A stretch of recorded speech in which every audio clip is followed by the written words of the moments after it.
trafficking, for sexual crimes involving children, and for human smuggling. Again, it is staggering to think that these criminals were out there on our nation's streets, and our communities will be safer places without these individuals. Mr. President, since day one of his administration, President Trump has been fulfilling his campaign promise to crack down on illegal immigration and secure our border. And it's good to see. Immigration is a key part of our country's story, and immigrants have made untold contributions to our country. But we need to ensure that immigration is done legally for both the safety of our country and to preserve respect for the rule of law.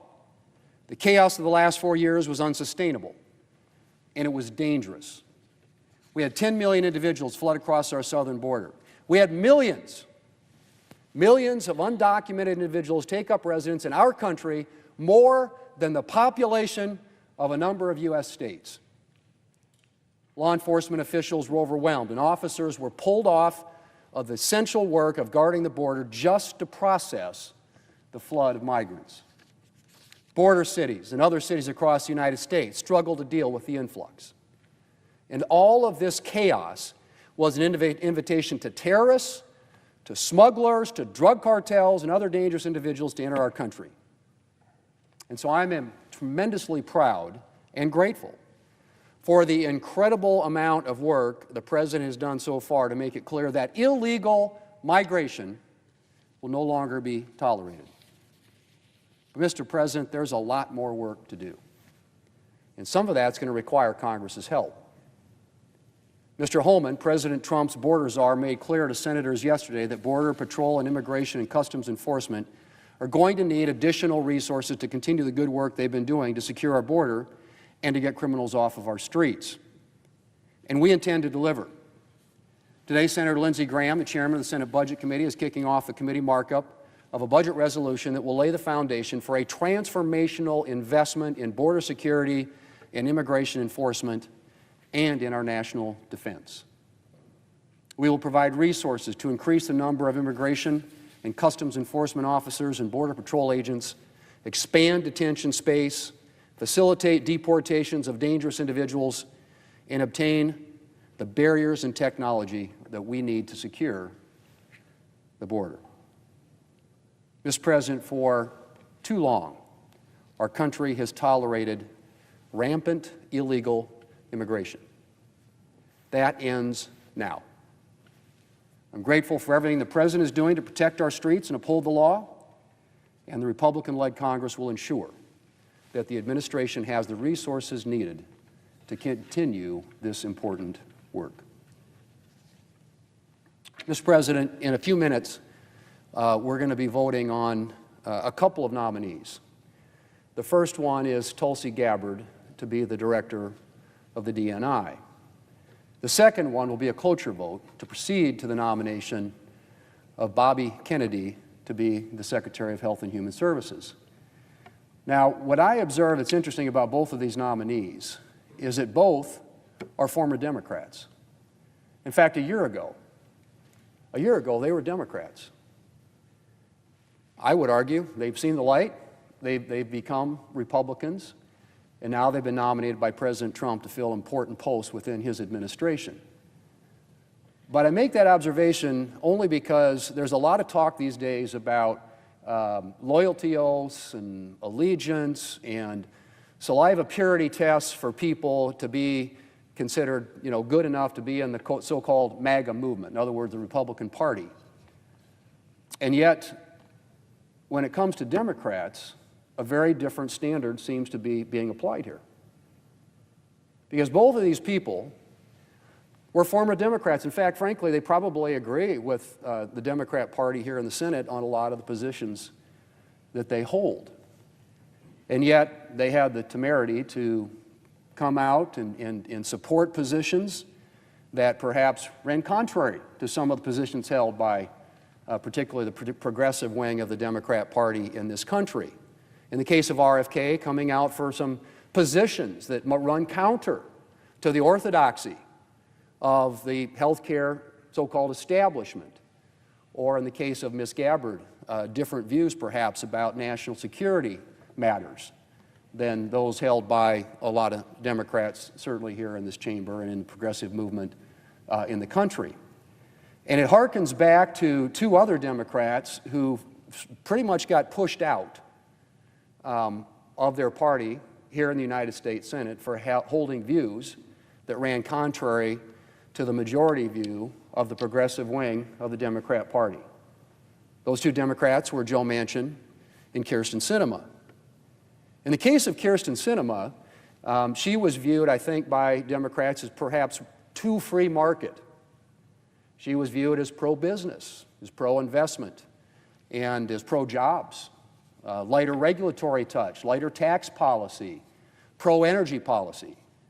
In the case of Joe Manchin, he had I should say he had what I would say are accurate views with respect to energy development in this country. In other words, making America energy dominant, a view shared by many in our party, including our president. And for that, he was viewed as too conservative to be a true Democrat. And so Joe Manchin and Kyrsten Sinema ended up getting pushed out of the Democrat Party here in the United States Senate. Now, their ultimate cardinal sin, however, in the case of Manchin, as I said, he was pro-energy in a party that is dominated by climate, green, all those, however adjectives you want to use to characterize or describe it.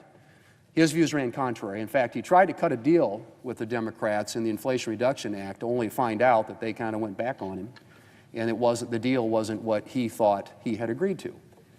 So his views were out of the mainstream of the Democrat Party, as were Kyrsten Sinema's. But their cardinal sin, Mr. President, their cardinal sin was that they voted against getting rid of the legislative filibuster, a view that was held by, up until just a few years ago, a majority of Democrats here in the United States Senate. There was a letter signed, which I shared the other night, had 32 Democrat signatures on it, pleading with the leadership here in the Senate not to abandon the Senate tradition and heritage with respect to the filibuster, to maintain the heritage and the tradition that the Senate has for open debate and for representation of the minority, for the requirement for collaboration and bipartisanship when it comes to moving consequential legislation.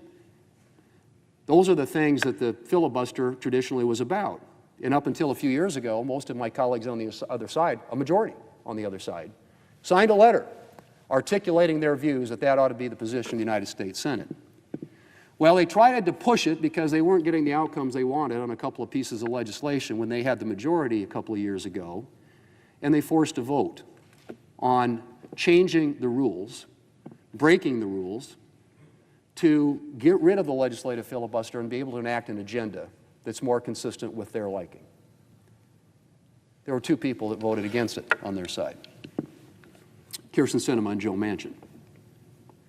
And for that cardinal sin, they were essentially ostracized.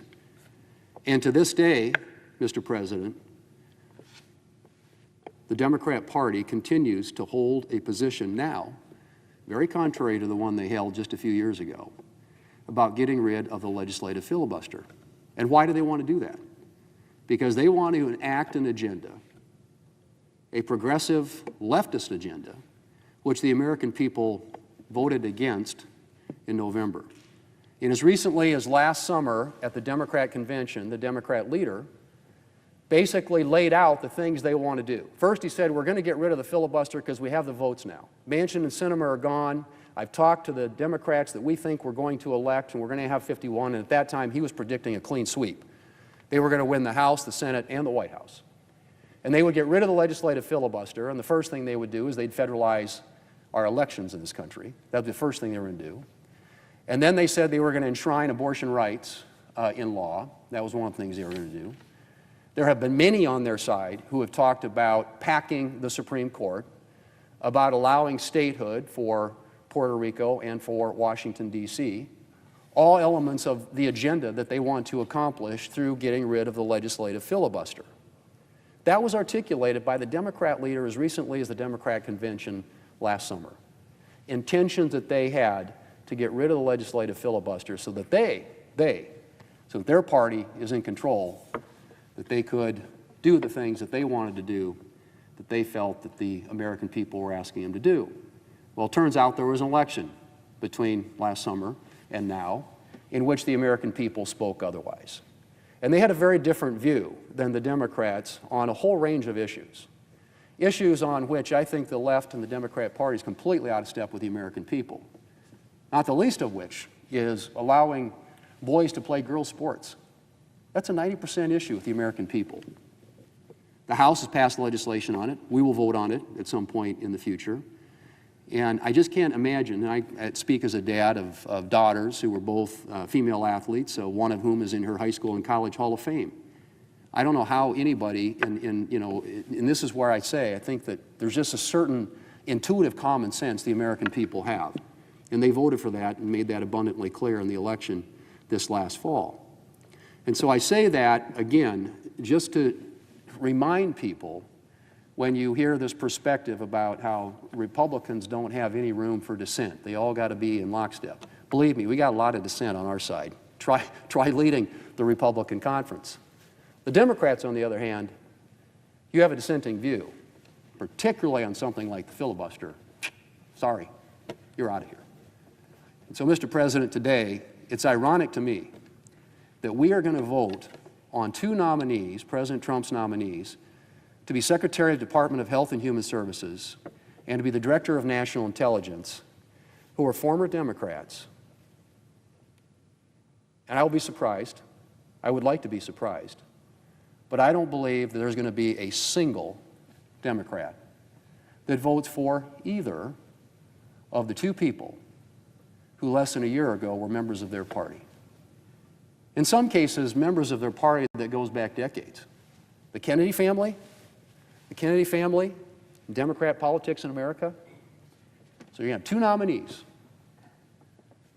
who were Democrats a year ago, but because they articulate views now, or demonstrated dissent from the ideology of the Democrat Party, are no longer can get even one Democrat to vote for him here on the floor of the United States Senate. Now again, I'm hoping to be surprised. That vote's going to happen in about 30 minutes on Tulsi Gabbard to be Director of National Intelligence. And then shortly after that, we'll have a cloture vote on Robert F. Kennedy to be Secretary of the Department of Health and Human Services. In each of those cases, you got Democrats in good standing, as recently as a year ago, who have been pushed out, come now, they're nominees by President Trump for positions within his administration, and you're not going to see a single Democrat vote for them. But we will confirm them, and we'll get these people into these positions as soon as possible. And answer, I think, the mandate that was given by the American people in November, and that is they want a different track in this country, a different direction. They have a different set of priorities than is being articulated here on the United States Senate. Mr. President, we also had just recently a vote on Lake and Riley, and that was probably the most glaring example, again, of Democrats' willingness to filibuster, something they wanted to get rid of 2 years ago. They want to get rid of the legislative filibuster. We get the majority. First time we put a bill on the floor, what do? They filibuster it. And so here we are, slowing down these noms, full 30 hours on Tulsi Gabbard. I assume they'll do the same thing on RFK. But these are people that are going to be confirmed and going to begin working in this administration to implement the agenda that the President of the United States has articulated and the one that he carried to the voters in this last election, in an election in which the voters gave him a decisive majority at the polls. And so, Mr. President, I hope, again, that I'm wrong. I hope that we have a bipartisan vote today on either or both of these nominees.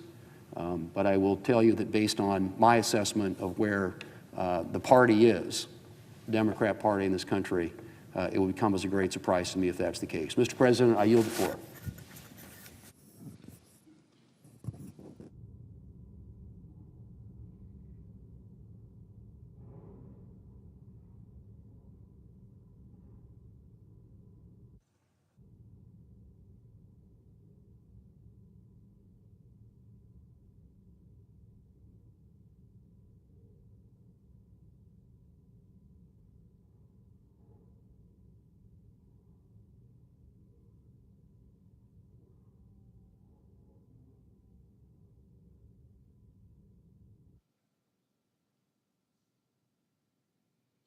Mr. President. Democrat leader. Mr. President, let me begin with a quote from President Trump during his campaign for the presidency. He said, "When I win, I will immediately bring prices down starting on day one." Well, today is day 23, and prices are up 3%. Let me reiterate. Donald Trump said during his campaign prices would come down starting on day one. It's day 23, and prices are up 3%. Donald Trump is already breaking his promise to the American people. Inflation is the #1 concern of most Americans. And Donald Trump said he'd fight inflation, but he hasn't. Groceries are up 0.5%. Chicken, pork, steak are all more expensive. Egg prices are up 15% from last month. Gas prices are up 2% from last month. The price of used cars are up. The price of heating your home is up. Housing costs are through the roof, even though Republicans are racing to privatize Fannie and Freddie. Well, welcome to the age of Trumpflation. Donald Trump is breaking his promise to lower costs. This was the #1 issue in the campaign to most people. And Donald Trump said, starting on day one, prices are going to start coming down. Well, they're up 3%. It's day 20. Welcome again to the age of Trumpflation. Donald Trump knows that he doesn't have real solutions to bringing costs down despite his campaign promises. So what is he doing? He's distracting and diverting the American people, or trying to, with issues that have nothing to do with bringing prices down. He's distracting and diverting with issues like changing the name of the Gulf of Mexico, talking about changing the chairman of the board of the Kennedy Center, talking about building hotels in Gaza, talking about the Panama Canal, talking about annexing Canada. These are not the things Americans signed up for. No way. If there's one mandate Donald Trump had, it was to fight inflation on day one, like he promised to do. But he's not doing that. He's focused on everything else except what Americans want most. Meanwhile, Americans woke up this morning to bad news for their bank accounts. They woke up to a grim reality that Donald Trump is not going to keep his promise to lower costs. They woke up, Americans woke up to an era of Trumpflation, and unfortunately, this is only the beginning. On DOGE. We all agree, I've said it many times, that cutting waste in government and increasing efficiency is a good thing. But what DOGE is doing is something else entirely. DOGE is taking a meat axe and attacking vital programs indiscriminately. Of the programs that he cuts, some may be wasteful. Many clearly are not. Cut now, says DOGE, ask questions later. Meanwhile, of course, Trumpflation continues to get worse. If Donald Trump and DOGE want to focus on efficiency, they should do it as the Constitution maintains and the founders wisely prescribed, through Congress. The founders knew we needed debate, we needed sunlight, we needed transparency, so we can see what programs can be improved or changed and what should be maintained. Instead, DOGE is taking a meat axe and cutting vital programs that virtually no one outside of DOGE would call wasteful. Cut now, ask questions later. I was in Albany and Syracuse on Monday visiting community health centers. These centers throughout the country, CHCs as they are known, community health centers, are among the most effective and efficient users of government funding. And they rely on federal dollars to provide high-quality, affordable health care for working people, far cheaper than when people would show up at a hospital. They're particularly important in rural areas where people have no options. But many of these community health centers have had their funding cut temporarily, and too many are still unable to access funding. Some have even had to close. That means many working people suddenly have no option for high-quality, affordable health care near them. Is this Doge's idea of cutting wasteful spending, taking among the most effective, efficient parts of the healthcare system that deliver costs to people that deliver health care to people who need help with lower cost? Cut it without asking a question, without examining what community health centers do? Meat axe. Meat axe, that's what they're doing. Or let's look at programs like PEPFAR in the AID program. Again, they want to cut the whole AID. But what about PEPFAR? Do people at DOGE even realize what PEPFAR does? It helps combat things like AIDS. It has saved 25 million lives. Other programs stop things like Ebola in Central Africa. If Ebola is left unchecked, it could one day spread to America, from Uganda to around the world today. There are flights from Kampala all over the world. So even if you oppose foreign aid on a policy ground, most people believe that PEPFAR and the programs fighting Ebola in Central Africa are effective and cost-effective and make us more secure. God forbid Ebola would spread to the United States.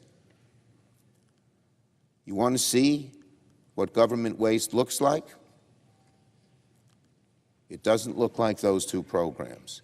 Thanks to DOGE, here's what government waste looks like that DOGE has created. Thanks to DOGE, $500 million in food assistance through USAID is sitting in ports and ships and warehouses unable to move. And so the bottom line is simple. If you want to make cuts, you have sunlight, transparency, debate in Congress, not lawlessness, not breaking the law because you feel, well, you know more than anybody else.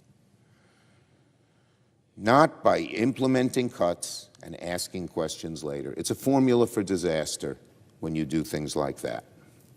These policies will hurt children, they'll hurt seniors, they'll hurt veterans, and so many other of our friends and neighbors. On reconciliation. Today, Senate Republicans' scheme to pass tax cuts for the ultra-rich takes the next important step. Later today, Chairman Graham of the Budget Committee will hold a markup of the Republicans' first reconciliation bill. Republicans claim that their bill will be fully paid for, but that means Republicans are laying the groundwork to gut things like nutrition assistance, funding for nursing homes, student debt support, and to kill clean energy jobs that employ Americans in red and blue states alike. There's been so much focus on how Republicans are going to pass their signature bills. Should it be one bill? Should it be two bills? At the end of the day, talking about process is a sideshow. This one bills, two bills, or 100 bills is meaningless. What they're trying to do is give tax cuts to the very wealthy, further tax cuts to the very wealthy, who are doing just fine. And they're hurting average Americans by cutting programs, again, meat axe, slashing across the board to do it. They could carve up their bill, they could carve up one bill, two bills, five bills, as I said, it doesn't matter. They could carve it up in their agenda however they want. They could change the order of policies they tackle first. But the end game does not change. This is all about clearing the path to cutting taxes for billionaires and making the American people foot the bill. The whole thing, the whole big enterprise is aimed with one goal in mind: tax cuts for the wealthiest Americans, large tax cuts for the wealthiest Americans, who, as I said, they're doing fine. Not as fine as the average American who just saw their inflation go up 3%. Plain and simple, again, what is their plan? Funnel more wealth to the ultra-wealthy while slashing everything else to the bone. Gutting Medicare and Medicaid, yanking school lunches from kids, blocking prescription drug reforms which make drugs cheaper for the average American, cutting funding for cancer research, one of the most popular things we do, cutting research for semiconductor manufacturing, letting China get ahead of us. no matter how they dress it up, no matter what spin they can put on it, Republicans' agenda boils down to this: tax cuts for the wealthy, deep, painful cuts for everybody else. And finally, on the nomination we're about to vote on in a little while, the Gabbard nomination. Every single Democrat, I am proud to say, will oppose the nomination of Tulsi Gabbard, because we simply cannot, in good conscience, trust our most classified secrets to someone who echoes Russian propaganda and falls for conspiracy theories. So before my Republican colleagues cast their vote to confirm Ms. Gabbard, I hope they're going to think carefully one last time, because America's safety, America's security is at stake. Is Ms. Gabbard really who Republicans want leading intelligence agencies? I'll bet not. Is she the best person we could find for the important position of Director of National Intelligence? Of all the people who know the intelligence world, I know some will be conservative like Donald Trump would want, but they wouldn't have the huge question marks about them that Ms. Gabbard has. Do Republicans truly believe, I say to my colleagues, that someone who has so carelessly and repeatedly echoed Russian propaganda and sympathized with the likes of Putin and Assad is the right person for this job? I ask my Republican colleagues to think about the safety of the American people and the concern of our allies and the threats posed by Vladimir Putin before casting this vote. Objectively, I think most senators would agree there are better choices to lead national intelligence. You know what my guess is? If we had a secret ballot, Gabbard might get 10 votes and 40 against her from the other side. People know. That's why they raise so many questions. But Donald Trump and Elon Musk evidently threaten them, and they're changing their view. The Director of National Intelligence must be strong against America's adversaries. This is an amazing one. How could we put someone in when you hear about this? After Assad used chemical weapons against his own people in 2017 and 2018, Tulsi Gabbard turned against U.S. intelligence. By the way, at that point, Donald Trump was president, and sided with fringe conspiracy theorists to cast doubt on these two specific incidents. I want to be clear about how strange and troubling this episode was. On one side, you had the entire U.S. intelligence ecosystem, the intelligence system of the French government, the Organization for the Prohibition of Chemical Weapons, all saying the same thing, that Assad used chemical weapons against his own people in 2017 and 2018. The findings were not speculation. They were based on satellite imagery, witness accounts, medical experts. In other words, the kind of intelligence data that Ms. Gabbard would be responsible for evaluating if she, God forbid, gets this job. On the other side of all these experts and all this evidence, fact-based, you had Tulsi Gabbard relying on the judgment of an individual who had appeared on Russian-funded propaganda outlets, questioning those findings, shielding Assad for his inhumane conduct. I have to say, I have never heard of a DNI nominee who was so ready and willing to question the findings of America's own intelligence operations and yet accept Russian disinformation so easily. And of course, I'm troubled by her long record of showing weakness against Russia when it came to Putin's invasion of Ukraine. On the night Russia invaded Ukraine and launched the first full-scale invasion of a sovereign nation in Europe since World War II, what was Ms. Gabbard doing? She was on Twitter at 11:30 p.m. blaming NATO and the United States for starting the war in Ukraine when Putin invaded Ukraine. She said the war could have been avoided had NATO and the U.S. just accommodated Putin. That's who we want as head of national intelligence? By the way, Russian state TV gleefully aired these comments shortly thereafter. And now Republicans want to make this person the top U.S. intelligence chief. Can you believe it? I really don't believe my Republican colleagues believe she's the right choice. I really don't. I know the pressures that have been placed upon them. There's word in the newspapers and other places that people were told their elections would be opposed, etc. Who knows? But we do know that there was tremendous pressure on Republican senators. But sometimes, my Republican colleagues, you have to buck and stand up to the pressure and say, no, this is the wrong choice, definitely the wrong choice for America. And again, I'd repeat, if there was a secret ballot, I would bet that Gabbard would get no more than 10 votes in the Senate. 10. Maybe. So the nomination of Ms. Gabbard is one of those moments. So again, before Republicans cast their vote to confirm Ms. Gabbard today, please, please, please answer one simple question. Do you care more about doing the right thing for our national security or doing whatever is necessary to keep Donald Trump happy? Yield the floor.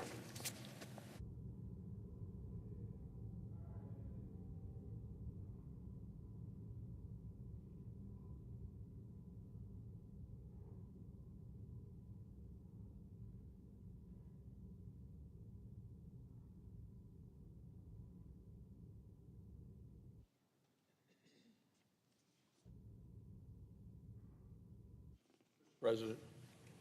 Majority Whip. Thank you, Mr. President. Mr. President, I just heard the minority leader, the senior senator from New York, Senator Schumer, on this floor talking about today's consumer price index data. And stunningly, he points to President Trump as the reason for it. Now, let me just correct the record, Mr. President. The price data that Senator Schumer is complaining about is from the final days of the Joe Biden administration. Those are the numbers that are out today. The final days of the Biden administration. And certainly everyone in Wyoming and everyone in your home state in Oklahoma knows that under the Biden administration and the Democrats, prices of goods and groceries, gasoline, the things that we need in our everyday life, prices rose more than 20% under Joe Biden. High prices are Joe Biden's parting gift and his lasting legacy. They were the party of open borders and high prices. That's why they lost the election.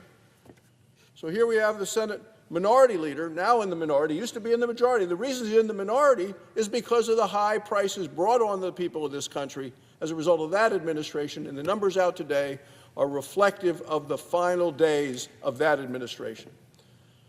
Painfully high prices. They came from Democrats' reckless overspending and their policies, and we're from energy states, that was anti-American energy policies. Those are the things that Senate Democrats voted for repeatedly and stood behind and supported.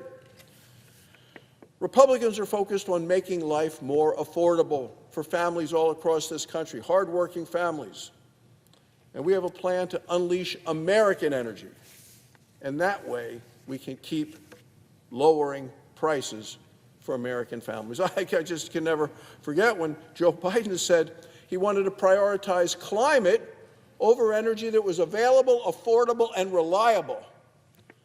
It was a disaster for the country and resulted in defeat of the Democrats. Today, Mr. President, I come to the floor also to talk about confirmation votes. And the Senate will soon vote on the confirmation of Robert F. Kennedy, Jr. to be the Secretary of the Department of Health and Human Services. America needs to be healthy. I'm a doctor, worked with patients for over 20 years, was a surgeon in Wyoming. The problem is our nation faces a chronic disease epidemic. Chronic diseases, including diabetes, cancer, obesity, heart disease, high blood pressure, chronic diseases. They are so widespread that managing them accounts for almost 90% of the federal health care spending in this country. And we spend a lot of our gross national product on health care. Nearly 3 in 5 Americans, adults, and 1 in 4 American children are impacted by this. Our healthcare system tries to address the problem, but yet by incentivizing procedures over prevention and paying for that, well, it often fails to address what we need to do effectively as well as economically. As a result, Americans are actually becoming less healthy. We need to put America on the path to good health. President Trump has selected Robert F. Kennedy Jr.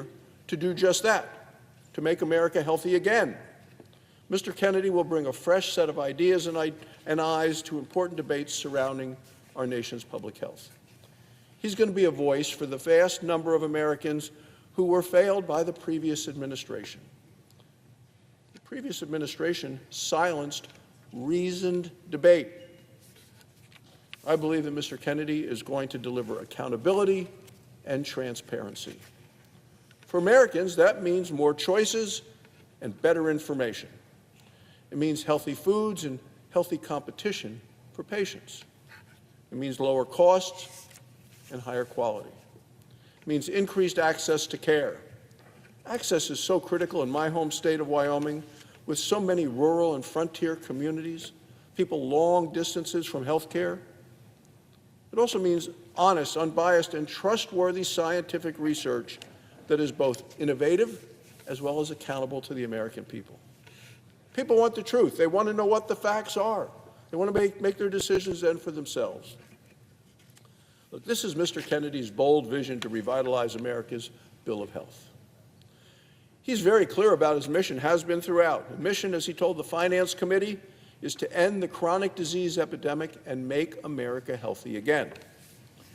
Apparently, that's not enough for the Senate Democrats. Senator Catherine Cortez Masto of Nevada, she was actually dismissive of him at the Senate Finance Committee. I heard her say to Mr. Kennedy, "So that's the only reason why you're at HHS, to address this one issue?" This one issue, chronic disease epidemic that is plaguing our nation, is the key issue to our health care. Respectfully, addressing chronic disease is what we ought to be talking about for health care for the people of our country. You know, Mr. Kennedy had to testify and did testify before 2 separate Senate committees as part of his confirmation. Most people being confirmed and coming to the Senate only testify at one committee. He responded to rigorous questions from both Republicans and Democrats, and he answered those questions with candor and with clarity. He told the Senate Help Committee that his leadership approach was collaborative. He pledged to empower the scientists to do their jobs, not to impose, as he said, preordained opinions on anybody at HHS. He was also clear that he supports vaccines. He told the Finance Committee, "I support the measles vaccine. I support the polio vaccine. I will do nothing as HHS Secretary," he said, "that makes it difficult or discourages people from taking those vaccines." The Senate has every reason to take him at his word. Mr. Kennedy is a bold choice. He is pro-health, pro-vaccine, and pro-transparency. He's the right choice to make America healthy again. I look forward to voting to confirm him. Thank you, Mr. President. I yield the floor.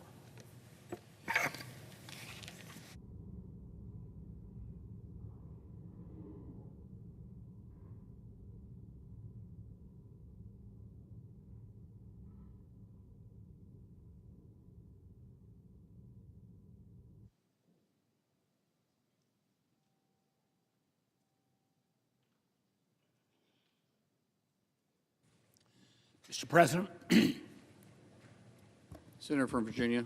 I ask unanimous consent that I be permitted to speak for 6 minutes, followed by Senator Wyden for 5 minutes, Senator Crapo for 5 minutes, and Senator Schumer for 2 minutes prior to the scheduled vote.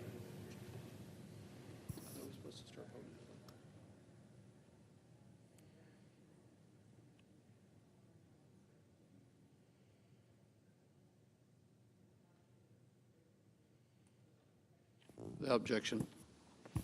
Thank you. Mr. President, I rise once more to oppose the nomination of Tulsi Gabbard to be the Director of National Intelligence. As I've said repeatedly, I have great respect for Ms. Gabbard's over 20 years of service to our nation, both in and out of uniform. I am, however, profoundly worried that she lacks the qualifications or judgments to be DNI. The job of the Director of National Intelligence is not a duty to be taken lightly. The incumbent serves as the principal intelligence advisor to the President and also bears the weight of responsibility to prevent another 9/11. The DNI must also represent the tens of thousands of intelligence professionals who around the world often toil in anonymity.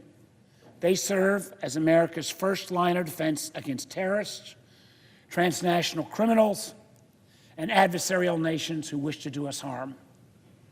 And she must also represent America to our allies as a trustworthy partner.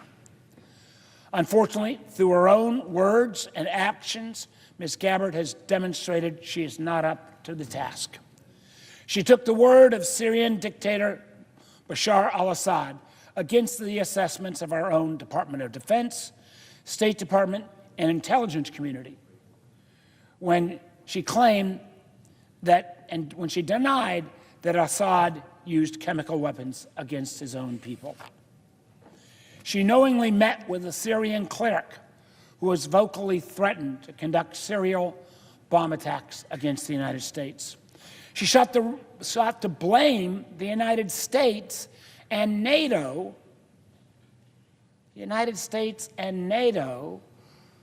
for Putin's illegal invasion of Ukraine. She publicly praised and defended Edward Snowden when he compromised our nation's most sensitive collection sources and methods, then ran off to hide in China and Russia. Those compromises put at risk not only our intelligence, but our men and women in uniform in places like Iraq and Afghanistan.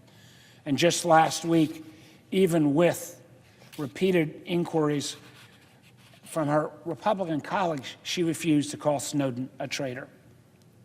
Now, speaking of China, when asked about TikTok at her confirmation hearing, she refused to acknowledge the threat posed by China owning a social media company that reaches 170 million Americans.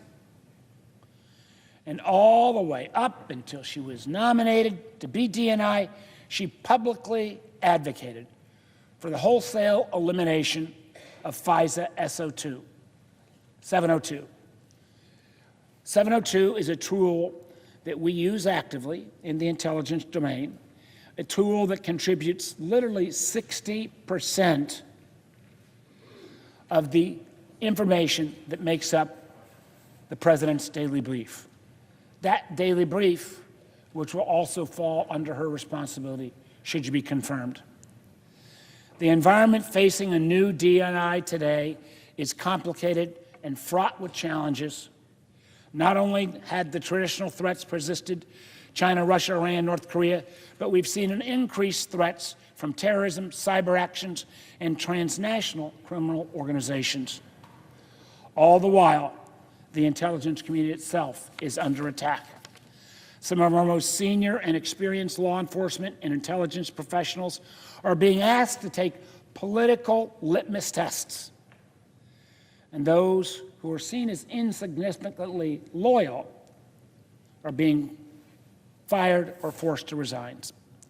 Whole agencies are being eliminated and funding impounded in flagrant defiance of the Constitution, which only gives the Congress, us here in this body, the power of the purse.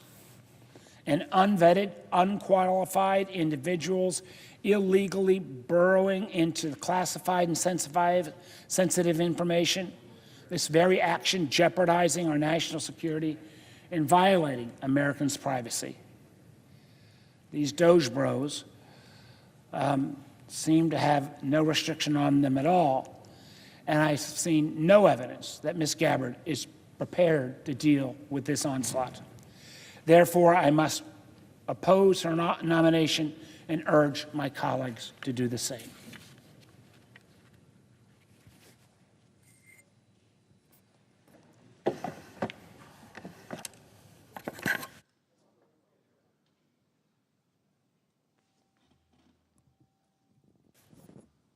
Mr. President.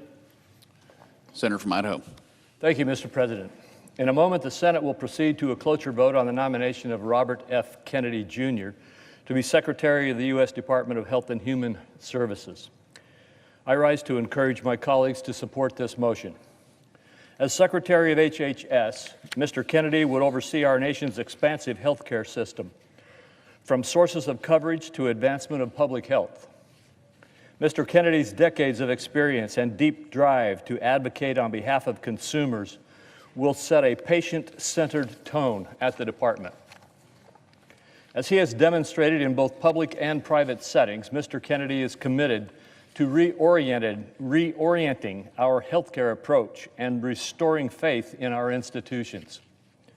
His passion for addressing America's chronic disease epidemic will save lives, reduce costs, and establish a foundation for a healthier, stronger country. His dedication to transparency will empower patients to make more informed decisions about their health care and form a responsive rapport with Congress.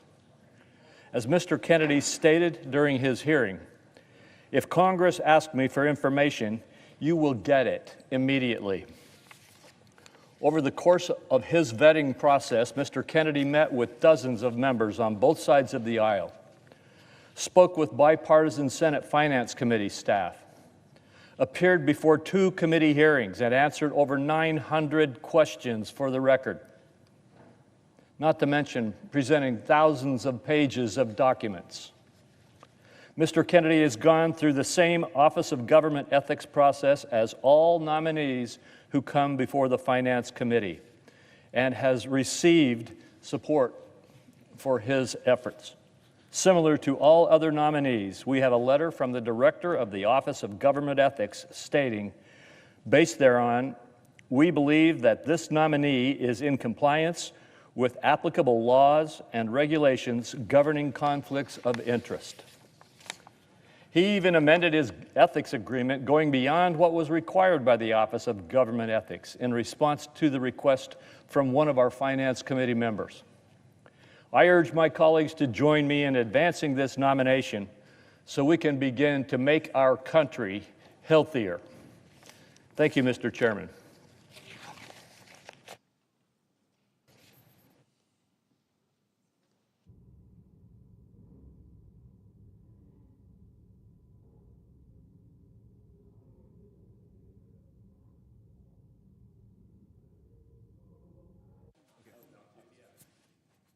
Should I do it or not?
President.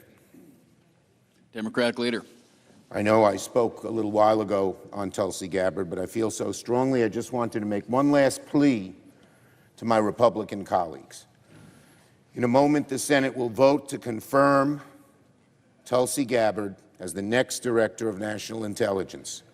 Every single Democrat, I am really proud to say, will oppose this awful nomination because we simply cannot, in good conscience, trust our most classified secrets to someone who echoes Russian propaganda and falls for conspiracy theories. It's hard to believe, of all the talented and capable people, that this is the person nominated. It's a person who has said things like the Ukraine invasion was caused by the United States, not by Putin. It's somebody who has denied Assad's use of chemical weapons despite all of the intelligence. It's someone who echoes Russian propaganda and falls for crazy conspiracy theories. I'd say to my Republican colleagues, please think once again about this nomination. This endangers our security. And my guess is, if a secret ballot were cast on Tulsi Gabbard, maybe she'd get 10 votes. You all know how bad she is. And so I know that that people feel they want to please the president in his nomination. But there are certain times you have to buck and stand up and say, no, this is just a very bad choice for America. And the nomination of Ms. Gabbard is simply one of those. I plead with my colleagues, I know it's the last minute, to think twice, to vote no, as we all will vote, because this is such an awful nomination who will endanger our national security and our intelligence operations throughout the country and the world. I yield the floor. Absence of a quorum. Clerk will call the roll.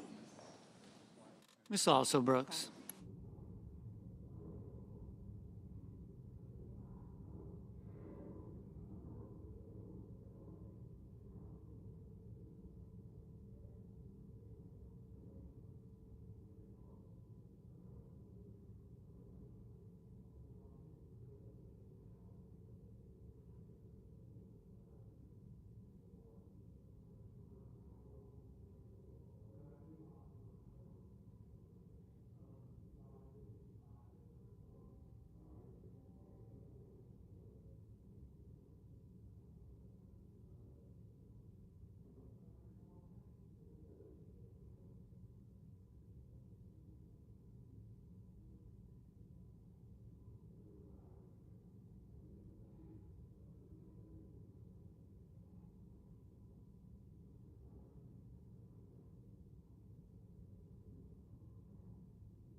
Mr. President, Senator from Oregon. I rise to oppose the nomination of Robert F. Kennedy Jr. to be the Senate quorum call. vacate the quorum call. Without objection. Mr. President, I rise today to oppose the nomination of Robert F. Kennedy Jr. to be the Secretary of the Department of Health and Human Services. And let me put it very bluntly to my colleagues. A vote for Robert Kennedy for this position is a vote for a sicker America. And there's irony in that judgment, considering Mr. Kennedy is the figurehead of a mass movement known as Make America Healthy Again. But on issue after issue, Mr. Kennedy refused to stand up for policies that will keep Americans healthy and out of the hospital. From vaccines to affordable health insurance to lower drug prices to women's reproductive health care, Mr. Kennedy, through several hearings, ducked and dodged and weaved instead of answering the basic questions that came from senators of both parties. When he did answer, he demonstrated a shocking lack of knowledge about the federal health programs he'll be charged with running and a willful desire to mislead senators about his views on science matters like vaccine safety. The only conclusion I'm left with is that he stands steadfastly by the outlandish views he's expressed over his two-decade career as an anti-vaccine crusader, and he's fully prepared to implement the Republican health care agenda. That agenda boils down to putting big pharma and insurance companies back in charge while leaving millions of American families to fend for themselves without affordable care. And I want to be clear about this. Going back to my days as director of the Gray Panthers, which is what I did before I went into public service, I can just tell you, Mr. President, this is the least qualified nominee to ever be nominated for a position of this importance. So for the next day and night, Senate Democrats are going to be out on this floor telling the American people why. Our colleagues on the other side of the aisle still have an opportunity to turn away from a dangerous path. If they do not, my view is their legacy will be tarnished by setbacks in science that will echo in America for decades. As I mentioned, I spent countless hours as a young man working with seniors to navigate the newly created Medicare program and help them avoid predatory insurance company tactics that remain all too common today. To me and many other Americans, healthcare, colleagues, is the most important issue, because if you and your loved ones don't have their health, everything else goes by the board. And the reality is, we need to make sure that Americans have the best and most affordable health care possible, rather than having a handful of healthcare companies being gobbled up in the entire market for health insurance, pharmaceuticals, hospitals, and even doctors. The results have been great for shareholder profits and disastrous for American families. Costs keep climbing. The act of getting a doctor's appointment or filing an insurance claim seems to have become an Olympic sport in much of America. The system delays and denies care and rakes in profits while patients are left wondering how they're going to get the care they need. So the question before the Senate now is whether we want America's chief health officer to be somebody who's going to take on those corporate interests, somebody who's going to fight tooth and nail to lower costs and improve care, somebody who's going to work to protect and improve the federal health care programs that tens of millions of Americans rely on them, and not gut. Everything I've seen and heard from Mr. Kennedy over these last few weeks has led me, colleagues, to conclude he is not the person that America needs. Americans have little reason to take Mr. Kennedy at his word. They do, however, have every reason to believe Mr. Kennedy will continue to embrace and amplify anti-vaccine programs. Every reason to believe is he will back up Donald Trump's abortion bans, and every reason exists to examine the prospect that he'll be a rubber stamp for the Republican health agenda that would rip away the health care of so many Americans. Over the next 24 hours, Democrats are going to show the American people why these concerns are so serious. I yield the floor, and I urge my colleagues to oppose this nomination. Right now. All time has expired. The question occurs on the Gabbard nomination.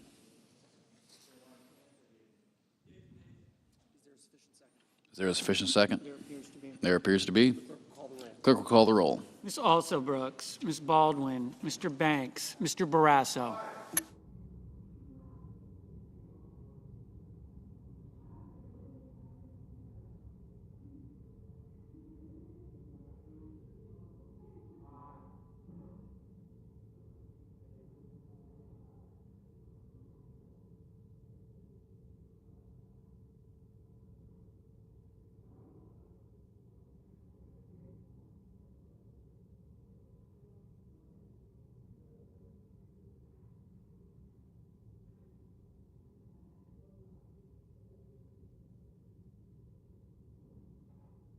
Mr. Bennett.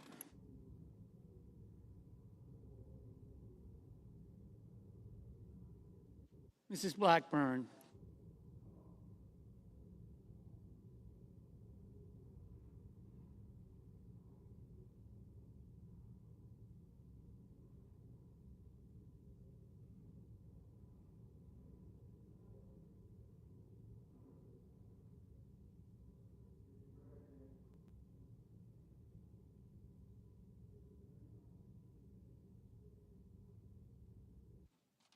Mr. Blumenthal.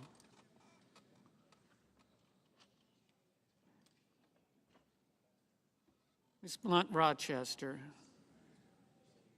Mr. Booker. Mr. Bozeman.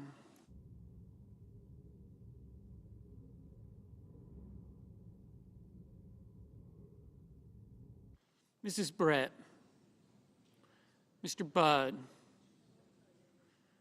Ms. Cantwell, Mrs. Capito,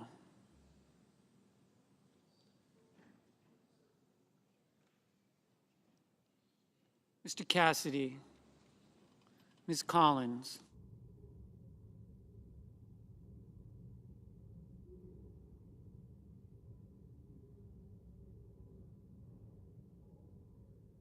Mr. Coons,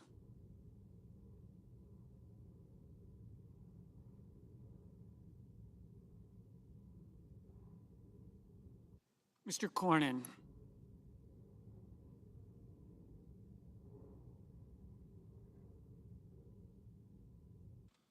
Ms. Cortez Masto, Mr. Cotton, Mr. Kramer, Mr. Crapo, Mr. Cruz,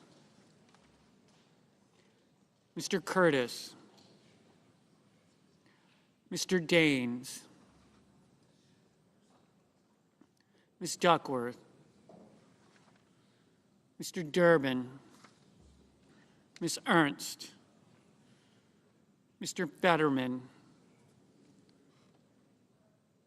Mrs. Fisher, Mr. Gallego, Mrs. Gillibrand, Mr. Graham, Mr. Grassley, Mr. Haggerty, Ms. Hassan, Mr. Hawley, Mr. Heinrich, Mr. Hickenlooper, Ms. Hirono, Mr. Hoven, Mr. Husted, Mrs. Hyde-Smith, Mr. Johnson, Mr. Justice,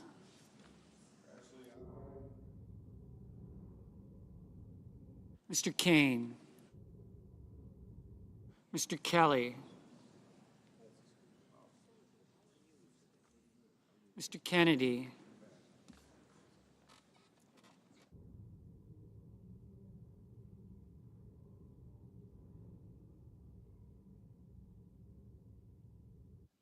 Mr. Kim, Mr. King, Ms. Klobuchar, Mr. Langford, Mr. Lee, Mr. Lujan,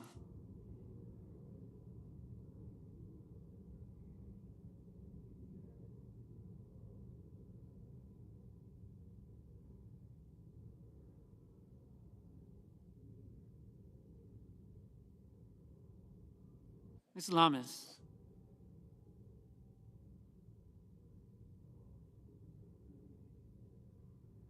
Mr. Markey, Mr. Marshall, Mr. McConnell, Mr. McCormick, Mr. Merkley,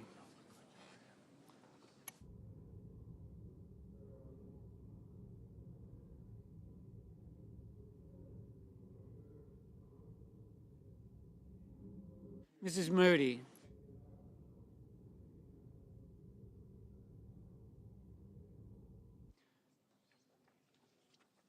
Mr. Moran,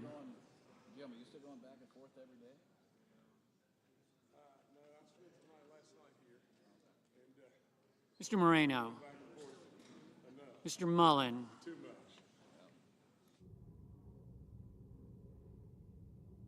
Ms. Markowski, Mr. Murphy,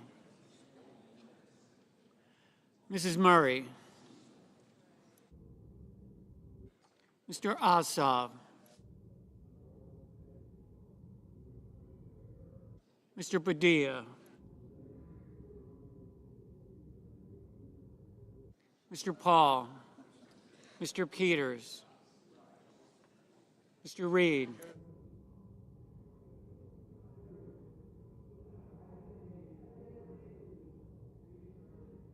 Mr. Ricketts,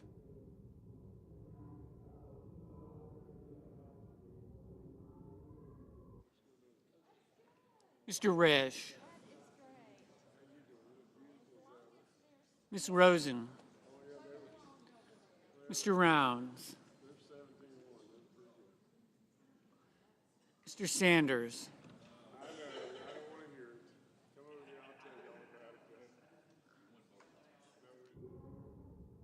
Mr. Schatz.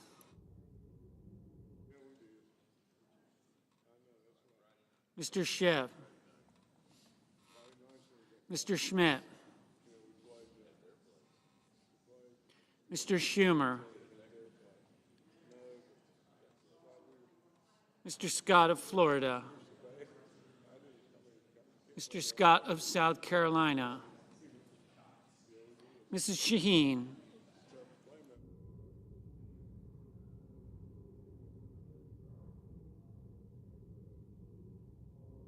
Mr. Sheehy.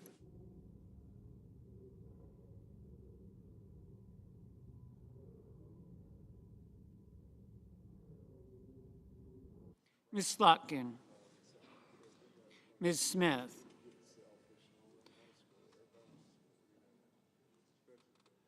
Mr. Sullivan. Mr. Thune. Mr. Tillis. Mr. Tuberville. Mr. Van Hollen. Mr. Warner. Mr. Warnock.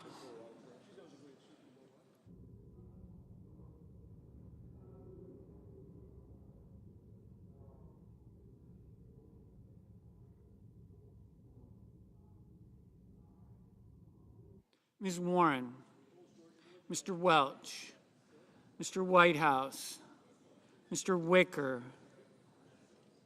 Mr. Wyden. Mr. Young.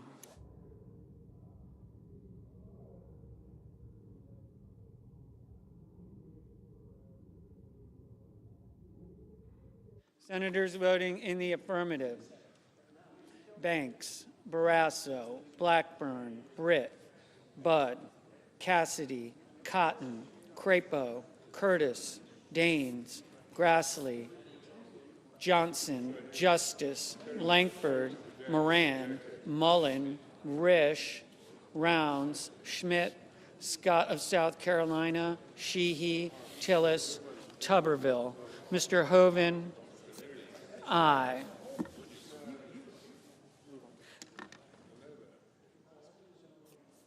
Senators voting in the negative: Also Brooks, Coons, Hassan, Heinrich, Kim, Klobuchar, Lujan, Murray, Peters, Schumer, Shaheen, Van Hollen, Wyden. Mr. McCormick, aye. Mr. Ricketts, aye. Mrs. Hyde-Smith, aye. Mrs. Fisher, aye.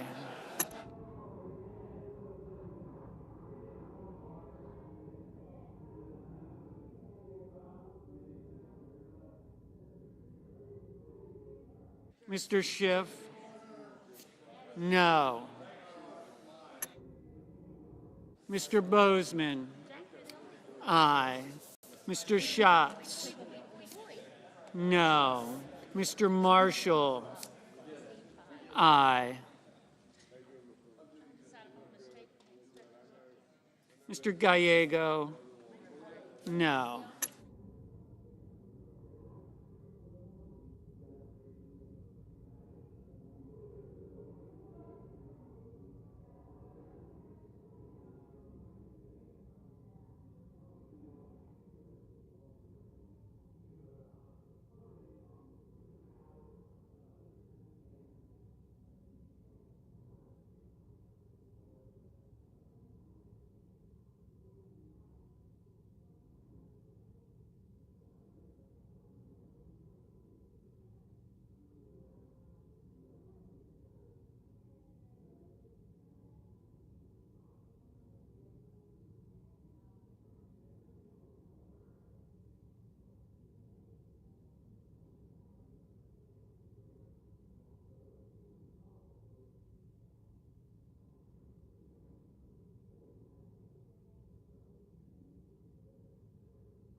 Mr. Thune.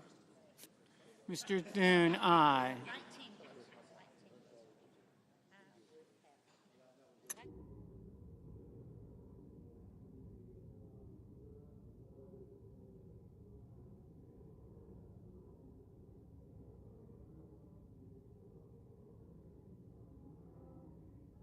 Ms. Duckworth. Ms. Duckworth, no.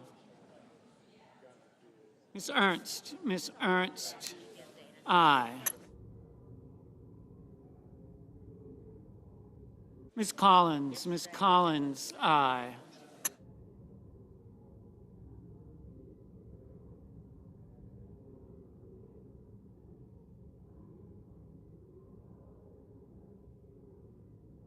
Ms. Hirono, no.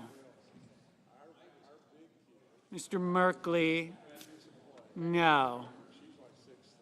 Ms. Cortez Masto, no.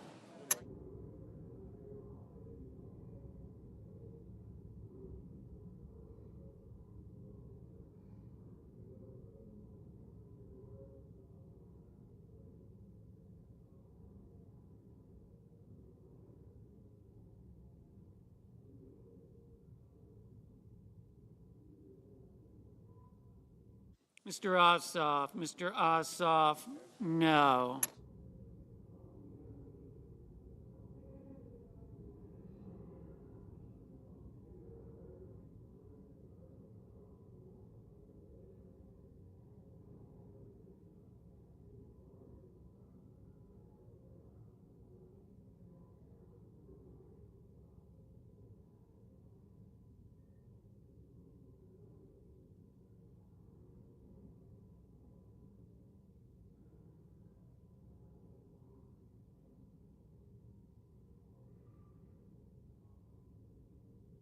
Mr. Welch, no.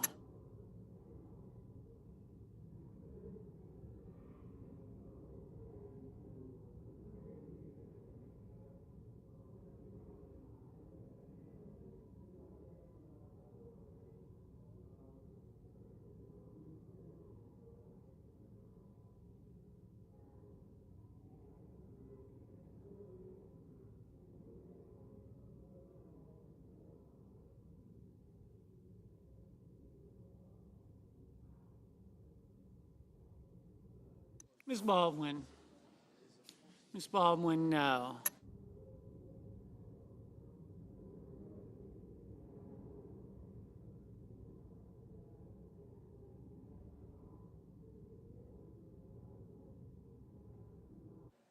Ms. Cantwell, no.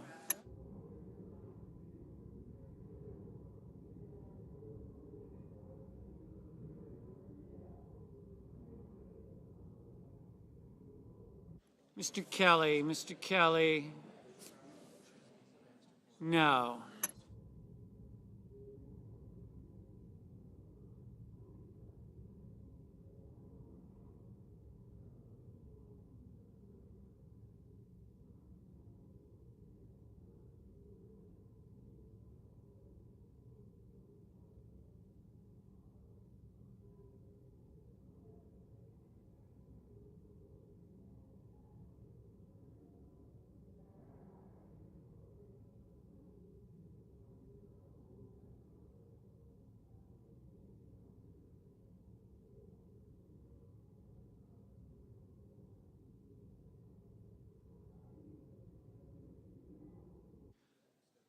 Mr. Graham, aye. Mrs. Moody, aye. Mr. Warner, no. Ms. Lummis, aye.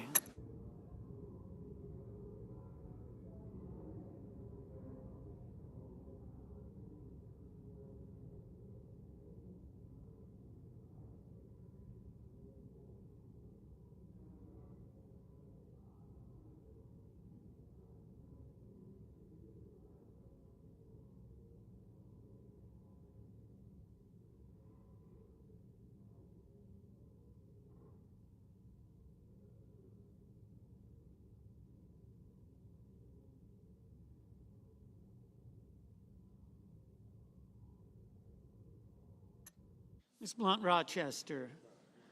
Ms. Blunt Rochester, no. Mr. Husted. Mr. Husted, aye.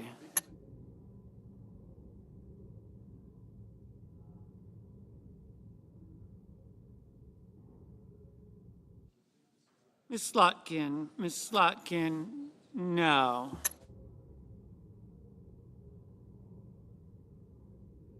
Mrs. Capito. Mrs. Capito, aye.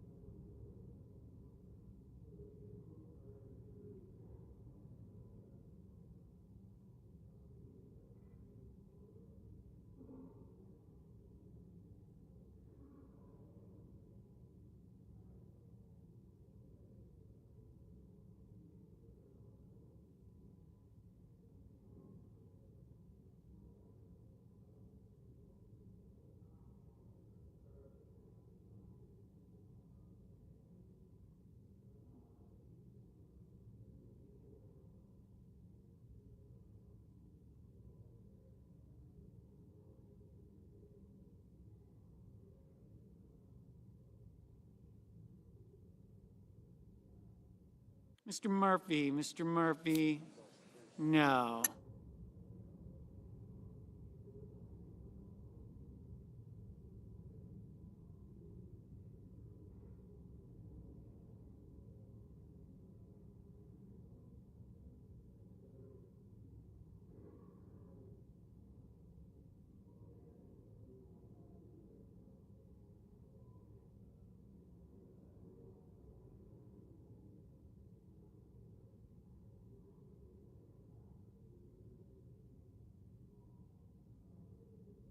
Mr. Blumenthal. Mr. Blumenthal, no.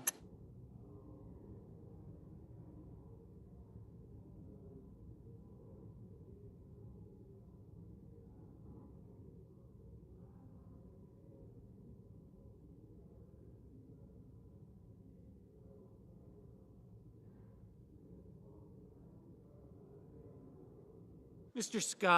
Scott of Florida, aye. Mr. Sullivan, aye. Mr. Hickenlooper, no.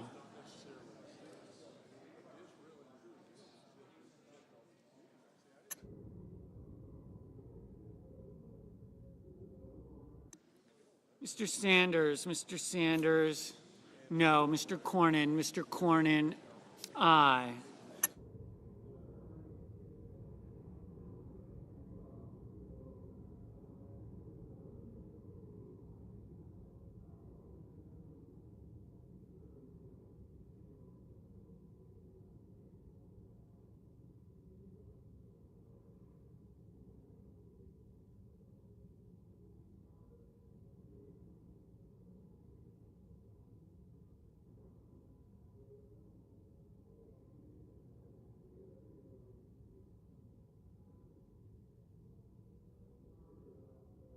Mr. King,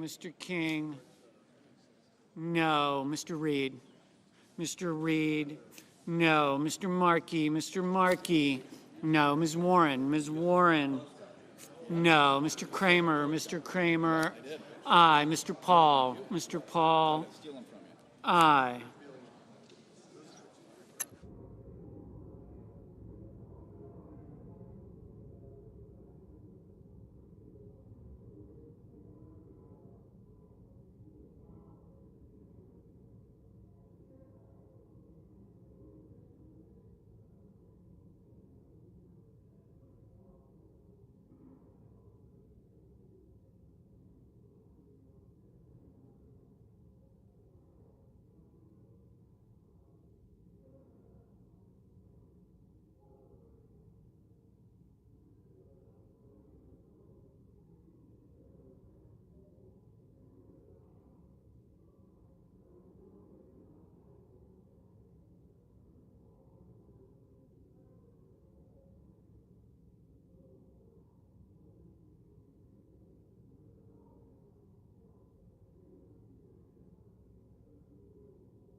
Mr. Fetterman, no.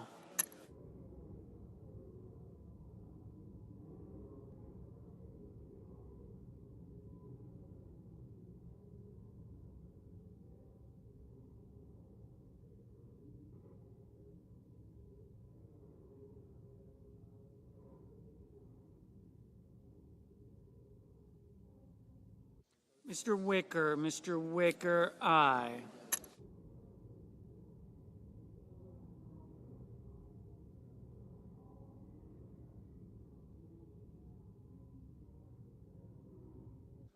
Mr. McConnell, no.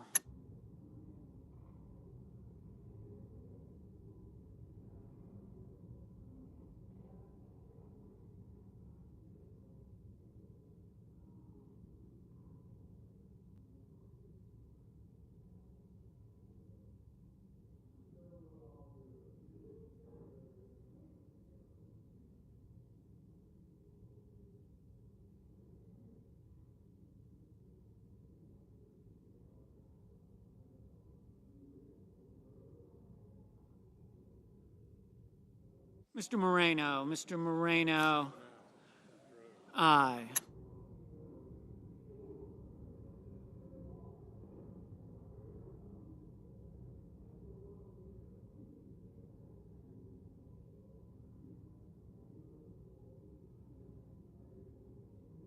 Mrs. Gillibrand, no.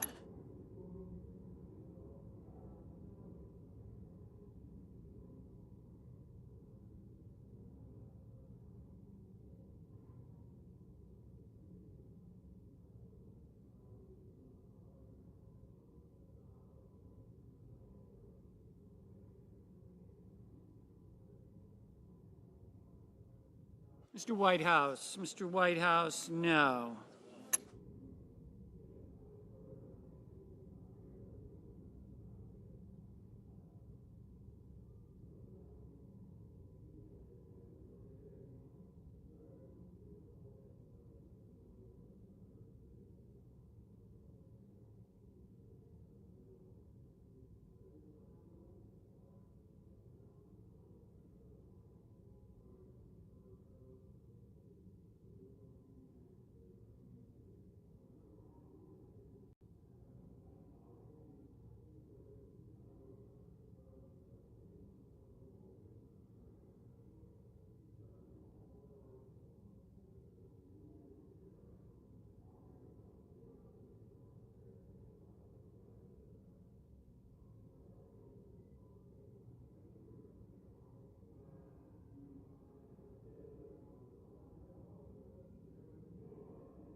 Mr. Booker, no.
Mr. Kane, no. Ms. Rosen, no.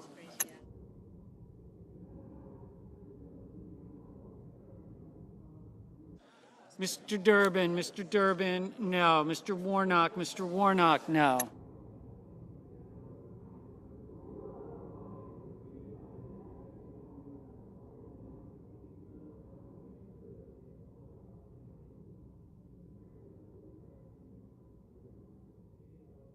Ms. Smith, no.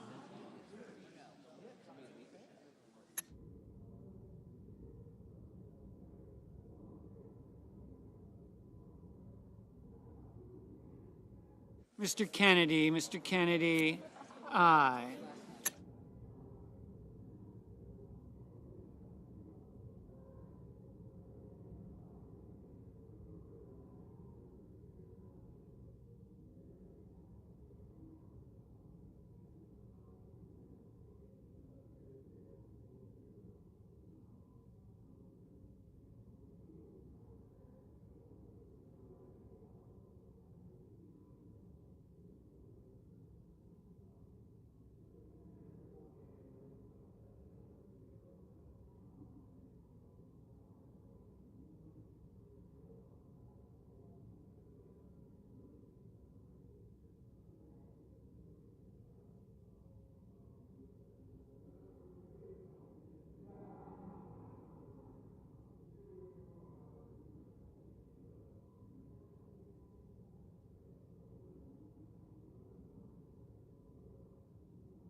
Mr. Haggerty,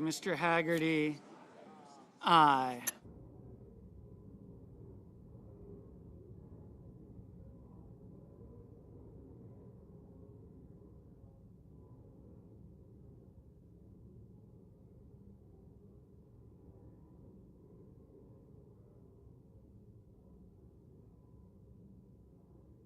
Mr. Lee, aye.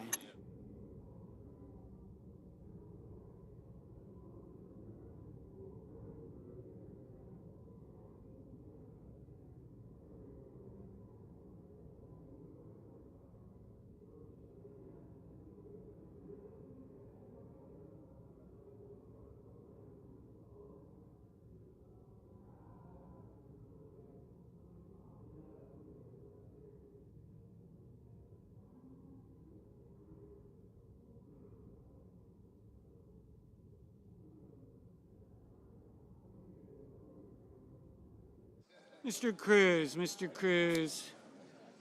aye.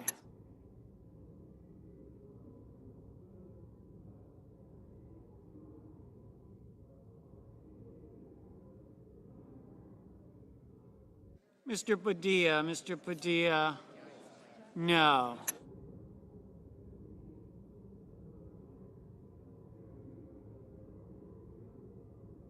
Mr. Young,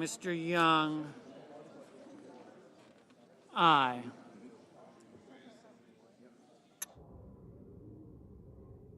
Ms. Markowski, Aye.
Mr. Bennett, Mr. Bennett.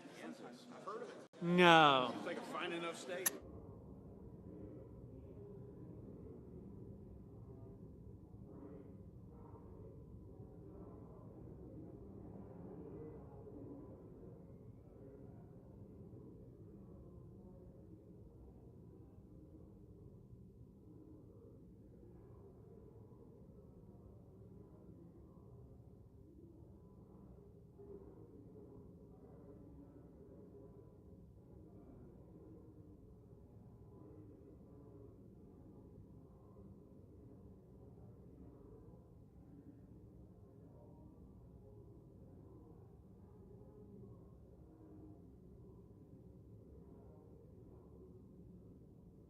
Mr. Hawley, Mr. Hawley.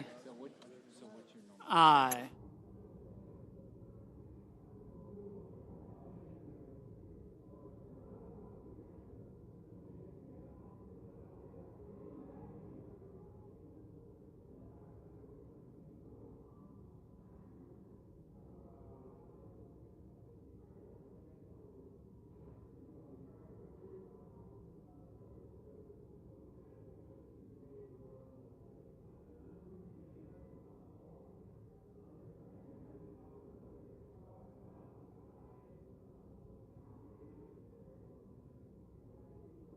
Okay.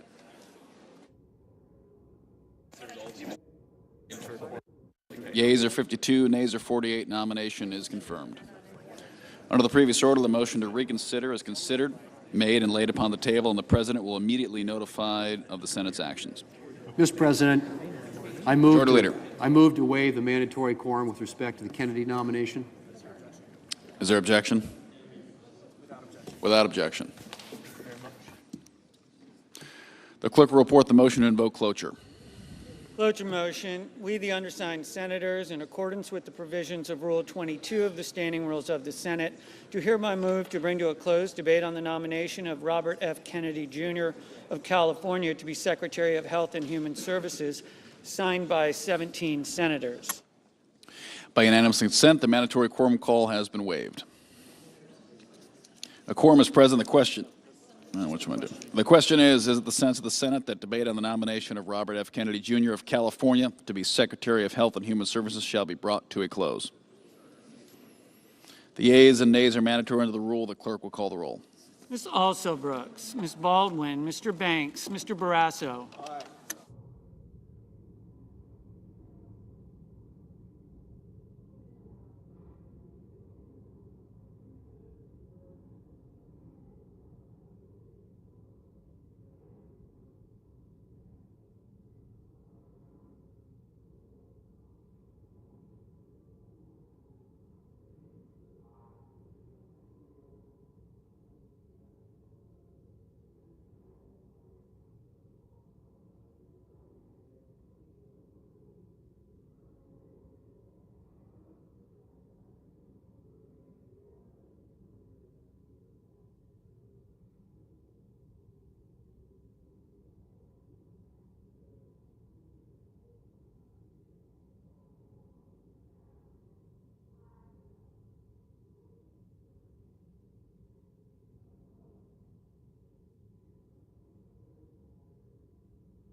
Mr. Bennett.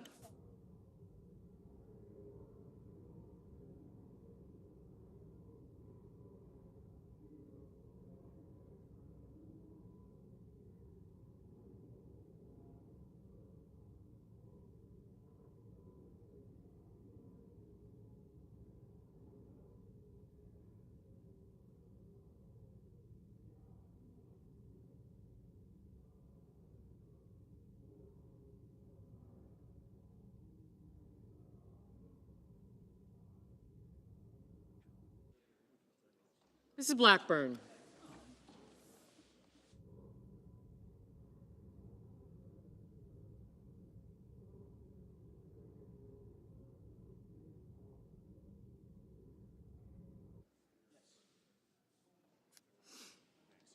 Thank you.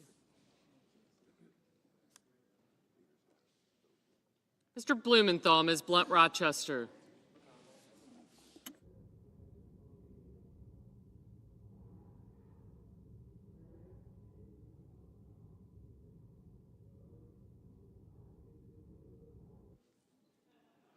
Mr. Booker. Mr. Bozeman. Mrs. Britt. Mr. Budd. Ms. Cantwell. Mrs. Capito. Mr. Cassidy. Ms. Collins. Mr. Coons. Mr. Cornyn. Thank you. Ms. Cortez Masto. Mr. Cotton. Mr. Kramer. Mr. Crapo. Mr. Cruz. Mr. Curtis. Mr. Daines. Ms. Duckworth. Mr. Durbin. Ms. Ernst. Mr. Fetterman. Mrs. Fisher. Mr. Gallego. Mrs. Gillibrand. Mr. Graham. Mr. Grassley. Mr. Haggerty. Ms. Hassan. Mr. Hawley. Mr. Heinrich. Mr. Hickenlooper. Mr. Ono. Mr. Hoven. Mr. Husted. Mrs. Hyde-Smith. I did not, thank you. Mr. Johnson. Mr. Justice. Mr. Kane. No, yes.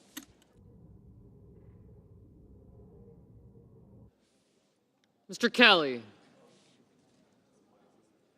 Mr. Kennedy, Mr. Kim, Mr. King, Ms. Klobuchar, Mr. Langford. Thanks. Mr. Lee.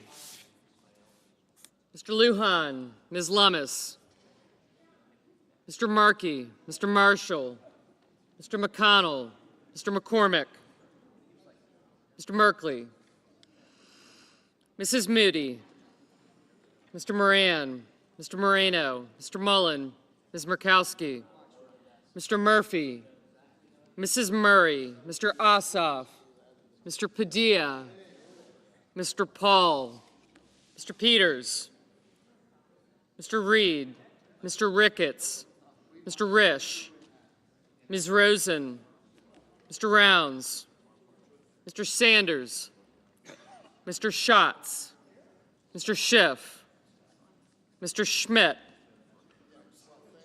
Mr. Schumer, Mr. Scott of Florida, Mr. Scott of South Carolina, Mrs. Shaheen, Mr. Sheehy,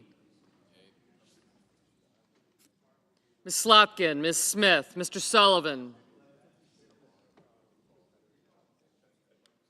Mr. Thune, Mr. Tillis, Mr. Tuberville, Mr. Van Hollen, Mr. Warner, Mr. Warnock, Ms. Warren, Mr. Welch, Mr. Whitehouse, Mr. Wicker, Mr. Wyden, Mr. Young,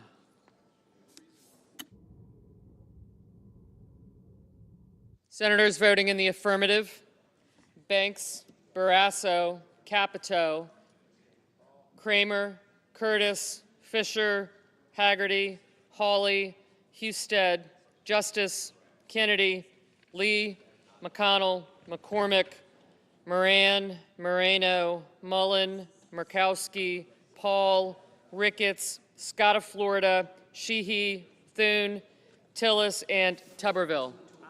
Ms. Collins, aye. Senators voting in the negative. Thank you. Also Brooks, Bennett, Blunt Rochester, Booker, Coons, Durbin, Fetterman, Gallego, Hassan, Heinrich, Kane, Kim, Lujan, Reed, Rosen, Schatz, Shaheen, Slotkin, and Smith. Mr. Cornyn, aye. Mr. Cruz, aye.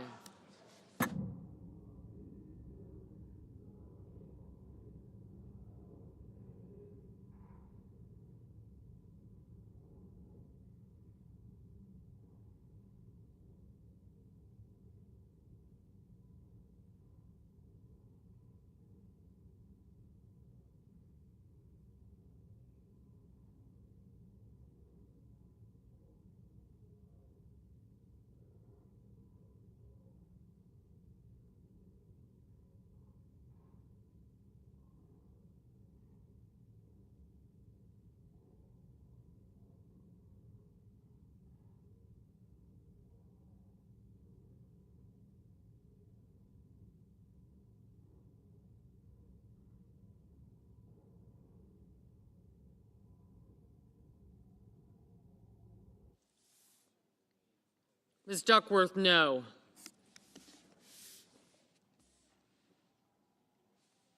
Ms. Cantwell, no.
Mr. Bozeman, aye.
Ms. Cortez Masto, no.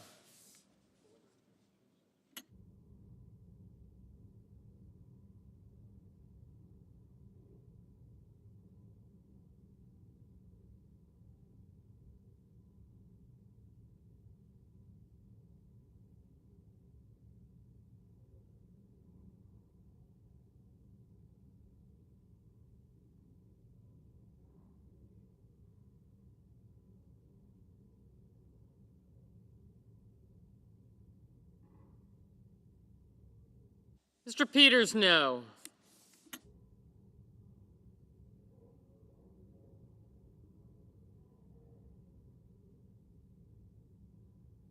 Ms. Ernst, aye.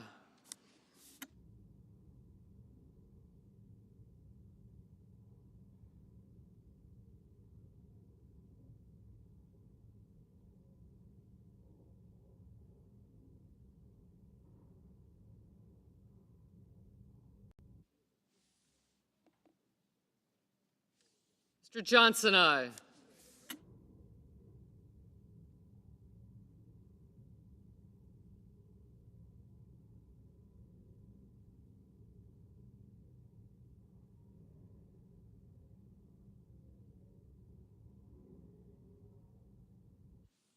Mr. Murphy, no. Mr. Wyden, no. Mr. Cotton, aye.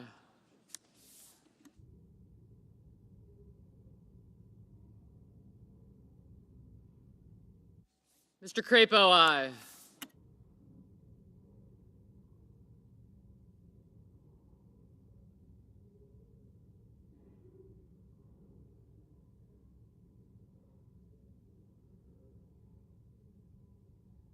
Mr. Daines, aye.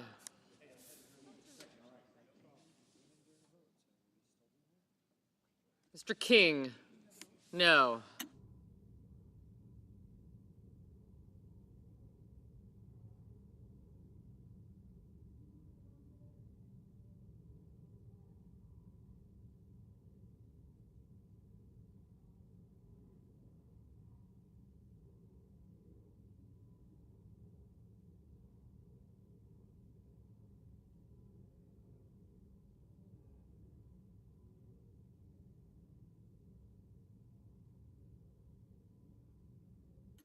Mr. Hoven, aye. Mrs. Hyde-Smith, aye.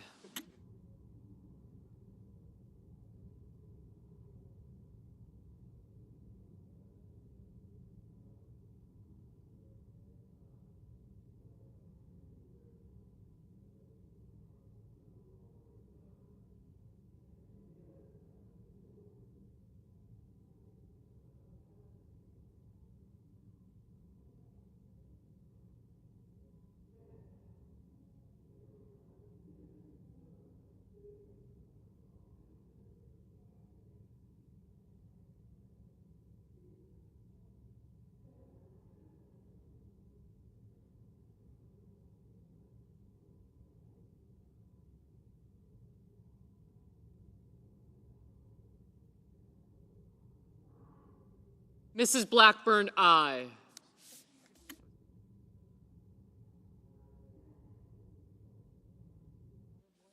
Ms. Warren, no.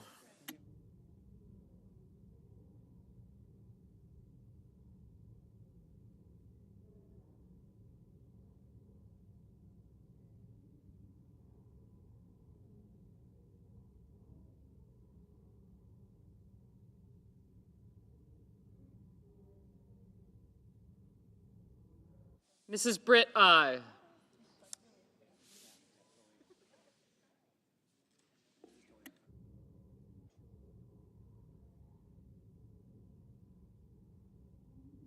Mr. Welch, no.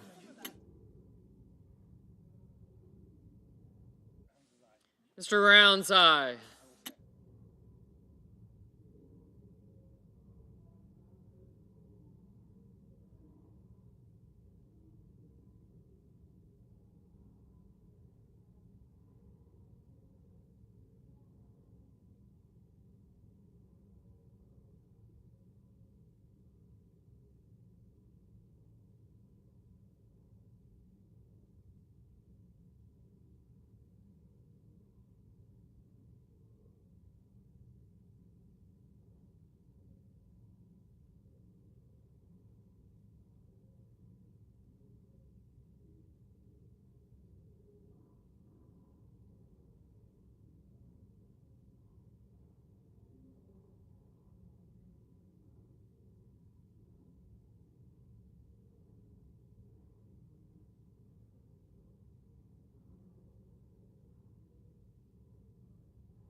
Mr. Hickenlooper, no.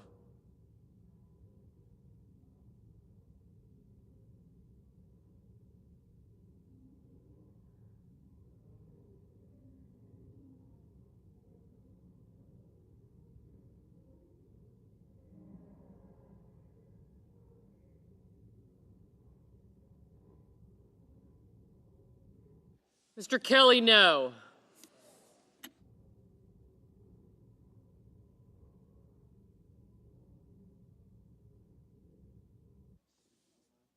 Mrs. Moody, aye.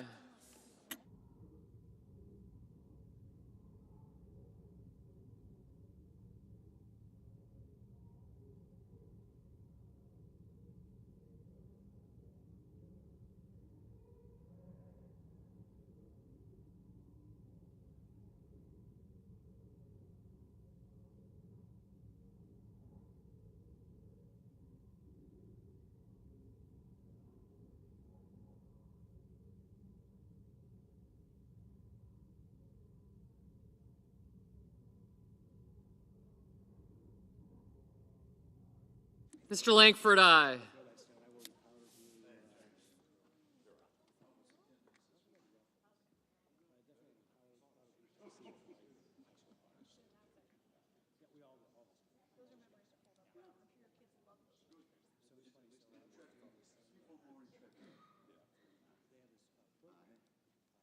Mr. Wicker, aye.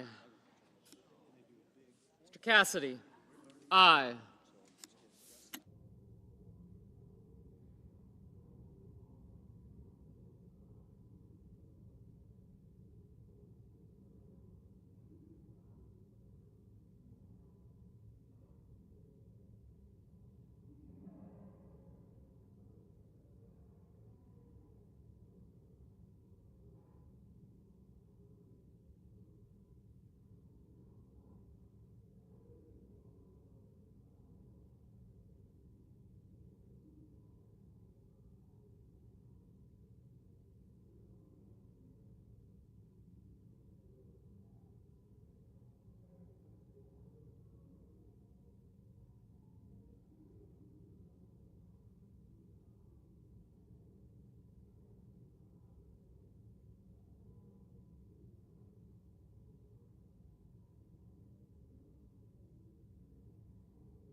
Mr. Warner, no.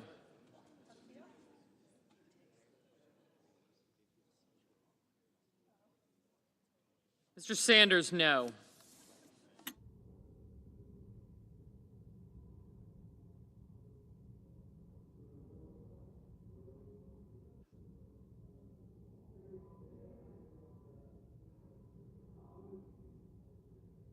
Mr. Schiff, no.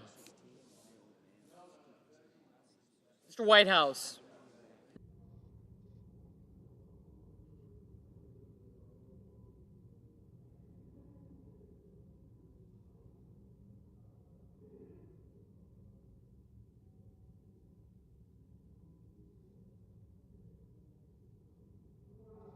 Mr. Warnock, no. Thank you.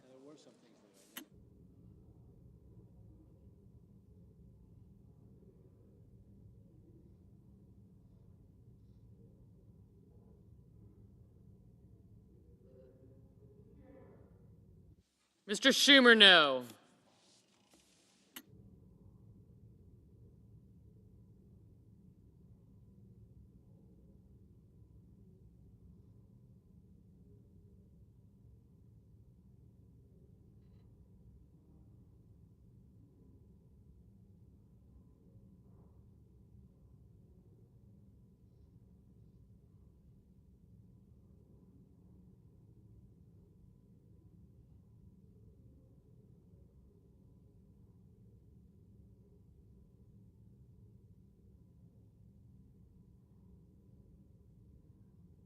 Mrs. Murray, no.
Mr. Merkley, no.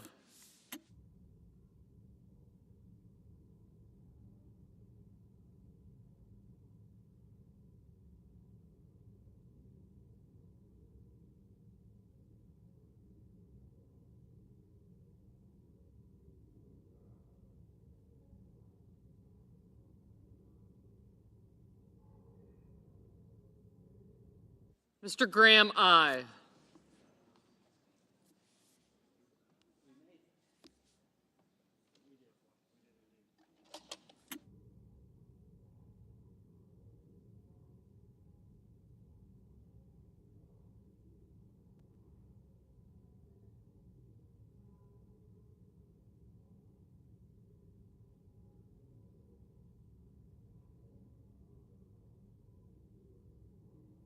Mr. Markey, no.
Mr. Blumenthal, no.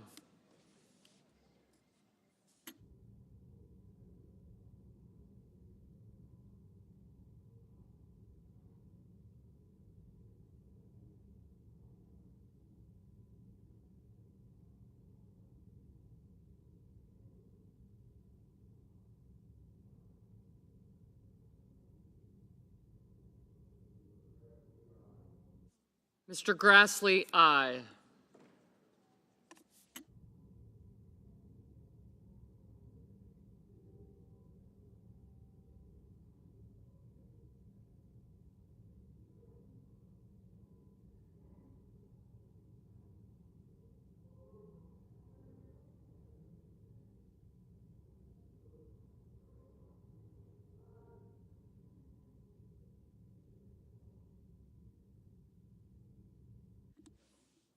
Mr. Scott of South Carolina, aye.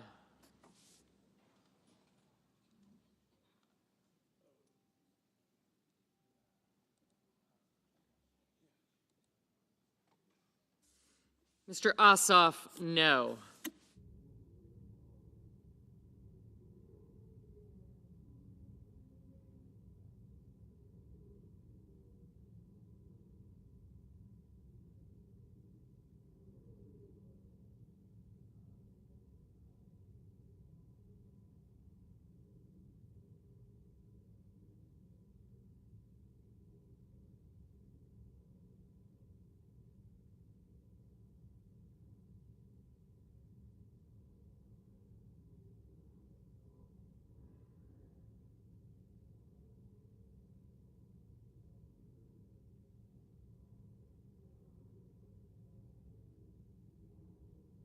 Mr. Padilla, no.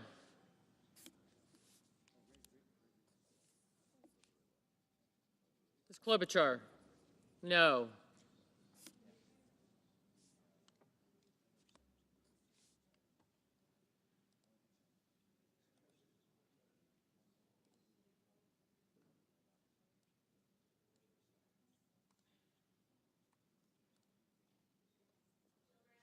Mrs. Gillibrand, no.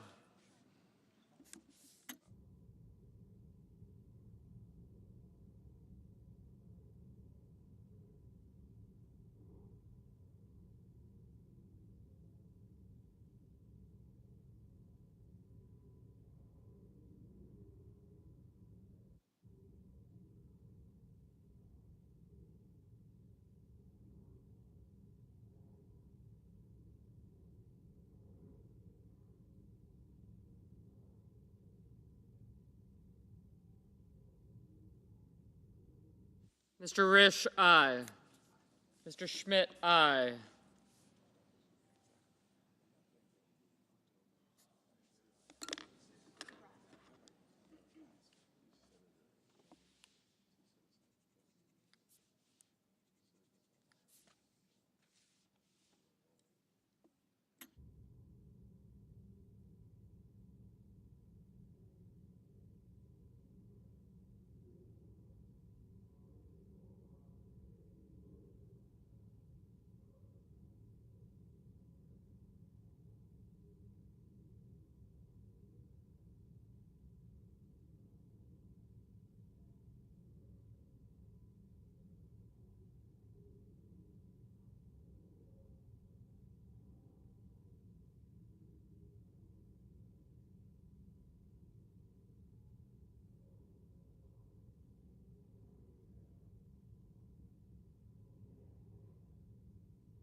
Mr. Van Hollen, no.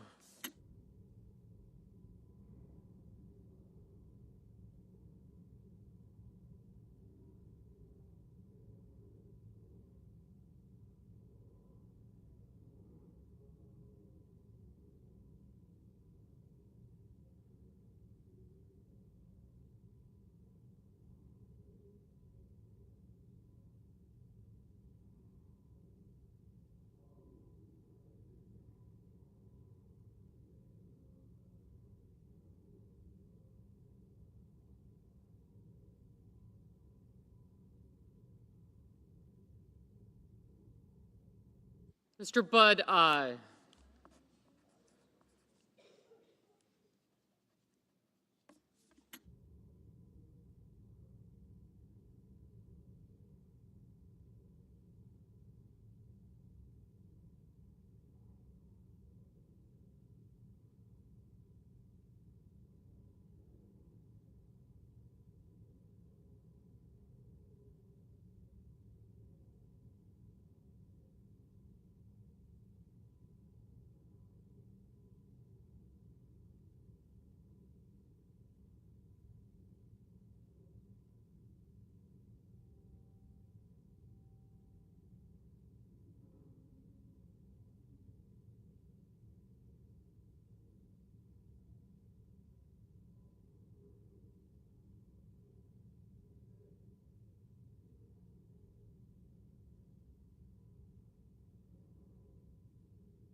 Mr. Sullivan, aye.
Ms. Lummis, aye.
Mr. Young, aye.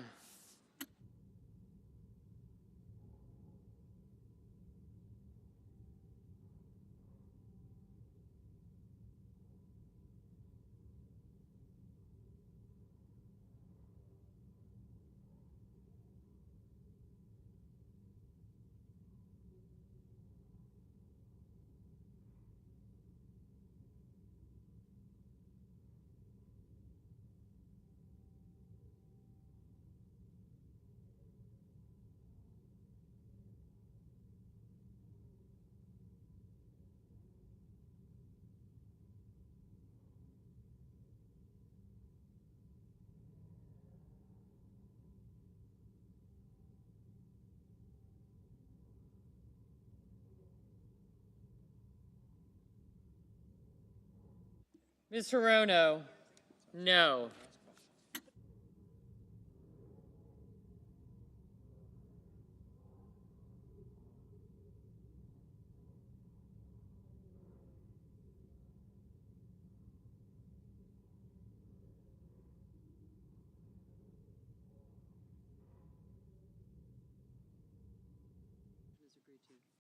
On this vote, the yeas are 53, the nays are 47. The motion is agreed to. The clerk will report the nomination. Department of Health and Human Services, Robert F. Kennedy Jr. of California to be Secretary. Mr. President.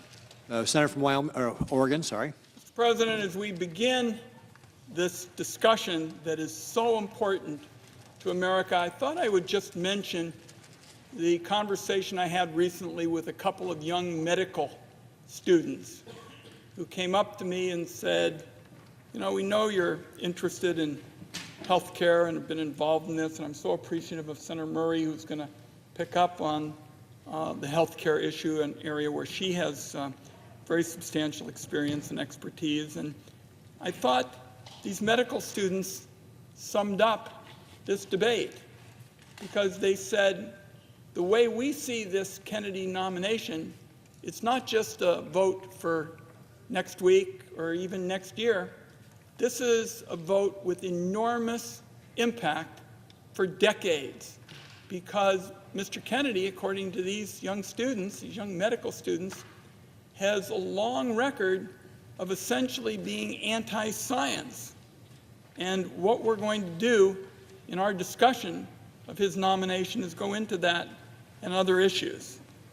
And suffice it to say, during his confirmation hearings, and they've been in multiple committees now, he was given ample opportunity from members on both sides of the dais to clarify his views on science and vaccines and our nation's biggest federal health programs.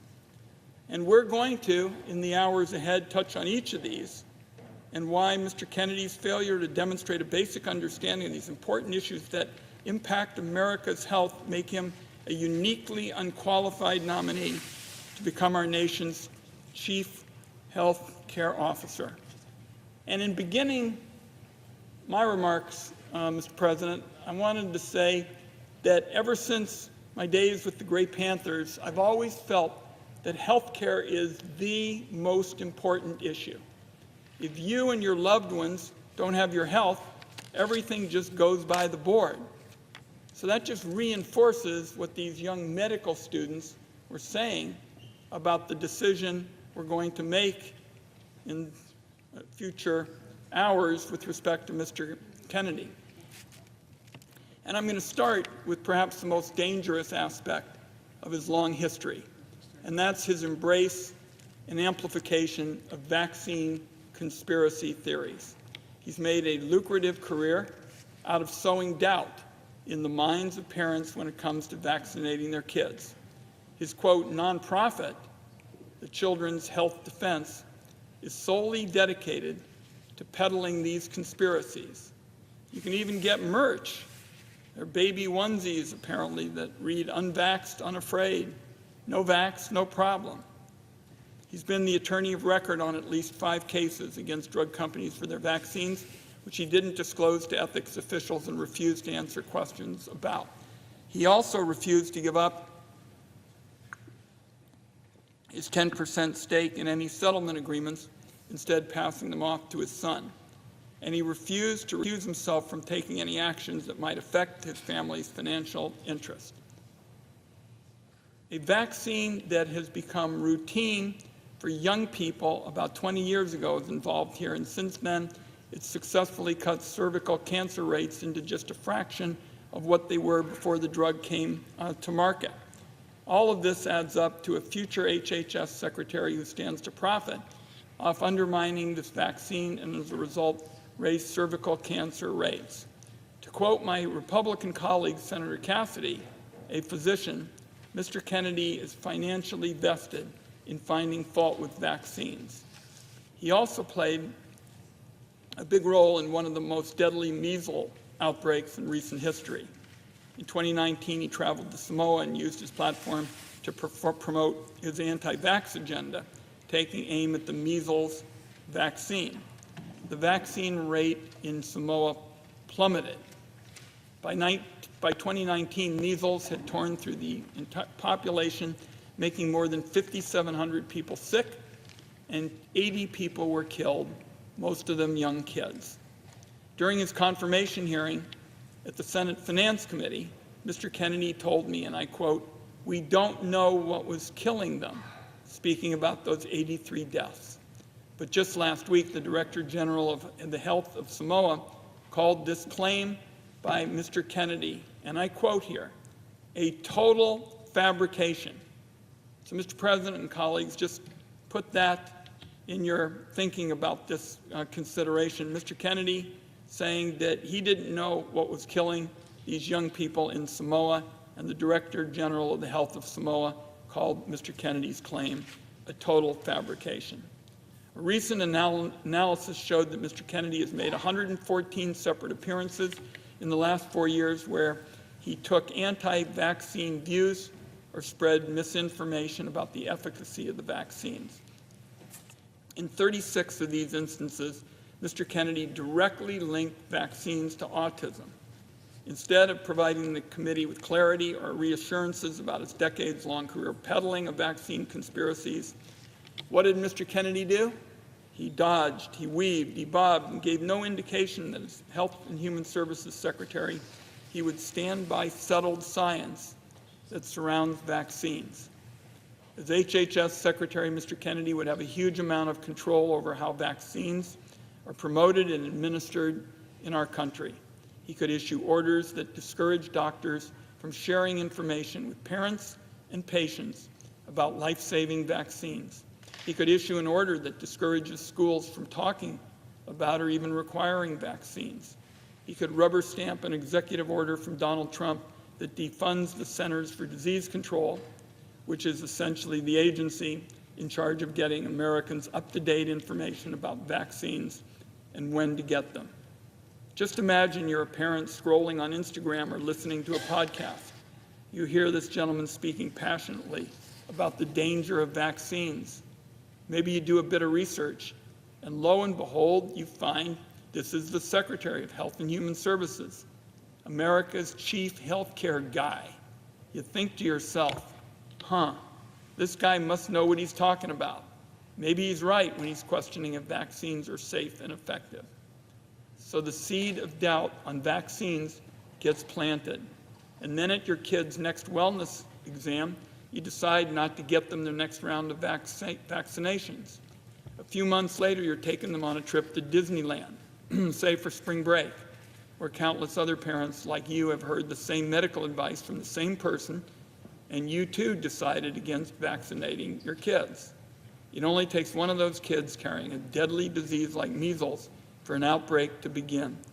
And pretty soon, after what was supposed to be the spring break trip of your dreams, your kid, sadly, is showing symptoms.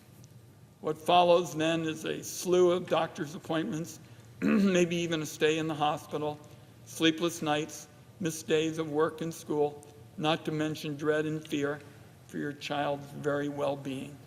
Meanwhile, countless other parents around the country that went on the same trip to Disneyland are now experiencing the same exact nightmare you are. Sowing the seed of doubt in the minds of just a few people can have massive consequences for communities across the country. And it is not hypothetical. Right now, there's a measles outbreak in Texas that's sickened more than a dozen kids. The number of kindergartners showing up with an exemption for required vaccinations jumped to a record high last fall. The two facts are connected, and Mr. Kennedy and his allies can take the credit for it. Now, Mr. Kennedy is fond of saying he's not making recommendations about whether parents should vaccinate their kids. He's just asking questions and giving people choices. That's a slippery tactic used by conspiracy theorists to dodge any real responsibility for their words and actions, and it's absurd coming from somebody who's about to be confirmed for a job that is entirely about making recommendations. Mr. Kennedy is also fond of saying that if somebody shows him the science to prove he's wrong, well, then he'll apologize and retract his statements.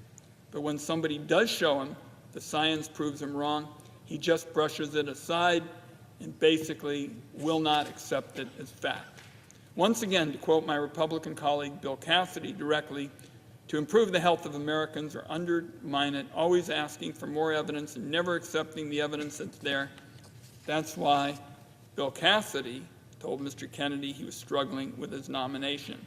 So even Republicans like Senator Cassidy, someone I work with frequently on the Finance Committee and respect his opinion, he knows how dangerous this guy is. And it is not hyperbole to say that when Mr. Kennedy becomes Health and Human Services Secretary, if he does, and has control over how our government rolls out vaccines or make them available, I believe kids in America will die. And when disease rates for illnesses that have effective vaccines start to rise in states across the country, and hospitalizations and death tolls mount, my Republican colleagues are going to regret voting, if they do, for Mr. Kennedy today or early this morning. And when disease rates for illnesses that have effective vaccines start to rise in states across the country and death tolls, mount, again, we will see Republicans say, this is something that could have been prevented. What else should we have done? Republicans will be responsible for every child that dies as a result of not being vaccinated, because it seems they care more about staying in the good graces of Donald Trump than they do about protecting the lives of kids. Again, this is something they will regret for years to come. Now, before we turn to Senator Murray's remarks, I'd just like to touch on Mr. Kennedy's stance on reproductive choice, an area where Senator Murray has been our leader for years and years in the Senate. In the lead up to and during his failed presidential campaign, Mr. Kennedy repeatedly claimed he supported a woman's right to make her own health care decisions. Less than a year ago, in an Instagram post on June 14th last year, he stated that he supports the emerging consensus in this country that abortion should be legal up to a certain number of weeks. Fast forward to his confirmation again at the Senate Finance Committee a few weeks ago.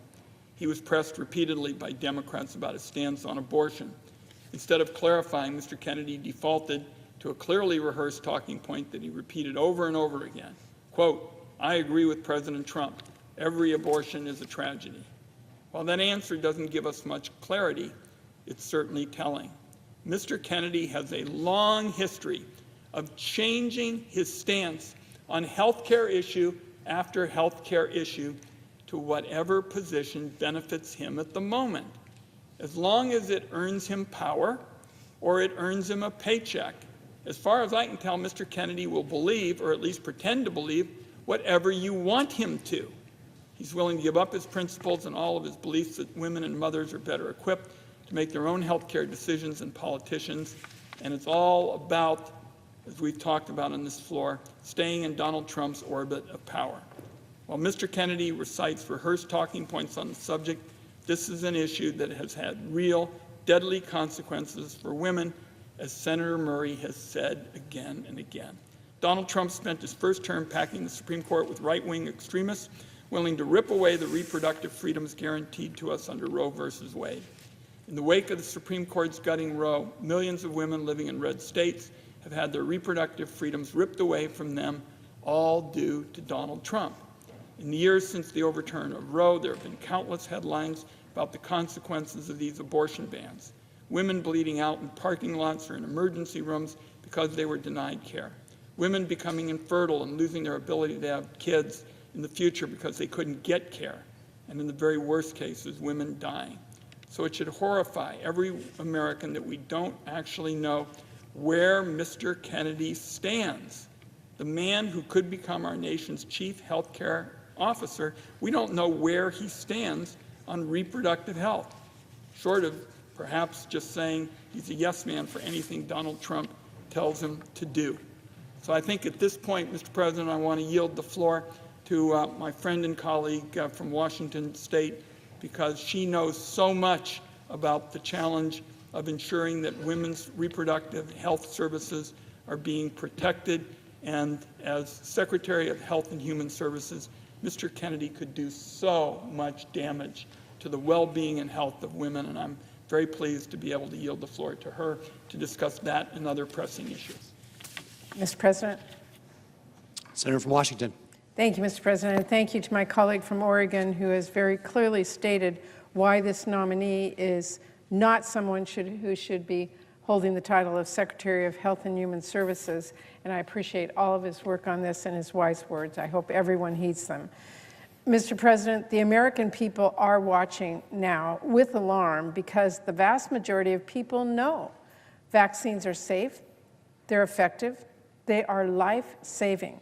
But we are now on the verge of confirming as our nation's highest health official, a man who has spent considerable time, money, and effort undermining that basic fact. A man who has abused his platform by refusing to acknowledge the well-established science that shows that vaccines are not linked to autism. Fear about that point, fueled by RFK Jr. and others peddling misinformation, is a leading reason that parents do not get their kids vaccinated against preventable, dangerous diseases. That is why elevating a man like RFK Jr. to lead HHS would be so dangerous. Just giving him any platform to spread vaccine doubt is dangerous, but to give him one of the biggest megaphones in the world, it is truly shameful that we even are debating this. My colleagues should know better. They actually do know better. They are looking the other way. They are choosing to pretend like it is in any way believable that RFK Jr. won't use his new power to do exactly the thing he has been trying to do for decades, undermine vaccines.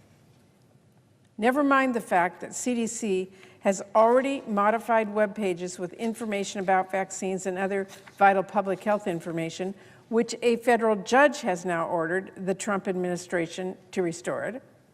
Never mind that the Trump administration is also reportedly planning widespread and significant layoffs at CDC and across HHS. This is how RFK Jr. substitutes his own beliefs for science. So when the vaccine conspiracy starts swirling and RFK Jr. turns HHS into ground zero for misinformation, I had no idea it is not going to be an excuse for confirming him, because at the Health Committee hearing, The chair pressed him repeatedly about the debunked claim that vaccines cause autism. And when RFK Jr. said he needed to see the evidence, he was shown the evidence. But to no one's surprise, he did not keep his word, admit he'd been wrong, and spread the good news that vaccines do not cause autism. He's had 2 weeks since that hearing to look at the same settled science as everyone else. Crickets. But he won't hesitate to quote the latest anti-vax conspiracy. He's totally up to speed on that front. Are my colleagues really buying this guy will take an impartial look at the science? If you think RFK Jr. will change who he is, you are lying to yourself. He has given no evidence to suggest that and all the evidence in the world to the contrary. Given his long and growing track record, we cannot just pretend if RFK Jr. finally gets power to undermine vaccines, a cause he has dedicated a considerable amount of time and effort to, that he'll just give up. That is not believable. And I know I've been talking a lot about vaccines because it is so obviously alarming. But the responsibility he would have goes far beyond that. So let's break some of this down. Both the ways he could undermine vaccines as HHS Secretary and the other responsibilities that would be at stake. To start with, the CDC is under HHS. That means that the Secretary directly appoints people to CDC's Vaccine Advisory Board. That board is responsible for making recommendations about vaccines, and it is those recommendations that determine whether or not certain vaccines have to be covered by insurance. So simply put, changing those recommendations will change what vaccines millions of Americans, including kids, will be able to get from their healthcare provider. If he is confirmed, there would be nothing stopping RFK Jr. from firing the entire board and replacing them all with vaccine skeptics. After all, he has said many times and in many ways, he thinks CDC is corrupt and bought by pharma, as usual, by the way, without any evidence. RFK Jr. would also oversee the Food and Drug Administration. That is another agency he has repeatedly tried to discredit and attack, where he says he plans to fire hundreds of scientists on day one, and an agency that plays the crucial role of making sure our drugs and our treatments, including vaccines, are safe and effective when we purchase them. Not only would Mr. Kennedy have a key perch from which he would undermine vaccines on a scale like never seen before, he could also use that platform to peddle quack treatments, no basis in science. RFK Jr. would also have jurisdiction over NIH. That alone means influence over billions of dollars in medical research, research that is responsible for a significant portion of our economy, and more importantly, research that patients are desperately hoping will help them find cures. But RFK Jr. could redirect those funds to promote his favorite pet conspiracies instead of promising cures. Or he could make good on his plan to fire hundreds of researchers and pause infectious disease research for 8 years. It should go without saying, viruses aren't going to take a break. And here's the thing, the attacks on medical research are now already happening under Trump. From his day one executive orders, President Trump has already been threatening medical research. Suddenly, all of our grants are at risk because they are looking at addressing barriers to care or understanding why Black and Native American women have higher maternal death rates. And now President Trump also is trying to illegally, arbitrarily, and suddenly change NIH guidelines to set an unrealistic low cap on indirect cost rates. That will mean researchers laid off, studies canceled, including life-saving clinical trials, and kids not able to get the treatment they need. All because President Trump and Elon Musk don't seem to understand how we actually fund important research and couldn't even be bothered to find out before taking an axe to our medical research labs. at a time when life-saving research like this is already under attack from President and the richest man in the world, no one who truly values medical research should vote to install one of the biggest attackers of medical science as the Secretary of Health and Human Services. Mr. President, insurance is another huge portfolio for HHS. Last time Trump was in office, we saw millions of people lose their health care coverage. The uninsured rate went up after years of hard-won progress. And we all know he still wants to rip up the Affordable Care Act, which will drive up costs and kick people off their coverage. There's no reason to think Mr. Kennedy will stand up to that effort. Indeed, there is no reason to think he has the experience and understanding of the system to actually do so. During his committee hearings, RFK Jr. confused Medicare and Medicaid. This is basic stuff. He failed to describe the components of Medicare. And yes, Mr. President, I do absolutely have to talk about abortion care. This is of grave importance right now. In his hearings, not only did RFK Jr. confess to having no real understanding of EMTALA, that is a law which requires patients have access to life-saving emergency care, including, in some cases, abortion care. He also showed that he will be totally open to Republicans' fact-free efforts to rip away access to medication abortion. Like so many other issues that RFK Jr. is simply wrong about, the science on that has been settled for many years now. Mr. Kennedy made clear, though, he's very open to revisiting access to the abortion pill based on a Republican argument against the science that basically boils down to nah. Putting up barriers to accessing the abortion pill or ripping it off the market completely, as Republicans have made very clear they want to do, would be absolutely devastating. And let's not forget about pandemic threats. The lies that RFK Jr. spread during the last pandemic already make clear he is not the man to do this job. But if that weren't enough, when there was a pandemic threat response planning session for this new administration, he skipped it. He didn't go. It would be almost comical if this wasn't so serious.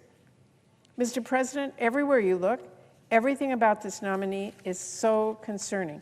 We cannot take this man at his word, something he has changed and gone back and forth on time and time again, but we can take him on his record, which is that he has consistently undermined vaccine confidence.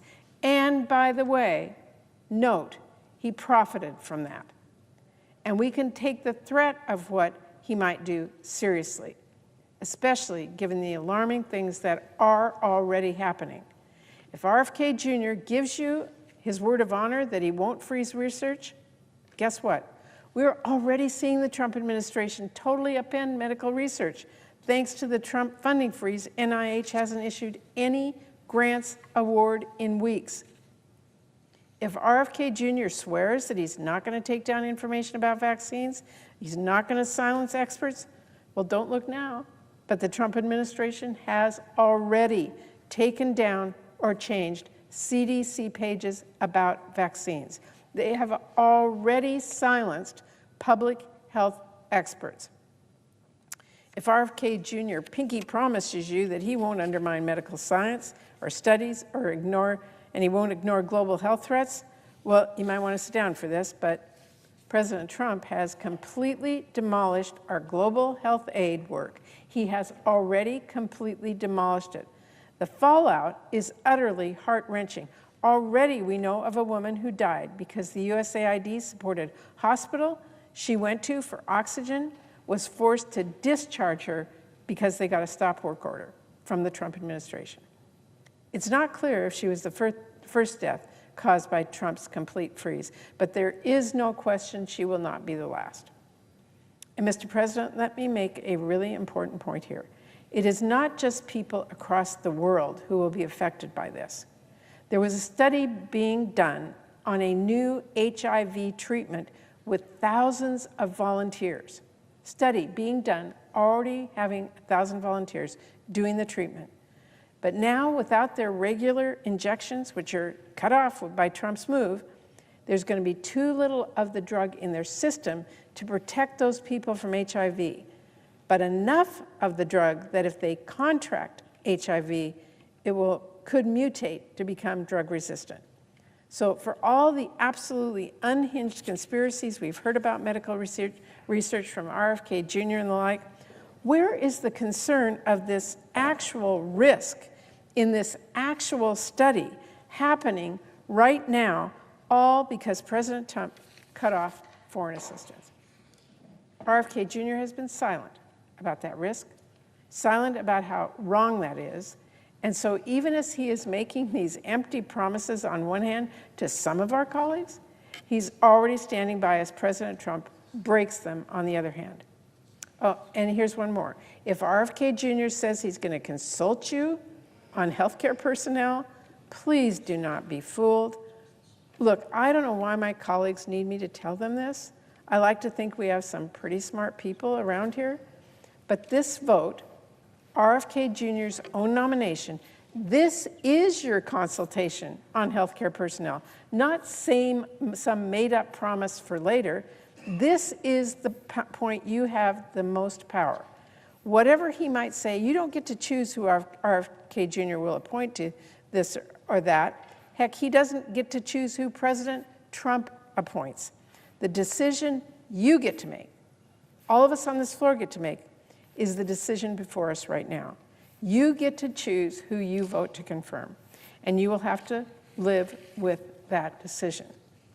And if you ignore the warning signs and confirm RFK Jr., then when the wheels fall off the wagon, you may try to tell yourself you were lied to, but you knew who you were dealing with. You knew who you were dealing with. You knew what he said before and what he has refused to say. You had all the knowledge you needed to do the right thing. I cannot tell my colleagues enough, this is not a game. This is not a political role without consequence. The health secretary has real power over whether Americans can get basic information and care that impacts whether they live or die. As I have tried to drive home throughout this process, vaccines save lives. That is not a question. It is not a slogan. It is a fact. If when parents look to you, worried about their newborn, wanting to do what is best for their baby, and trusting your advice as a public health leader, if you cannot tell them the same truth that centuries of science and experience tells us, which is that vaccines are safe and effective and life-saving, then you have absolutely no business leading the Department of Health and Human Services, none.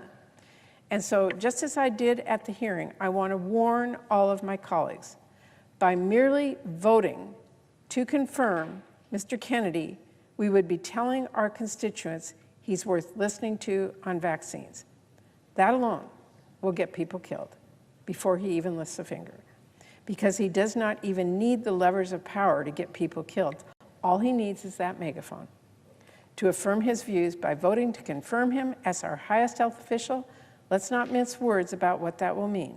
When babies die from whooping cough because parents weren't sure if the vaccine was safe, will you be able to look them in the eye? When the flu sweeps our nursing homes, when measles sweep through our communities, will it be worth it? Mr. President, I will end on this. I'm sure there are plenty of members who know perfectly well just how dangerous it would be to confirm RFK Jr. They don't need to hear it from me. In fact, some of them even know the danger better than I do. But here's what I do know. Conscience is a muscle. Courage is a muscle. The less you use them, the more they fade away. So if my colleagues are feeling the pressure from President Trump, or if they're feeling the weight of the richest man in the world on their backs on this vote, I would warn them. This will certainly not be the last test we face here in the Senate. Giving into this pressure now won't make it go away. It won't soften the pressure you face later, and it will not strengthen your resolve when the stakes are higher. It will just show pressure works. If you do not draw a line somewhere, you will cross every line you could ever imagine. You will be pushed further and further into accepting things you thought you never would, things you thought you never could. I think most of my colleagues know what really is at stake here. I think most of my colleagues know what sort of man RFK Jr. is and what sort of damage he could do if he's confirmed. There are political realities, we all get that, but there is also right and wrong. There's fact and fiction. There's people staying healthy and people dying pointlessly, kids dying pointlessly from diseases that we can prevent because they thought Congress took its job vetting our health care secretary seriously. So, Mr. President, I urge my colleagues to show some courage. I urge them to show some conscience. I urge them to vote no on RFK Jr.'s nomination. Mr. President, I yield 30 minutes of post-cloture debate time to the Democratic leader, and I yield the floor.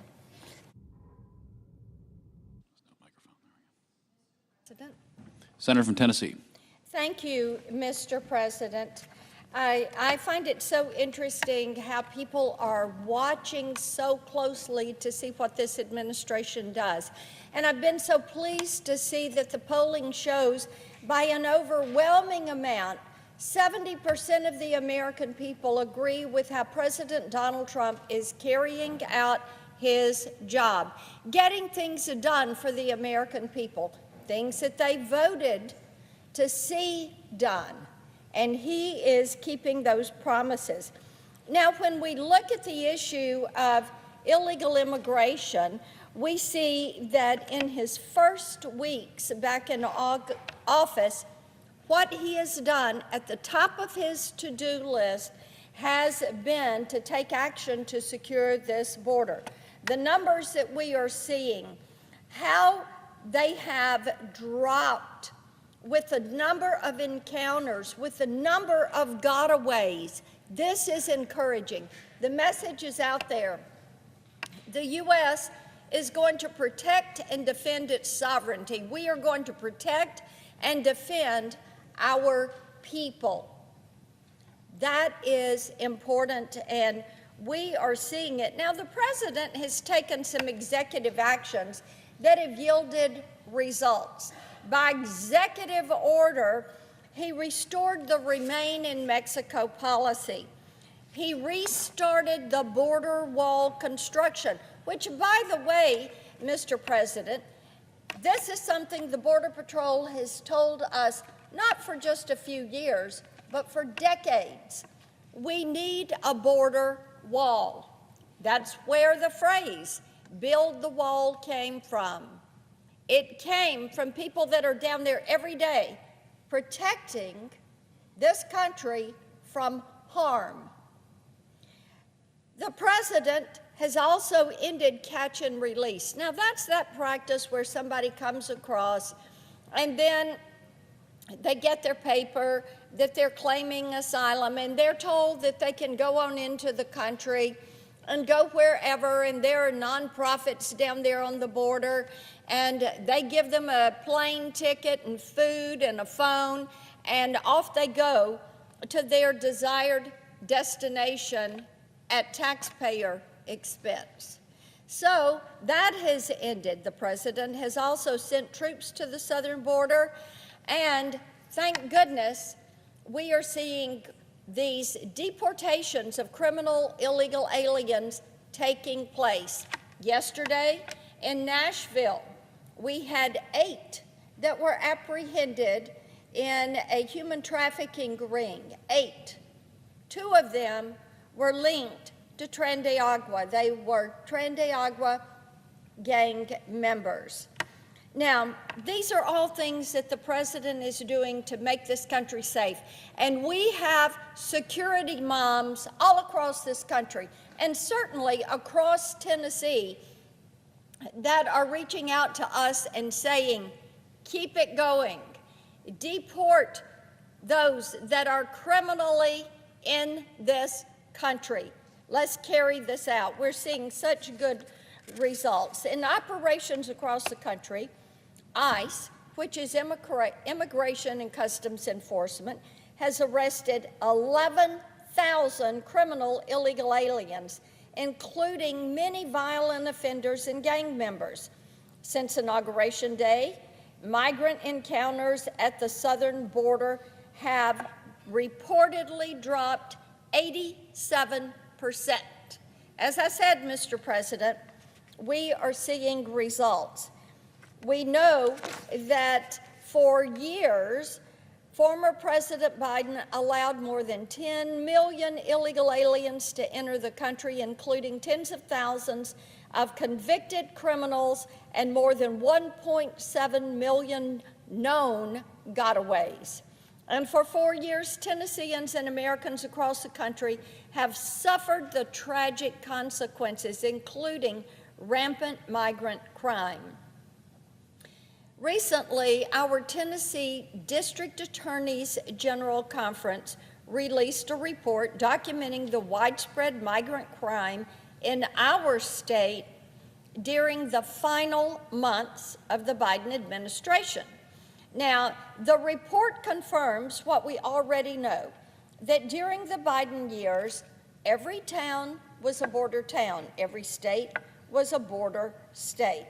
So our Tennessee District Attorneys General took the last 3 months of 2024 and they said, let's look at what is happening in these last 3 months and see how this has escalated. Now, of course, we know that under Joe Biden, violent crime rose 43% his first year that he was in office.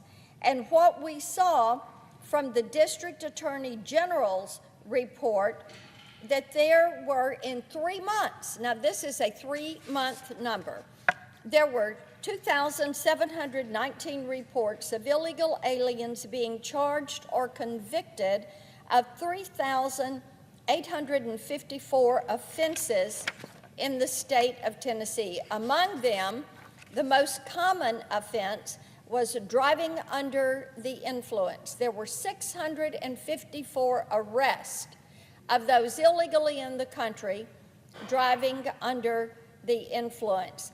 These offenses accounted for more than 13% of all DUI arrests across the entire state. And this problem is a big reason why last year my Republican colleagues and I introduced the Protect Our Communities from DUIs Act. This bill would automatically deport any illegal alien who is charged with driving under the influence. Mr. President, as I have gone across our state, in each of our 95 counties, which I visit every year, into each of these counties, I have heard from law enforcement, from police chiefs, from sheriffs, that these DUIs are such an incredible problem, and the number that are committed by those illegally in the country. Now, over this same 3-month period, illegal aliens committed hundreds of violent, heinous crimes, 154 instances of domestic assault, 80 of aggravated assault, 21 convicted of child abuse, 9 of statutory rape, 8 of sexual exploitation of a minor, 7 of vehicular homicide, 4 of murder, 3 of rape of a child, and the list goes on and on. As I said, over 2,700 illegally in the country that were convicted of more than 3,800 crimes. Disturbingly, these numbers are likely an undercount. Only 73 of Tennessee's 95 counties reported data to the District Attorneys General Conference. Under Biden, national data showed that illegal aliens were pouring in from countries all over the world. And the Tennessee Migrant Crime Report also reflects this. There were 92 unique countries of origin from Mexico and Guatemala, Jamaica, Romania. Here's the bottom line. Because of Joe Biden's open border policy that was supported by far too many of my Democratic colleagues, Thousands of crimes were committed by thousands of criminal illegal aliens in the state of Tennessee over just a 3-month span. And this, my colleagues, is just one state. This is my state. But we know this is happening in communities all across this country. More than anything, the report underscores the importance of President Trump's mass deportations, which are underway. There are many ways that Congress can support these efforts. My CLEAR Act, which I've talked about many times on the floor, would ensure state and local law enforcement officials have the tools to help the federal government deport criminal illegal aliens. This is crucial, especially when you've got far-left leaders like the Chicago mayor refusing to turn over criminal illegal aliens to federal custody. Now, General Bondi is suing these sanctuary cities for allowing criminal illegal aliens who have no right to be in our great nation to harm Americans. And thank goodness she is being tough on crime. I've also introduced the Preventing Violence Against Women by Illegal Aliens Act, which would allow the deportation of illegal aliens convicted of sexual offenses or domestic violence. Any illegal alien who commits these heinous crimes should be removed from the country immediately, and I encourage all of my colleagues on each side of the aisle, support this. And my Container Act would ensure that border states like Texas have the legal authority to place temporary barriers on federal land to help stop the flow of traffickers, drugs, and criminals coming across the border. There are thousands of criminal illegal aliens residing in Tennessee and across the country. We should be using every resource at our disposal to remove them from our country. In many ways, the bills that I've mentioned would help President Trump to get the job done. I yield the floor.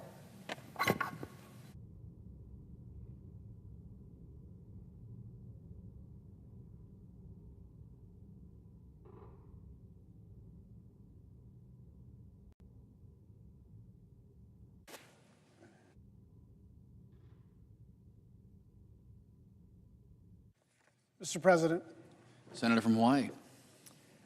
it is not often that the stakes of a vote to confirm a cabinet nominee are this high. But tomorrow, when we vote on the nomination of RFK Jr.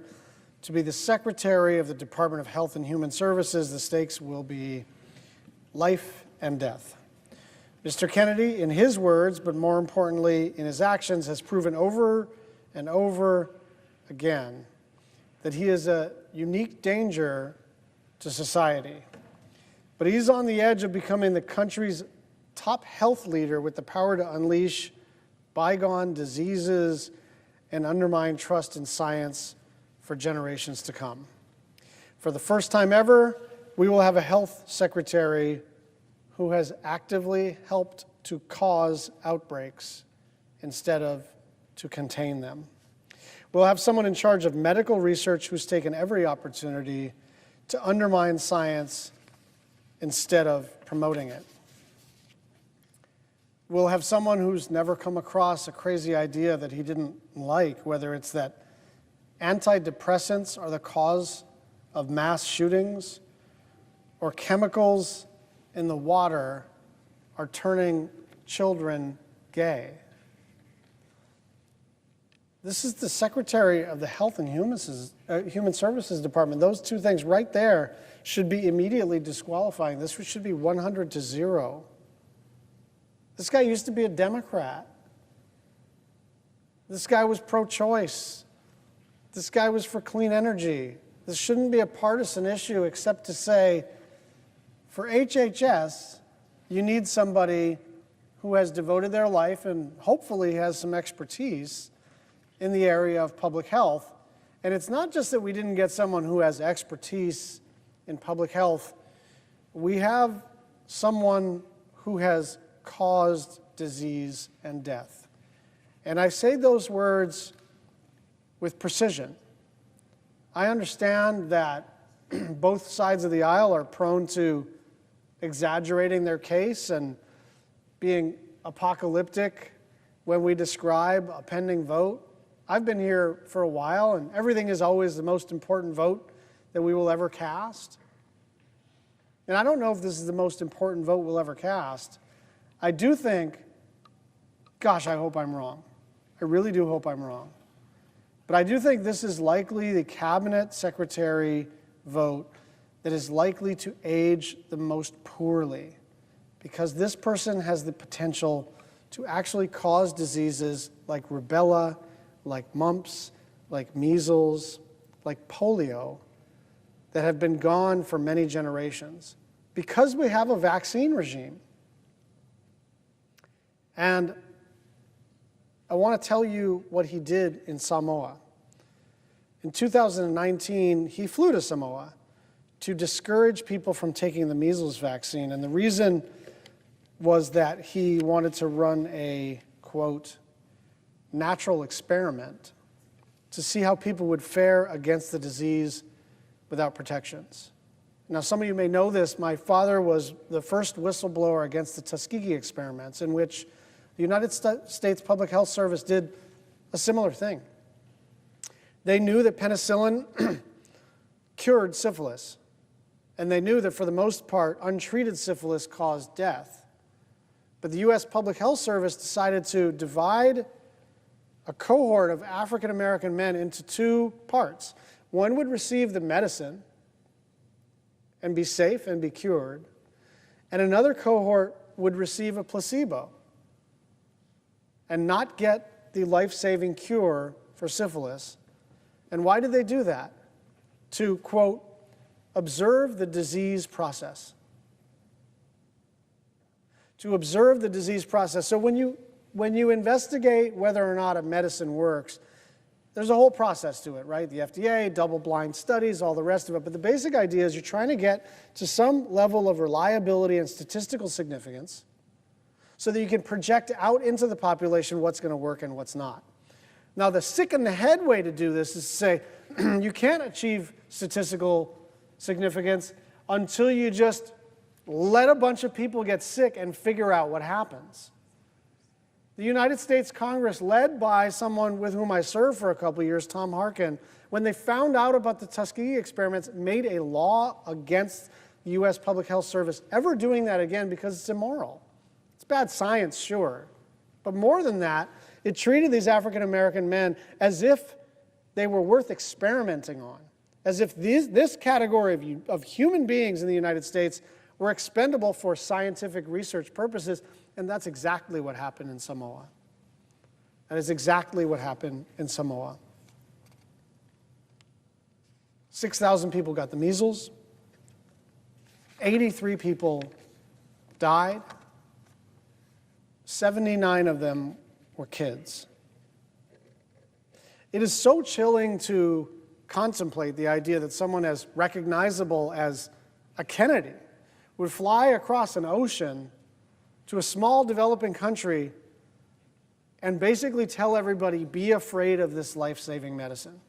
And it's not like he did that once and said, I'm sorry, I misunderstood, or I'm being misunderstood. This dude actually sells onesies on his website saying, I think it's like unvaxxed and unafraid, for a little baby. This guy has views that are out of the mainstream of, I would guess, 99 out of 100 United States senators. And I do understand the pressure that some of my colleagues are facing. They're being told, if you vote against one Trump nominee, you'll be primaried. So that's not a small amount of pressure. But this one, I just promise you, it's not going to age well.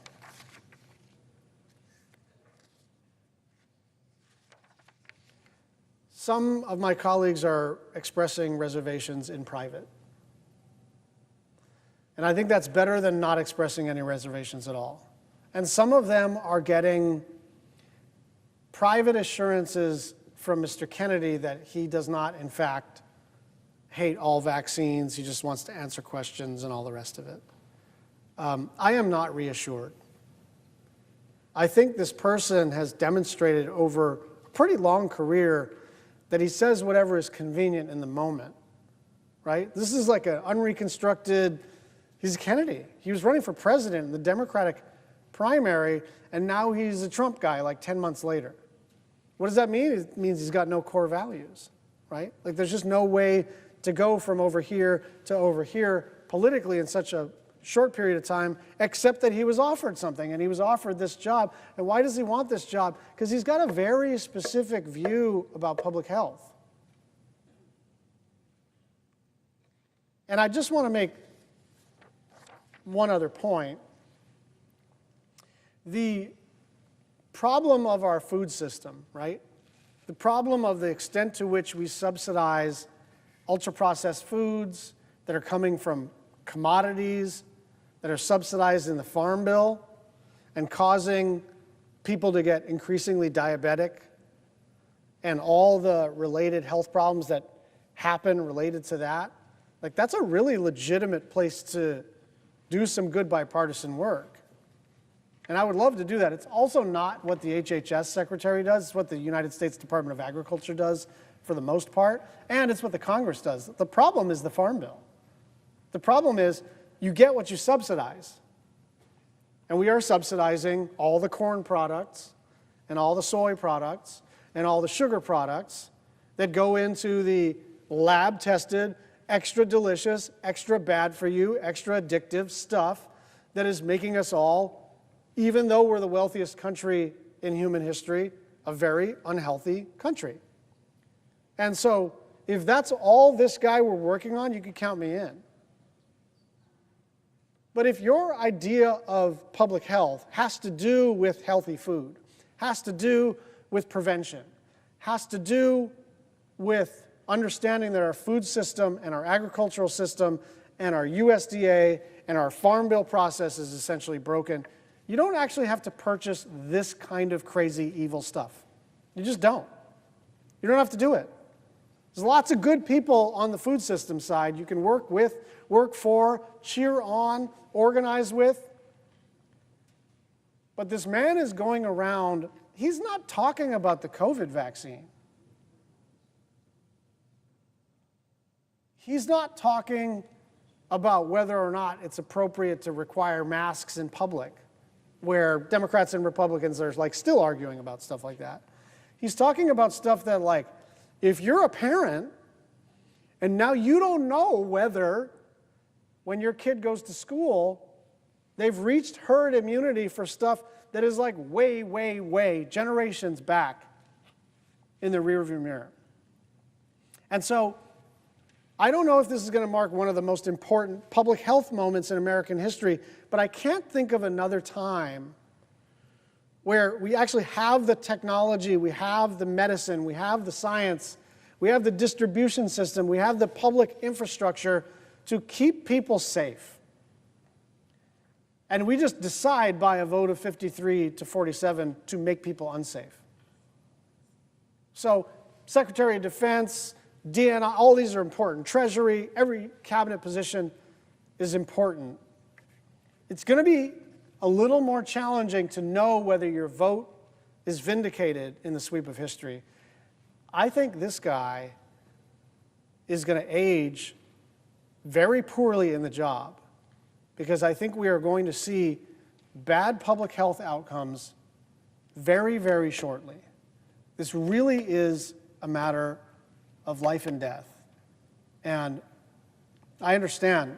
What I have learned over the last 10 days is if Republicans are going to display courage, it's not going to be on the cabinet. There are a few that have voted, not with their party, but for the most part, like, they're in line and Trump is going to get his cabinet. But let this be a marker for everybody. Let today be a marker for everybody. Even if you voted for Trump, if you didn't vote for Trump, if you're not a voter, it doesn't matter. If you think it's a good idea to leave all of these diseases in the rearview mirror, then this is a very, very bad person to have running the Department of Health and Human Services. I yield the floor.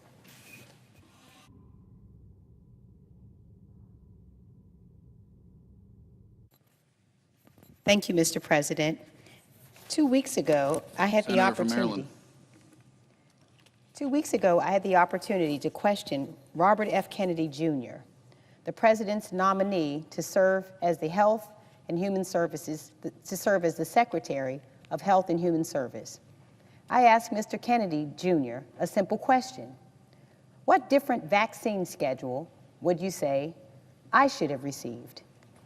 I asked this question because just 3 years ago, Kennedy said, and I quote, "We should not be giving black people the same vaccine schedule that's given to whites because their immune system is better than ours."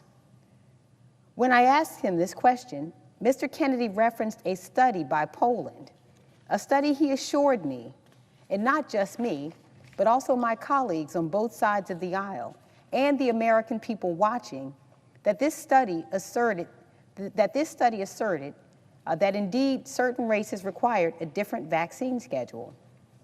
That was a lie. In fact, the study's own authors stated the data doesn't support a change in vaccine schedule based on race. Mr. Kennedy's response was damning, and his response was dangerous. And so I followed up following the hearing with a letter and with questions I wrote to Mr. Kennedy. During your testimony, you cited a series of Poland studies that underlie your claims that black people and white people should have different vaccine schedules. You ended by saying, in that hearing, you don't believe the science, the peer-reviewed studies? Well, Mr. Kennedy, I do believe in science, and I did some digging into the studies you referenced. NPR interviewed the authors of the studies you cited, medical experts with years of experience, and they universally disagreed with your assertions. In fact, Dr. Richard Kennedy of the Mayo Clinic, who was involved in a study you mentioned, made clear that the data doesn't support a change in vaccine schedule based on race. Dr. Kennedy also stated that your suggestion would be, quote, twisting the data far beyond what the studies actually demonstrate. Dr. Gregory Poland, who you mentioned by name during the hearing as doing research supportive of your claim, told NPR that his team, quote, found no evidence of increased vaccine side effects, and that any claim of increased vulnerability among African Americans who received the rubella vaccine is, quote, simply not supported by either this study or the science. NPR quoted Dr. Carlos Del Rio of Emory University as saying that your conclusion was, quote, taking it to a very unsafe place because black children already have lower vaccination rates than their peers. That is why I said your claims on this issue were dangerous. I have to ask you, Mr. Kennedy, do you still believe that black and white individuals should have different vaccination schedules? Now, you should think that the man who wants to serve as the Secretary of Health and Human Services, the man who wants to be tasked with the mission of HHS, which is improving the health, safety, and well-being of America, would provide a thoughtful and nuanced response. It was anything but. Because let's be clear, Mr. Kennedy is not a doctor, he is not a scientist. In fact, his only tangential connection to the world of health and science is decades-long activism questioning the efficacy and safety of vaccines. Maybe I shouldn't have been surprised at his curt and dismissive response. Mr. Kennedy wrote, "If confirmed, I will do nothing as HHS Secretary that makes it difficult or discourages people from taking the vaccines, but instead seek transparency in these products." Yet another lie. Mr. Kennedy's life story is one riddled with quackery and laden with conspiracy theories. I quote him when he said, "There's no vaccine that is safe and effective." I quote, "None of the childhood vaccines have ever been studied." He also said, I quote, "They get the shot, that night they have a fever of 103, they go to sleep, and 3 months later their brain is gone." This is a Holocaust, what this country is doing. I quote, "Autism comes from vaccines. The polio vaccine given to his generation caused cancer that," I quote, "that killed many, many, many, many more people than polio ever did. The COVID vaccine was," and he said, quote, "the deadliest ever made." He also said, I quote, "COVID-19 is targeted to attack Caucasians and Black people. The people who are most immune are Ashkenazi Jews and Chinese." He also said, "There's no vaccine that is, safe and effective." All statements made by a man who is asking to be held responsible for a singular mission. The mission of the United States Department of Health and Human Services is to enhance the health and well-being of all Americans by providing for effective health and human services and by fostering sound, sustained advances in the sciences underlying medicine, public health, and social services. It is a task of epic responsibility, a serious job that, when done well, can save hundreds of thousands of lives. A job that, when done poorly, will most certainly cost American lives. And let us not speak of Mr. Kennedy in a vacuum. We have now held the floor multiple times over the past week over a string of nominees that are dangerous to the American people. Not because, and I cannot stress this enough, we disagree with their politics or their worldview. We can have robust policy debate. We can have robust scientific debate. In fact, robust debate has the potential to move us forward as a country. Respectful debate is the hallmark of this body. It is a crucial component of free speech. I went to law school, and I spent years in the courtroom trying cases, making my arguments before a jury of my peers, grounding my arguments were a basic set of evidentiary facts. But what we are dealing with here isn't a debate. It's a popularity contest and a test of loyalty. Mr. Kennedy is not in this position today as the nominee for Secretary of Health and Human Services because of his vast experience in medicine. Mr. Kennedy is not in this position today because of his deep scientific knowledge. Mr. Kennedy is not in this position today because he has respect for the scientific method.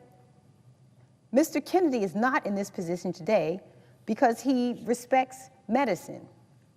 Mr. Kennedy, like many of his fellow nominees, is in this position today because of his deep loyalty to the President of the United States.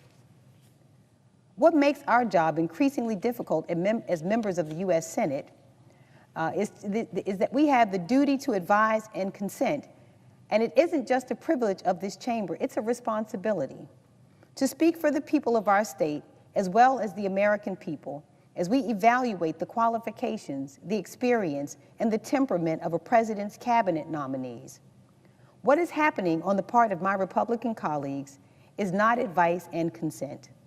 The sole qualification being assessed is loyalty. Not loyalty to country, not loyalty to the American people, not loyalty to the duties and responsibilities we have been entrusted with by the voters in each of our states. The sole qualification up for assessment is loyalty to the president. And Mr. Kennedy has that in spades. But loyalty to this president comes at a cost. Not a cost to the billionaires, not a cost to the people in this body, a cost to the American people. Democratic Americans, Republican Americans, independent Americans, Americans who voted for this president, Americans who did not, and Americans who did not vote at all. The president has been consistent that he believes the American people delivered him a mandate to carry out his agenda. With respect to the health, safety, and well-being of America, the purview of Health and Human Services, the president believes that cutting funds for medical research into things like cures for cancer is apparently a part of that mandate. Just this weekend, the president announced massive cuts to NIH, an agency which I'm proud to say has its home in Maryland. The mission of the National Institutes of Health is to seek fundamental knowledge about the nature and behavior of living systems and the application of that knowledge to enhance health, lengthen life, and reduce illness and disability. It falls under the very agency Mr. Kennedy is seeking to run. Here are what some scientists, people I implore Mr. Kennedy to listen to despite his apparent distaste for the profession, had to say about these massive cuts. Dr. Richard Huganier, professor and chairman of the Department of Neuroscience at Johns Hopkins University School of Medicine in my state of Maryland, said, and I quote, "We were all just dumbstruck. I'm calling it the apocalypse of American science. This will basically change science as we know it in the United States. The bottom line is that we are going to have a lot less resources, which obviously means we are going to have to lay people off and research will be slowed down." Dr. Otis Brawley, professor of oncology and epidemiology at the Johns Hopkins School of Medicine and the Bloomberg School of Public Policy said, and I quote, "We're going to see health research kneecapped." Dr. Brawley has actually overseen grants at the National Cancer Institute, which is a part of the NIH, as well as received them from his cancer research. He went on to say, and I quote, "People who are getting treated in clinical trials now for cancer will find many of those trials will close down."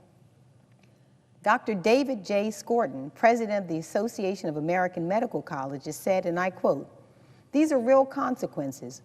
Longer waits for cures and for diagnosis, slower scientific progress, losing out to competitors around the world, and fewer jobs. Those who are facing any health challenges will suffer from less biomedical research." Dr. Robert Lefkowitz, a Duke University professor, my alma mater, go Blue Devils, professor of medicine who won the Nobel Peace Prize in Chemistry in 2012, said, and I quote, "I think the American people need to understand how devastating it would be if this goes through. A lot of research would just have to stop. I cannot imagine that the shortfall could be met from other sources." NIH funding supports over 600 current and ongoing clinical trials at Johns Hopkins in Maryland. The NIH supports hundreds more critical research projects and clinical trials at the University of Maryland. Clinical trials in cancer, pediatrics and children's health, heart and vascular studies, and the aging brain. Research on traumatic brain injury to members of the military, suicide prevention, addiction, and patient safety. Clinical trials supporting over 23,000 jobs and $5.7 billion in economic activity in Maryland. These massive cuts will lead to over $200 million in losses to Hopkins and over $50 million in losses to the University of Maryland. Now, I may not be a Republican voter, but I can assure you Republicans across our country aren't seeking to stymie progress on a cure for cancer. By putting the NIH in its crosshairs, the president is targeting some of the most vulnerable Americans. The young child suffering from sickle cell disease, the working mom who's also struggling to care for a parent with Alzheimer's, the family member suffering from an opioid addiction, the father dying of lung cancer, all diseases being actively researched by the NIH. Disease and suffering does not respect the boundary of partisan politics. It impacts each and every American family. And it falls in part to the Secretary of Health and Human Services to do everything in his power to get us closer to cures. Instead, I fear we have a nominee before us who is more interested in getting us closer to conspiracies. And with loyalty to the man in the White House, as opposed to the health and well-being of the American public, Mr. Kennedy is likely to follow his boss in supporting a tax on Medicaid. This administration and my Republican colleagues are seeking to upend federal Medicaid financing and are considering per capita caps and repealing Medicaid expansion funding. Let me make this simple. The Republican framework to cut Medicaid puts nearly 435,000 Marylanders at risk of losing coverage. It will lead to major gaps in health care coverage and undermine family economic security. It will put quality care out of reach for more families. And at the risk of sounding like a broken record, these are Democratic families. These are Republican families. That shouldn't matter to the president or the nominee for the Department of Health and Human Services. All that should matter is that these are proud American families. The administration's attacks on Medicaid would kick millions of people off their health coverage and force states to make deep cuts to benefits, eligibility, and reimbursement rates. My state can't afford these cuts. Maryland's families can't afford these cuts. 96% of eligible children in Maryland are supported by Medicaid and/or CHIP. Cuts would disproportionately hurt children with the lowest incomes and the highest health care needs. At a time when Americans are struggling under the weight of inflation, scraping to pay for food, gas, and housing, we cannot strip away or cut their health coverage. That's a cruel move that will certainly bankrupt many individuals and families. Many Americans are one catastrophe away from financial ruin. And if you take away their coverage and access to affordable care, it will be realized. Don't just take it from me. Marylanders have been calling and writing in, demanding that Congress do everything it can to fight against attacks to Medicaid. Jacqueline from Baltimore shared this with us. One day I was at work and passed out in the bathroom. Had to be cut out of the restroom by the firemen. After being in a coma for 12 days, it was determined that I was diabetic. Having Medicaid saved my life. If I did not have Medicaid or any insurance, I would have been sent home and who knows what would have happened. Another constituent from Ellicott City shared this. My 22-year-old son has autism and a significant cognitive disability. He is a happy, affectionate person who loves being around people and being physically active. Due to behavioral challenges at home, he lives in a group home. This environment is one in which he can be safe and thrive. He also attends a program licensed by the state's Developmental Disability Administration Monday through Fridays, 9 to 3. This program provides meaningful day services. Both his group home and day program services are funded through DDA's Medicaid waiver. Given the cost of my son's services and the services of many other individuals with developmental disabilities, a limit on federal Medicaid dollars would no doubt force Maryland to reduce services. If my son was not able to continue living in his group home, he would have become homeless. Another impact of Medicaid cuts could be his health care, as he is fully reliant upon Medicaid for his health insurance. He will never be able to work enough hours to draw health insurance benefits due to his disability. Such an anecdote should stir all of us to action. It should stir the members of this body to take more seriously our duty to advise and consent, to push back against the nominee who sees his role as a loyal foot soldier to one American who sits in the White House and not the millions of Americans whose health and health care are on the line. Last week, I looked Mr. Kennedy in the eye and said I would not be supporting his nomination. I said that his views are so dangerous to our state and to our country that his voice would be a voice that parents would listen to. I honored my constitutional duty of advice and consent. On behalf of every single Marylander who's lost a loved one to disease, every single Marylander who works at NIH or is actively researching cures, every single Marylander who has been led astray by a snake oil salesman peddling quackery instead of science, I will be voting no on Mr. Kennedy for them.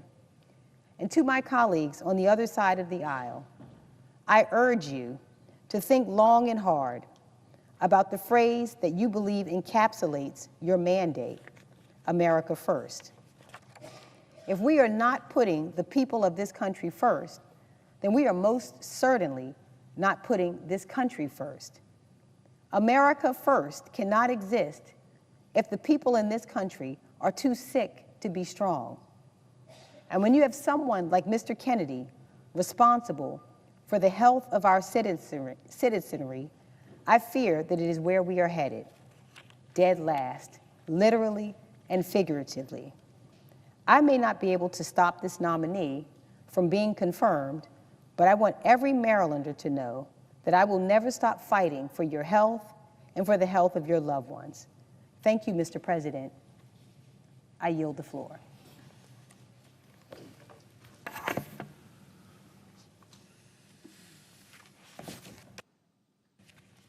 Mr. President. Senator from New Hampshire. Mr. President, I come to the floor to join my colleagues with a great deal of concern to discuss the Trump administration's nomination of Robert F. Kennedy Jr. to be the next Secretary of the Department of Health and Human Services. To put it very simply at the outset, Robert F. Kennedy, RFK Jr., is unfit to lead the highest health office in our nation. First of all, RFK has no, let me repeat, no health or medical experience. That in and of itself should be a red flag on this nominee, who is supposed to be tasked with leading our nation's health agency. But sadly, that's not where the red flags end. From his radical and dangerous opinions on vaccines and other public health, to his promises to cut medical research, to his ever-changing position on women's rights to access reproductive health care, he has proven that he lacks the credibility, the knowledge, and the capability to be the Secretary of Health and Human Services. So let's take a step back. When President Trump ran his campaign, he ran a campaign on lowering costs for working Americans. Well, where has that promise gone? We saw today that inflation has gone up in the last quarter. It's over 3% now. And we've seen nothing from President Trump's first weeks in office that addresses the high costs of health care, of food, of housing, of child care. 2 weeks ago, this administration, including the Health and Human Services Agency, halted funding across the board for programs like our community health centers and substance use treatment programs. These centers are often the main source of health care for their communities. They serve the people across the states of this country.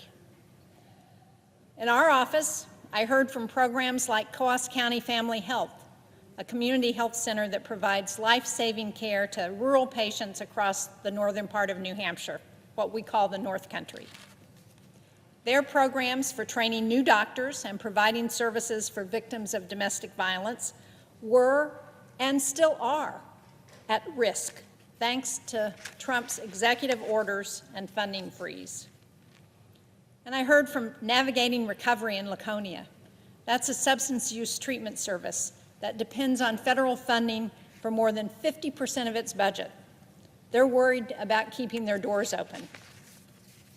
And this is an organization with providers who will literally sit with a patient by their hospital bed following an overdose to make sure they're getting the best guidance, the best treatment, and the follow-on services like housing and child care that allows them to start their recovery. And this is a real issue for us in New Hampshire, where we've been hit very hard by the opioid epidemic. The Trump executive orders and funding cuts will force Navigating Recovery to lay off staff and to curtail services should those funding cuts continue. These are actions on the part of the White House that don't lower costs for families. They do just the opposite. They put people out of work, and they weaken our ability to care for our most vulnerable populations. But when he was asked if he would reverse this policy of cutting funding for programs like substance use recovery. RFK refused. The thing is, we should be taking steps right now to lower costs for families and children. Half of the uninsured Granite Staters cite cost as their reason for not being able to purchase health insurance. More than 2/3 of people in New Hampshire have delayed care, and another 25% have delayed buying needed prescriptions or said they have to ration their meds. We could help these people right now. We could pass the Health Care Affordability Act, which would make permanent premium tax credits in the Affordable Care Act that have cut health care costs for 24 million Americans, nearly 70,000 from New Hampshire. Passing that bill would directly help constituents like the man in Newmarket who contacted our office. He's 55 years old. He's a patient at Lamprey Health Care, which is a community health center. He had been uninsured and avoided going to a doctor his whole life. But sadly, he was recently hospitalized for 10 days because of complications from untreated diabetes. He had sepsis and he had an infection in his foot.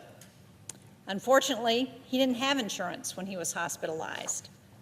But luckily, Lamprey Healthcare sat with him, helped him purchase insurance on healthcare.gov, helped him avoid potentially devastating medical debt. These tax credits are vital to his and to millions of Americans' ability to afford health care. But again, when asked about these tax credits, RFK refused to say that he would support extending them. So much for any concern about lowering costs for families. Now, if this administration is not trying to lower costs, what are they doing to help the people they swore an oath to serve? Last Friday, our research institutions got a notification almost overnight that their funding through the National Institutes of Health would be gutted. This decision threatens our ability to find cures for diseases, to get ahead of public health crises, and to hire and retain talent. I think it was made rashly and irresponsibly without really understanding what the impact would be. Slashing those funds won't make research more efficient. Instead, it's going to cripple our ability to treat and cure horrific diseases. Dartmouth College, which is in Hanover, New Hampshire, is one of our preeminent research institutions in the country. Last year, Dartmouth received nearly $100 million in NIH funding to help with its cutting-edge research to treat diseases like diabetes, cystic fibrosis, and Alzheimer's. This NIH decision, this decision by the Trump administration, will cut Dartmouth's funding by $38 million. And we don't know what the future impact of that would be. Will we miss the next cure for a pediatric cancer? Will we fail to advance treatments in Alzheimer's? What we do know is that this has an immediate impact on the people living in the Upper Valley of New Hampshire. More than 1,300 employees are supported by federal grants at Dartmouth, and the vast majority of these are supported by the National Institutes of Health. The job loss, the economic impact that will result from this decision will be devastating. And sadly, once these jobs are gone and the researchers leave, there's no going back, because they're going someplace else. They're going overseas. But we unfortunately know that RFK supports this decision because he has publicly supported gutting NIH staff and research.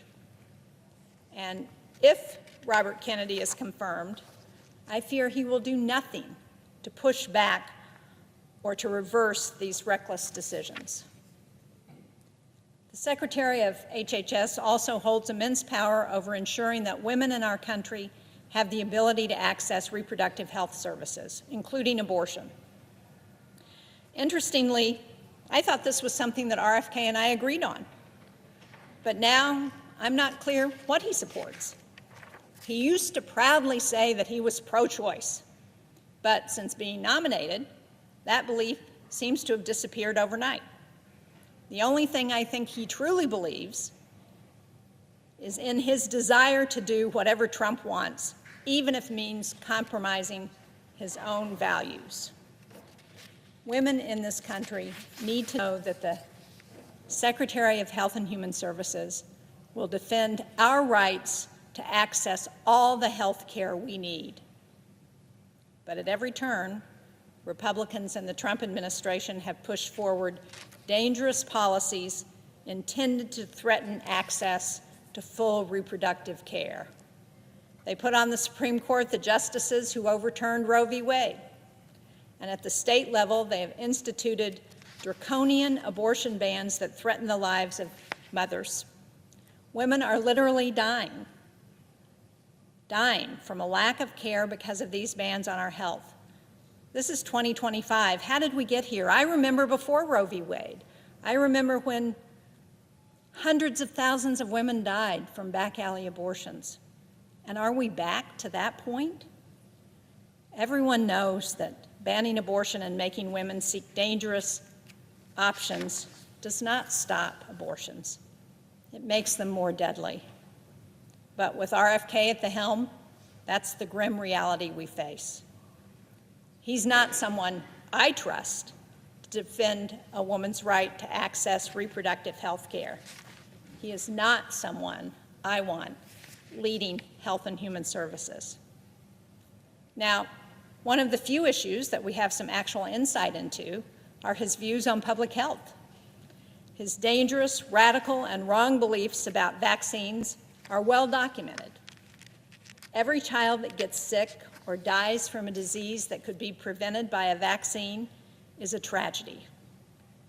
RFK will not only undermine public confidence in vaccines, he indicated that he intends to continue to profit from anti-vaccine lawsuits. It's shameful and it's corrupt. Now, we've also heard reports that the Trump administration plans to cut as much as 50% of Health and Human Services staff and decimate the work of the Centers for Disease Control and Prevention. The CDC is our first line of defense for public health. Most important, tracking and responding to outbreaks of diseases, not only domestically, but abroad as well. The Trump administration has already taken steps to gut our global health and aid efforts, from withdrawing from the World Health Organization to cutting the CDC and U.S. Agency for International Development. They argue that these efforts are wasteful and unnecessary. But just last Friday, we were notified in New Hampshire that we had only the third confirmed case ever in the U.S. of Clade 1 monkeypox, or Mpox. The case is travel-related, meaning the patient caught the disease abroad and brought it home. Sadly, these diseases don't just stop at countries' borders. They don't just happen overseas. They affect us here at home. The Trump administration's efforts to eliminate our public health infrastructure doesn't make America safer. It doesn't make America stronger, and it doesn't make America more prosperous. It does the exact opposite. And Robert F. Kennedy Jr. is complicit. He's complicit in these efforts, and he will only continue them should he be confirmed. America deserves a leader at HHS who values science, who protects public health, who defends women's rights to reproductive care, to the full range of reproductive care, and who upholds the integrity of our country's core health systems. RFK Jr. has shown time and again that he is not that leader. His dangerous rhetoric on vaccines, his reckless plans to gut critical agencies, and lack of understanding of basic health care make him uniquely unqualified to advance the well-being of all Americans. I urge my colleagues to reject his nomination for Secretary of Health and Human Services. I yield back. Thank you, Mr. President.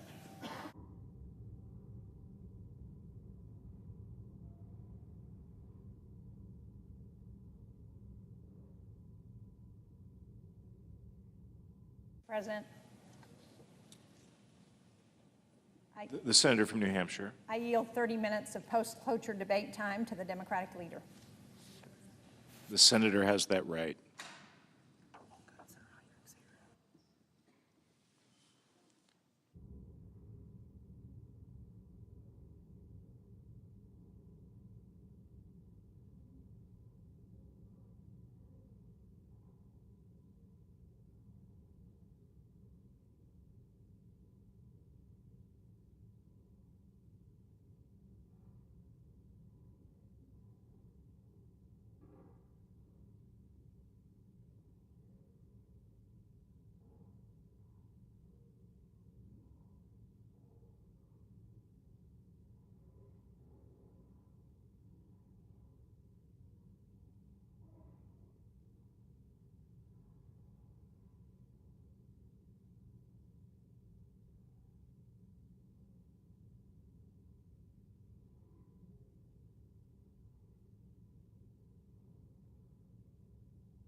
The senator from Michigan.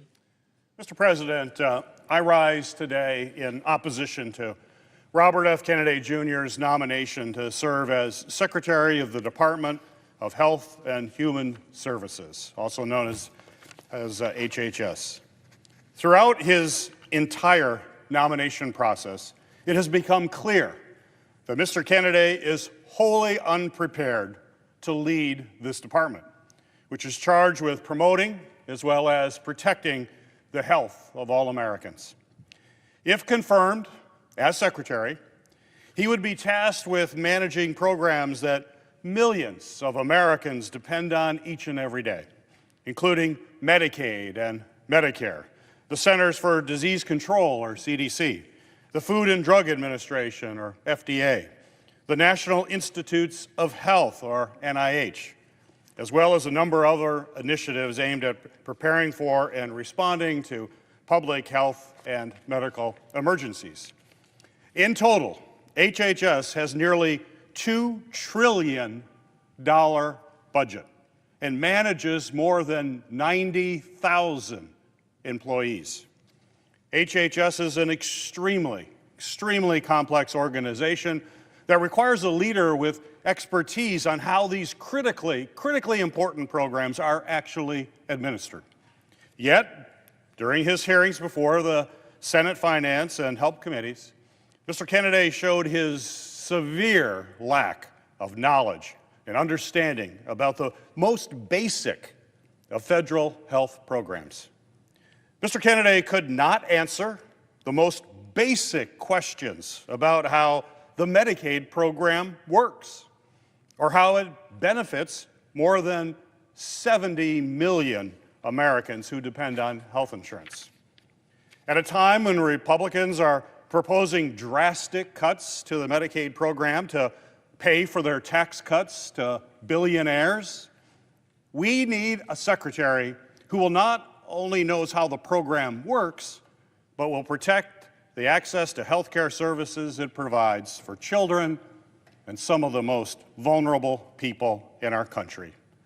It's very clear Robert Kennedy Jr. is not that secretary. During his nomination process, Mr. Kennedy also made it clear he does not understand the differences between the various components of Medicare, a program that keeps our seniors cared for well into their golden years and often plays a key role in a person's decision about whether or not they can retire with dignity. Amid ongoing threats from Republicans to privatize Medicare, we need a secretary who will protect this program that generations of seniors have counted on to get care, and generations to come that are paying into that fund for their future. Mr. Kennedy's lack of experience and basic understanding of our nation's healthcare system is, to say the least, extremely alarming. We cannot confirm a nominee who doesn't even know the most basic answers about programs that he's actually in charge of administering. Since Mr. Kennedy was nominated to lead HHS, I've heard from thousands of my constituents from every corner of Michigan, from densely populated cities to some of the most rural areas in our state, who are deeply concerned about his plans for the department would impact families. For example, I've heard from countless folks about the rising cost of health care that is squeezing Michigan families' budgets.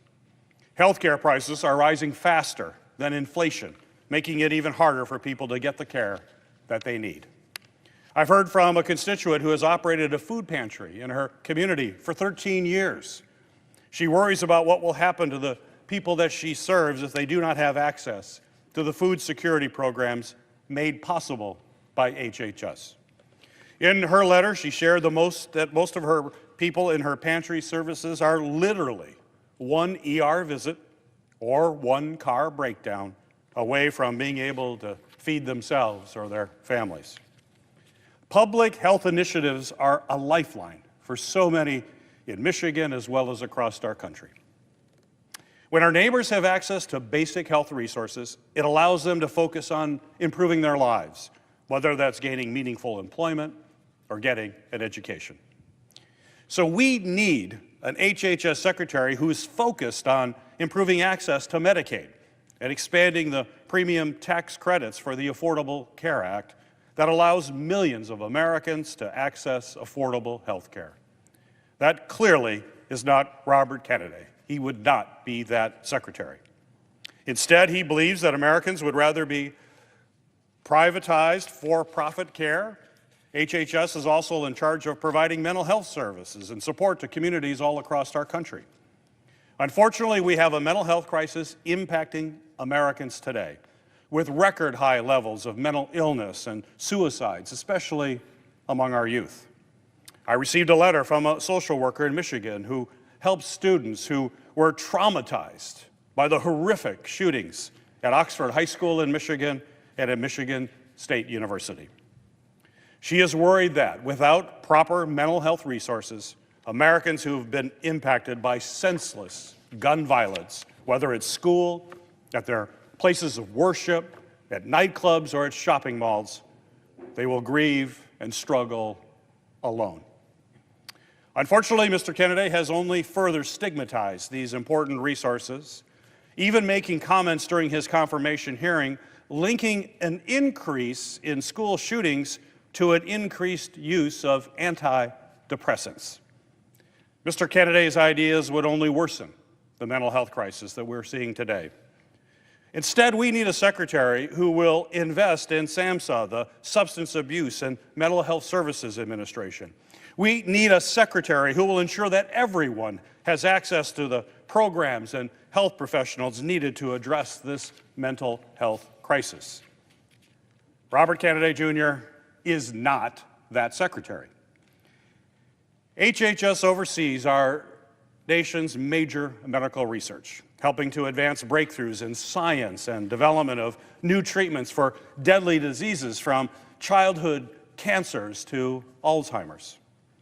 Research institutions across my home state of Michigan are conducting critically important research to improve health outcomes for Americans who suffer from these diseases. A Michigan scientist who specializes in CDC research contacted my office. They fear that if Mr. Kennedy is confirmed, it could impact their ability and the ability of thousands of researchers all across our country to conduct medical research that is literally saving lives. In a matter of weeks, we have already seen the Trump administration freeze funding and halt critical work at the National Institute of Health and its research partners across the country. We need a secretary who will fight to do this important research moving forward. Research to cure cancer, to treat deadly viruses, and to address cardiovascular disease. Mr. Kennedy is not that secretary. Advancing medical research is especially important today as we face increased cases of vaccine-preventable infectious diseases like measles. And despite this, Mr. Kennedy has time and time again sown doubt and promoted dangerous lies about the safety of vaccines. And my constituents are alarmed at what that will mean for their families. A concerned mother wrote me in my office that when she was 38 weeks pregnant and told me that Mr. Kennedy's long history of spreading dangerous medical disinformation and undermining public health initiatives is directly at odds with how she plans to keep her future child from infectious disease. I also heard from a constituent who was born before the polio vaccine was approved. She said that to this day, she can still remember the relief on her mother's face when the polio vaccine became available. This moment has stuck with her throughout her 30-year career as a registered nurse, where she has made it her life's work to study and safely administer vaccines in her community. And let's be clear, let's be absolutely clear. Vaccines are scientifically proven to protect against diseases like chickenpox, polio, influenza, and yes, COVID-19.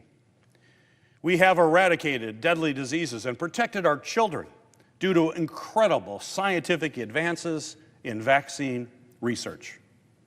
But now, vaccine skeptics like Mr. Kennedy have risen to prominence, discouraging people from getting safe, proven vaccines and putting every American's health at risk when it comes to infectious diseases.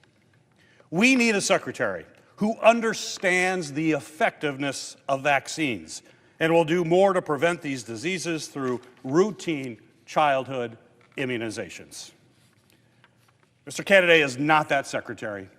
And if confirmed, Mr. Kennedy has made it perfectly clear that he will stand in direct opposition to this evidence-based medicine. Mr. Kennedy's falsehood about basic public health practices have impacts that stretch far beyond our physical health. Another constituent, a clinical therapist, said she is seeing firsthand the devastating impacts that misinformation can have on mental health, adherence to treatment, and overall patient well-being. Specifically, she mentioned that the spread of falsehoods about vaccines, psychiatric care, and medical service fuels distrust in life-saving interventions, exacerbates existing mental health crises, and hinders efforts to connect patients with effective evidence-based treatments. I've even heard from parents who are concerned about Mr. Kennedy's narrative suggesting vaccines cause autism. Because he has given credibility to these lies and questioned facts from scientists and doctors, these parents worry that their children will not receive the most basic routine care that they deserve. And in the midst of so many healthcare challenges, from prescription drugs to mental health to various public health threats, we cannot afford to have someone as unprepared as Robert F. Kennedy Jr. in charge of all these public health agencies. Even well-respected organizations know that Mr. Kennedy would be an absolute disaster for our public health. Take the American Public Health Association, for example. And in a letter, they said, quote, "To effectively lead our nation's top health agency, a candidate should ideally be trained in health administration, clinical care, or a related field, and must believe in and follow the scientific evidence that serves as the basics of our nation's system to protect and to promote the public health from all the threats that we face," end of quote. We simply cannot afford to have someone as unqualified as Robert Kennedy Jr. to be in charge of our top public health agency. He has failed to exhibit even the most basic knowledge of how HHS programs are administered to the millions of Americans who depend on them each and every day. He has misrepresented scientific evidence that is at the foundation of what HHS sets out to accomplish, which is keeping Americans healthy and protected from disease. He has demonized doctors, scientists, researchers, and medical professionals who, unlike him, have actually done the important work to keep our communities safe. I urge my colleagues to judge Mr. Kennedy on his lack of qualifications. It is clear he simply does not have the expertise, the training, or even the leadership skills necessary to lead a department as important as HHS. We need a secretary who will protect the health of Americans. Robert Kennedy is not that secretary.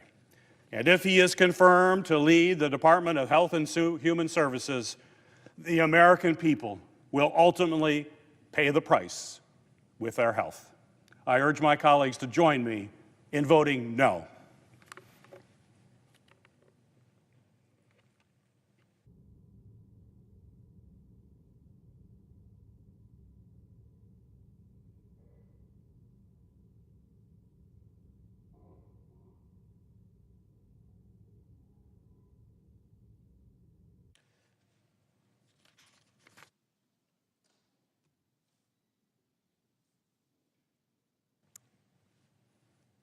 Mr. President.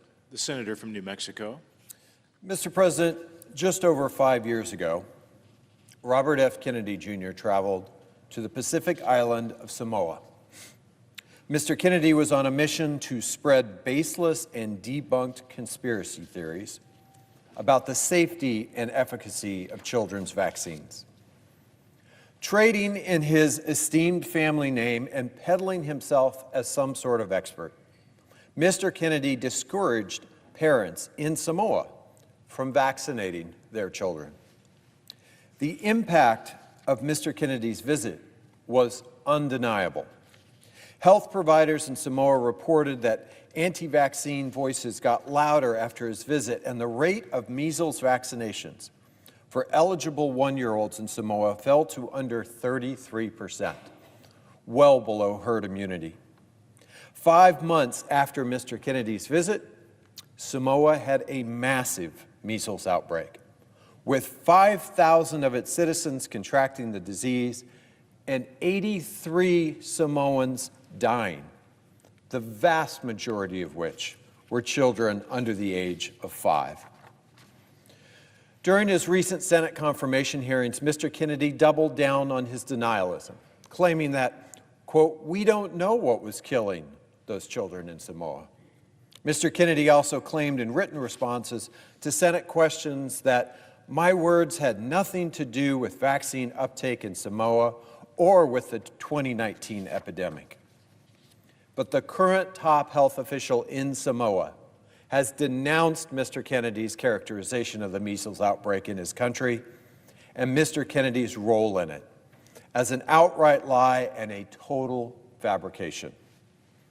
As someone with a background in science, but more importantly, just as a father of 2 young men, I am horrified by this story.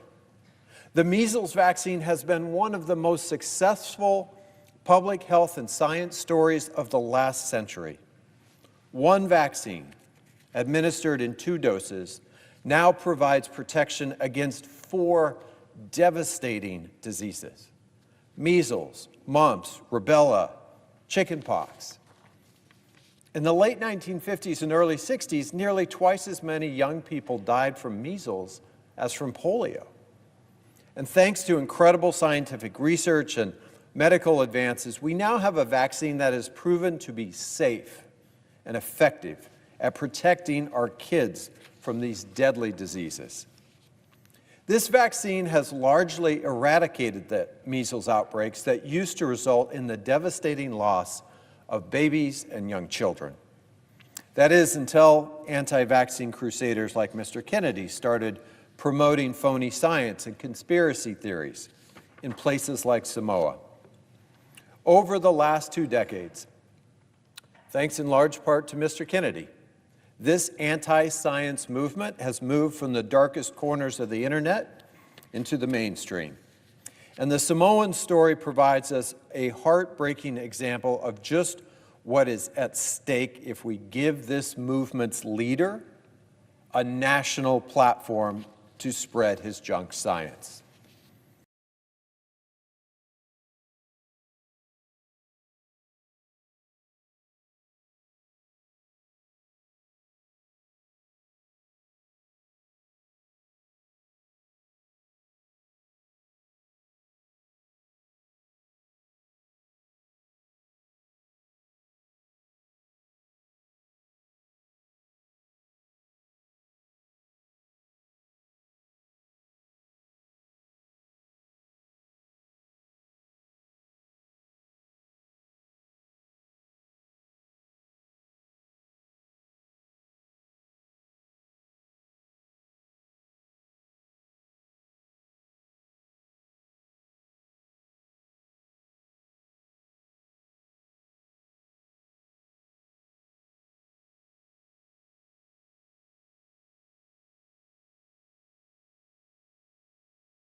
Continued promotion of debunked vaccine theories only serves as a distraction from the critical research needed to better understand autism and provide support for the autism community today. I completely agree with Mr. Banks.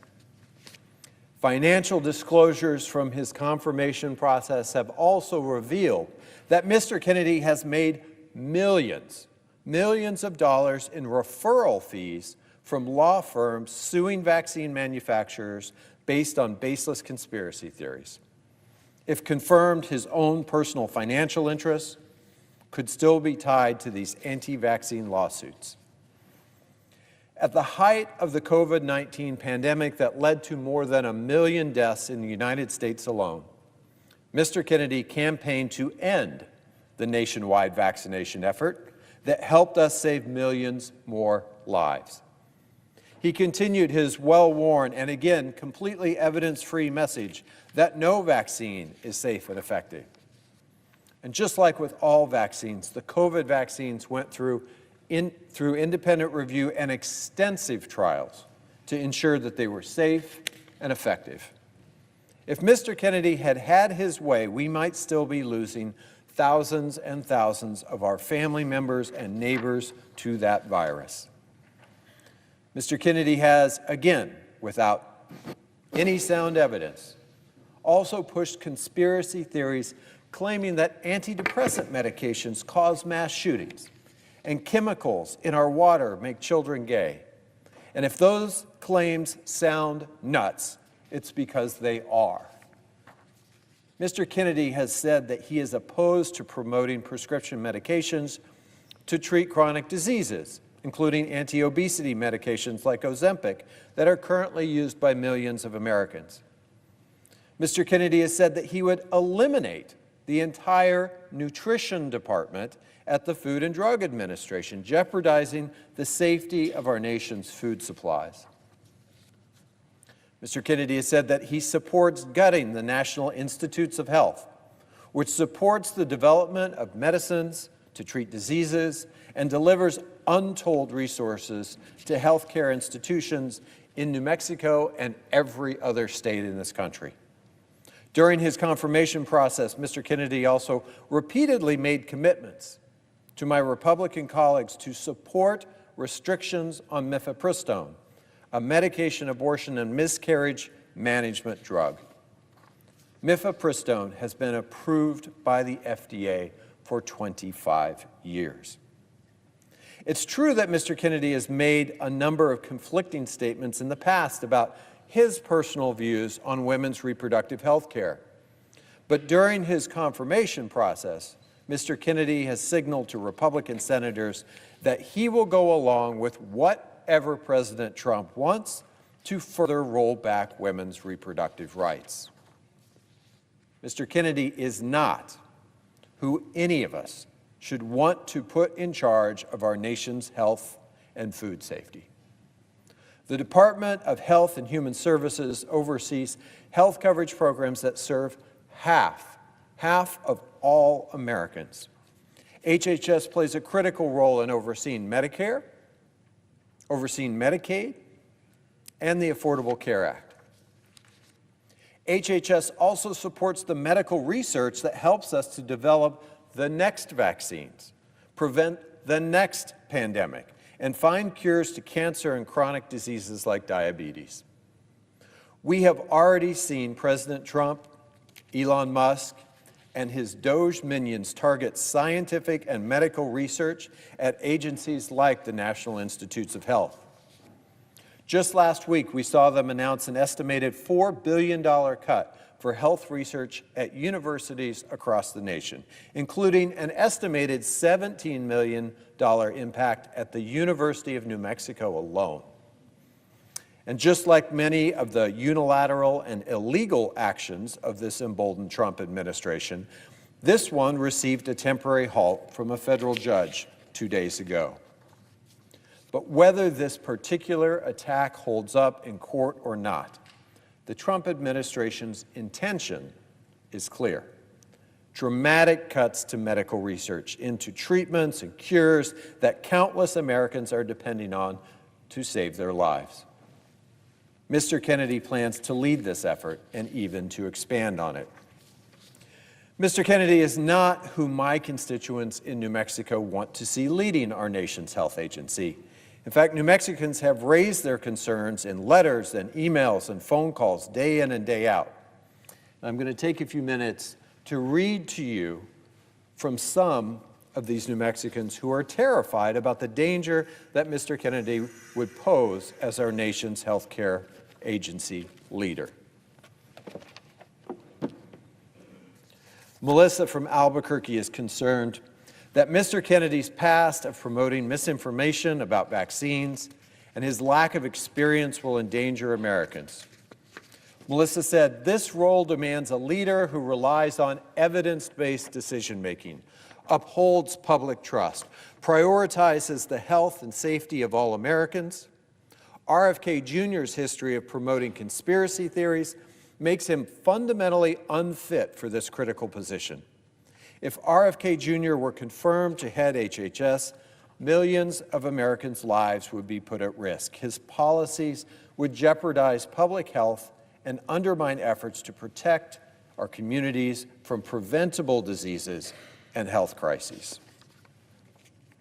William from Albuquerque, a retired University of New Mexico health communications professor and longtime NIH principal investigator, knows that Mr. Kennedy's harmful rhetoric and lies will hurt public health efforts and lead to unnecessary deaths. William said, "My research team and I have had to continually battle anti-vax misinformation. Robert F. Kennedy Jr. is often at the center of that misinformation. I urge you in the strongest possible terms to oppose his nomination as Secretary of HHS. The damage he would do will take decades to undo and will lead undoubtedly to U.S. morbidity and mortality increasing due to infectious diseases. Jane from Albuquerque is concerned that Mr. Kennedy's lack of experience will negatively impact the health of New Mexicans. She said, "The administration has nominated manifestly unqualified individuals and those openly hostile to evidence to head the Department of Health and Human Services and the individual agencies that are charged with protecting the health of everyone in the United States. This abdication of responsibility will undoubtedly impact vulnerable populations most profoundly, including those living in New Mexico." Mark from Albuquerque, a survivor of polio, knows that the polio vaccine effectively eradicated this relentless and deadly disease, and he is worried that Mr. Kennedy's confirmation could stifle future vaccinations like the one that saved his life. Mark said, "I am a polio survivor. I know that I was very fortunate in my recovery, and I also know that the vaccines effectively eradicated this relentless and deadly disease.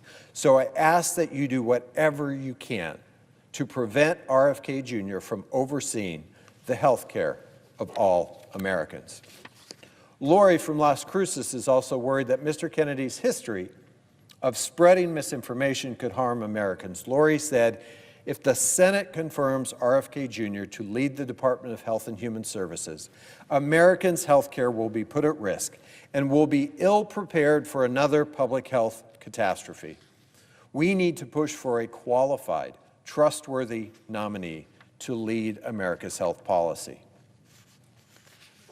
Megan from Albuquerque, a primary care physician, is worried that Mr. Kennedy's lack of experience, disregard for evidence-based medicines pose a danger to Americans. Megan said, "As a primary care physician in New Mexico, I am also very worried about the possibility of RFK Jr. being confirmed as HHS Secretary. His past actions have shown that he has little regard for research, evidence-based medicine, or the expertise of scientists and physicians. He is dangerous to the American people." I agree with these New Mexicans that Mr. Kennedy is unprepared. He is unqualified, and he is dangerously unfit to be confirmed as our next health secretary. Unfit to protect our kids' health from debunked conspiracy theories, unfit to defend women's reproductive rights, unfit to safeguard the future of Medicare and Medicaid, and unfit to continue life-saving medical research and medical care in my state and across the country. And for all of these reasons, I would urge all of my colleagues to join me in voting no on confirming Robert F. Kennedy, Jr.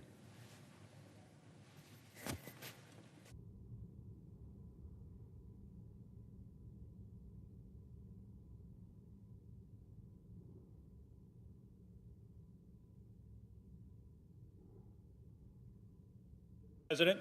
The Senator from Arizona. Mr. President, I really care about science. I spent my career as an engineer, as a Navy pilot and a test pilot, and as an astronaut. 3 jobs where facts matter, where you make decisions based on science, not superstition. Because when you're launching off of an aircraft carrier or orbiting the Earth at 17,500 miles an hour, there's no room for conspiracy theories. You have to deal in reality. In my career, relying on science literally meant the difference between life and death. And the same is true for the person who is responsible for our nation's health. The Secretary of Health and Human Services is responsible for making sure that the best science guides our healthcare from developing life-saving medicines to preventing deadly diseases. This job requires a commitment to science, facts, and to public health.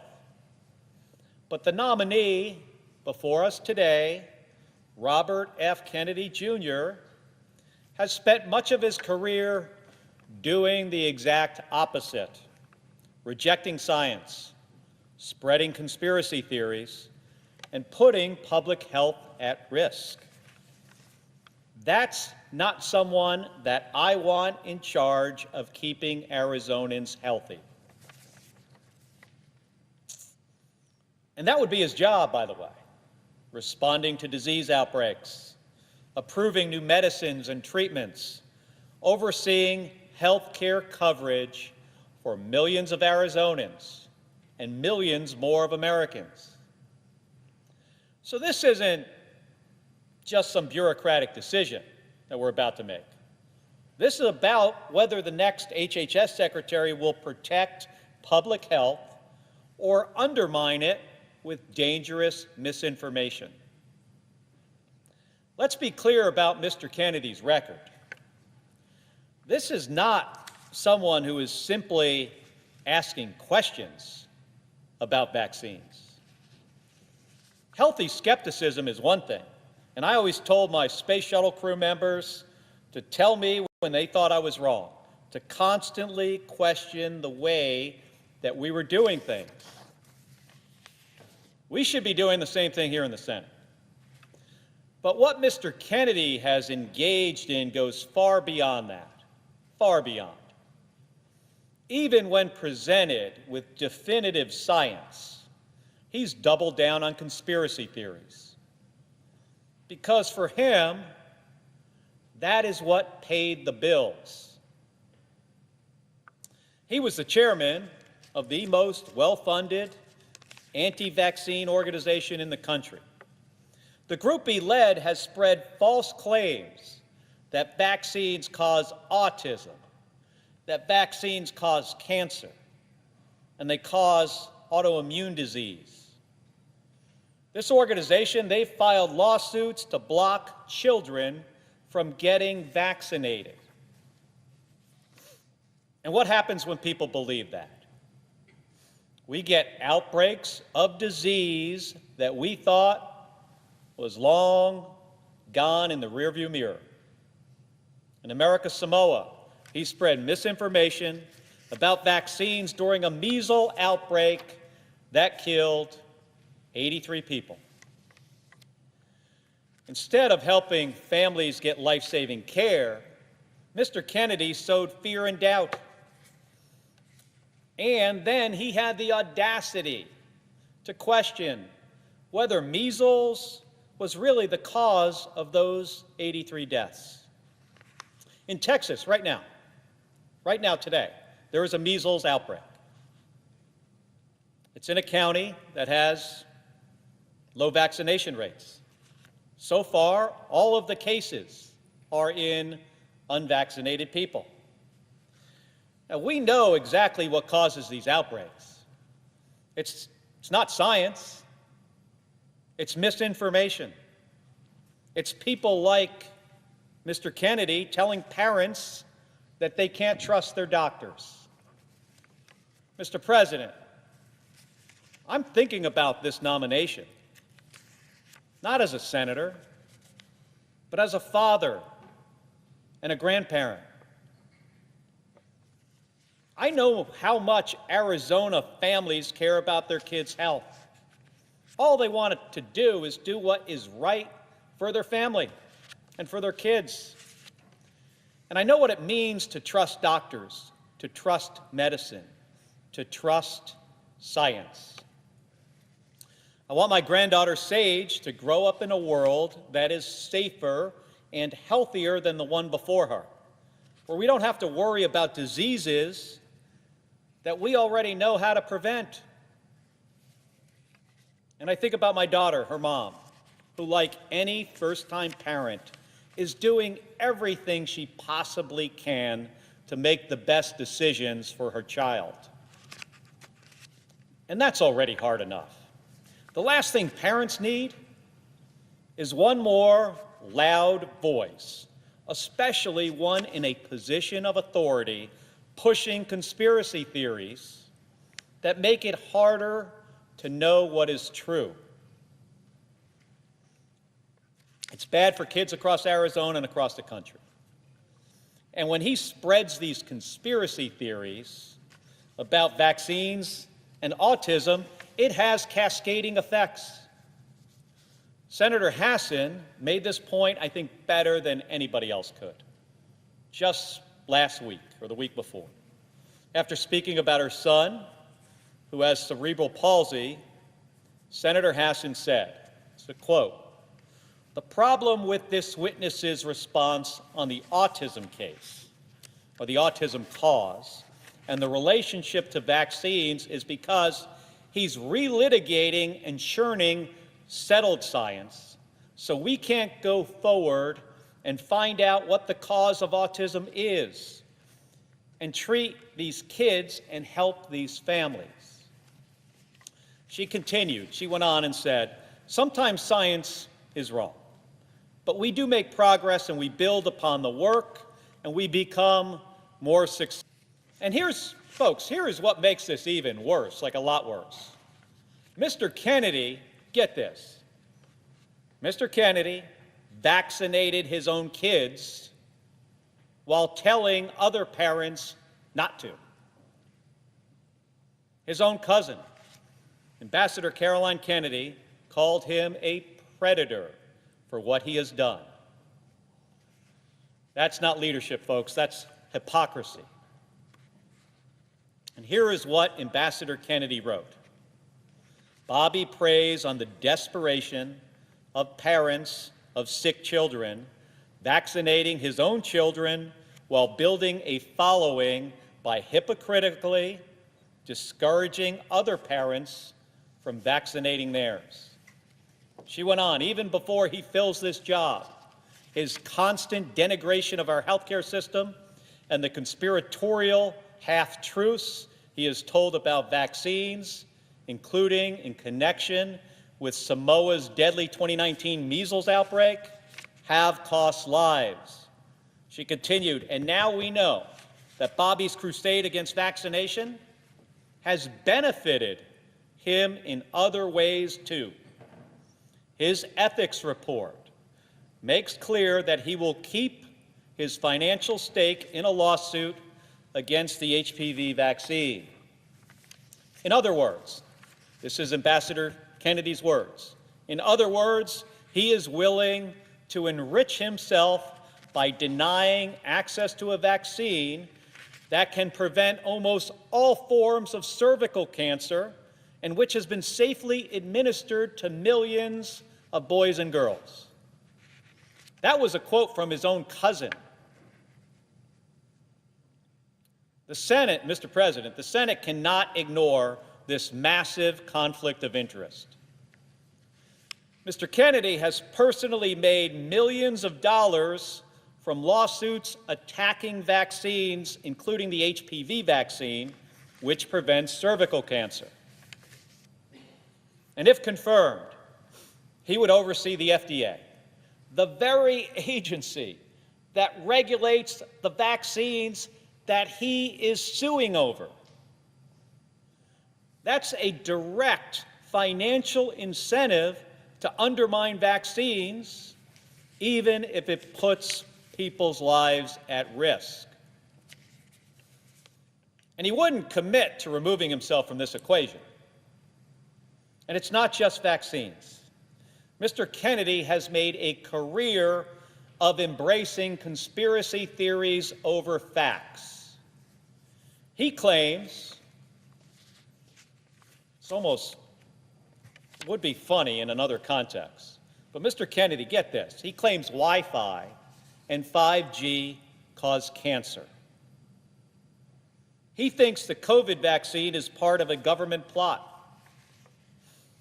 He suggested that vaccines are a holocaust. But of course, when he was confronted about that, he said he didn't recall saying it. He believes that the people who are running our vaccine programs should be in jail.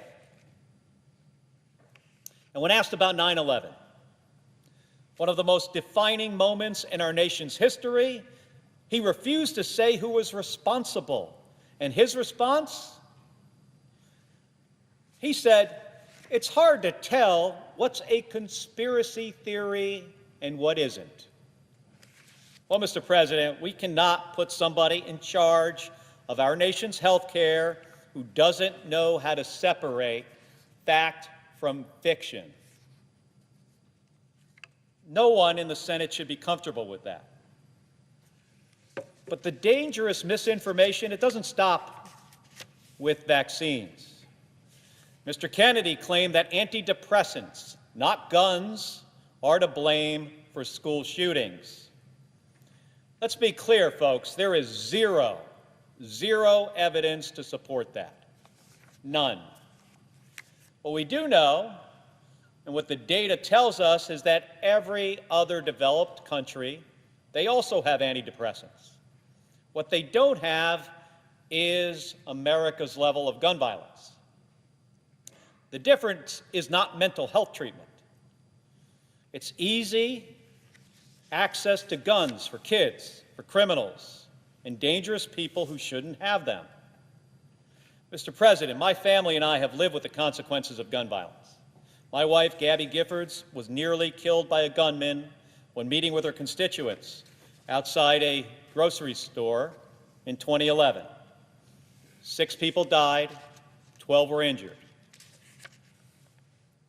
You won't find anyone at that grocery store who believes that an excess of mental health treatment was responsible for that tragedy.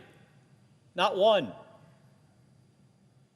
Gabby and I have sat in living rooms of parents who have lost their children in mass shootings. And we have fought for real common sense gun safety laws that can save lives. Just like Senator Hassan, I will not stand here and let conspiracy theories distract from real solutions. And this is the core of the problem. Mr. Kennedy treats health care like it's a conspiracy theory. Mr. Kennedy is not the person who should be running the Department of Health and Human Services. It's very clear. Now, if Mr. Kennedy was simply a private citizen saying these things, that would be one thing. It would still be a problem, by the way. But this is someone who wants to be in charge of all of our health care. And if his dangerous views weren't enough, he doesn't even understand the weight of the job he is applying for. In his confirmation hearing, he didn't know the difference between Medicare and Medicaid. He didn't understand the different parts of Medicare and what they provide for seniors. He didn't know what a community health center was. He couldn't articulate a basic managing plan for HHS's $2 trillion budget. He wouldn't answer as to whether he'll negotiate for lower drug prices for seniors. And that means if you're a senior with him in charge, you might see higher drug prices. Mr. Kennedy does not have a medical degree, and he has no experience, zero experience in healthcare policy. So this isn't just about bad ideas. It's about dangerous ideas and the fact that he is completely unprepared to do this job. We learned that at his confirmation hearing. We also learned Mr. Kennedy won't make decisions based on science, data, and facts, or what is best for our public health. Instead, he will do whatever President Trump tells him to do. Over and over again, when asked about his policies, he didn't give answers based on what he believes is right. He said, quote, President Trump has not told me what his policy is. On reproductive health, quote, Trump has told me to look into it, but I don't know what his policy is. This is a nominee who traffics in conspiracies, who doesn't know much about the agency he's nominated to lead, and who has said he'll just do whatever he's told. Which, considering what we heard all along, that President Trump, he has a concept of a health care plan, not a real plan. But we still don't know what that is. I mean, now that to me feels like a big problem. Mr. President, we need an HHS secretary who will lead with facts, not fear, who will lower the price of prescription drugs, or fight to do that, and fight to reduce health care costs, and not to go along with efforts to take health insurance away from kids and people with disabilities, who will build trust in our health care system, not undermine it. Mr. Kennedy has built a career out of rejecting science, spreading misinformation, and profiting off of fear. He has compared vaccine scientists to Nazis. He has refused to say if 9/11 was a conspiracy theory. And when it comes to leading this nation's healthcare system, he has no plan, no knowledge, and no independence. And he says he will do whatever President Trump tells him to do. So, my colleagues, we all have to ask ourselves, are we really willing to put the health of American families in his hands? Are we? Mr. President, I know my answer, and I urge everyone in this chamber to think very hard about theirs. And Mr. President, I yield 30 minutes of post-cloture debate time to the Democratic leader. The senator has that right. Mr. President. The senator from Illinois. Mr. President, if you go back exactly 20 years ago today, I could tell you exactly where I was. I was a patient at Walter Reed Army Medical Center. I was staring at the beige-colored walls, and amidst the pain in every inch of my body, I was trying to muster the strength to sit up, or to take a step, or even just to breathe. I spent months and months and months in that hospital room, hooked up to machines, getting wheeled in and out of surgeries, learning how to live again in my new post-shoot-down world. But despite it all, looking back, I consider every one of those days in that hospital room lucky days. Because when the worst happened to me, when that RPG exploded in my lap in Iraq and I needed serious, sustained medical attention to survive the hour, the day, the year, I had health care I could rely on. The same cannot be said for countless Americans. Americans whose health care costs have already been too high and whose access to care is in even greater danger if this chamber is foolish enough to confirm Robert F. Kennedy Jr. as our next Secretary of HHS. Put simply, Mr. Kennedy cannot be trusted with the grave, grave responsibility that comes with this job. He cannot be trusted with our lives. He is focused on pushing his agenda regardless of the cost to middle-class Americans. And if this man is confirmed, more Americans will die preventable deaths because of his policies. Next month will mark the 5-year anniversary of when COVID shut down our nation. In this moment, it is dangerous, reckless, and heartless to everyone who lost a loved one in the pandemic to even consider nominating a guy who has stated that, quote, no vaccine is safe and effective. And if our Health and Human Services Secretary refuses to ensure children are protected against preventable yet deadly diseases like measles, RSV, whooping cough, or polio, it will be our kids, not Mr. Kennedy, who pay the price. I've gotten letter after letter from my constituents begging me to try to reason with my colleagues, to do whatever I can to prevent a man so ignorant of all things science and medicine from holding a position of such power over our children's next breath. One pediatrician in Illinois wrote to me, and I quote, "I will always remember the 9-month-old infant with whooping cough who could not be saved despite every high-tech ventilator and medication we had available." Another said, "I recall a father screaming and punching a hole in the wall when his 4-year-old son died of chicken pox." The stories, the letters, the avoidable tragedies go on and on. Imagine how much worse the heartbreak will become under a guy who acts like the term vaccine is a swear word. Look, the only reason that Kennedy is even up for confirmation is because he, like Elon Musk, decided to throw his dignity to the wind and bow down at Trump's altar.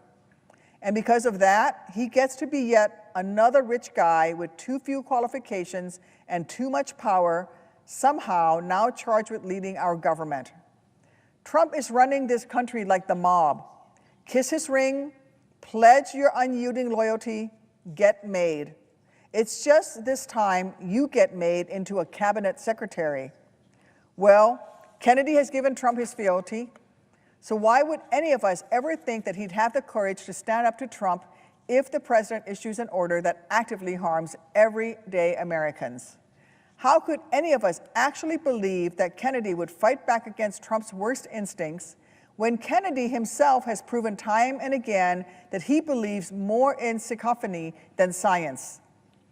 Now, Americans are going to be the ones to suffer, because now, with Kennedy's confirmation, even programs as popular, effective, and vital as Medicaid will be in even greater danger.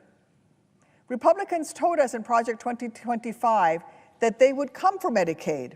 And this is the rare case when the GOP has actually kept its word, putting at risk roughly 80 million Americans who rely on Medicaid. Americans in red states and blue, in big cities and small towns, folks who may have never heard of RFK Jr., but who will certainly feel the effect when he rips away the health care their family so desperately needs. Medicaid is a lifeline for kids, for pregnant women, for people in nursing homes, for Americans with disabilities. But Republicans don't seem to care about any of that. It's obvious that Donald Trump has never stayed up late at night, hunched over the kitchen table, with a calculator in one hand and a medical bill in the other, praying to figure out a way to afford his child's insulin. No, of course not.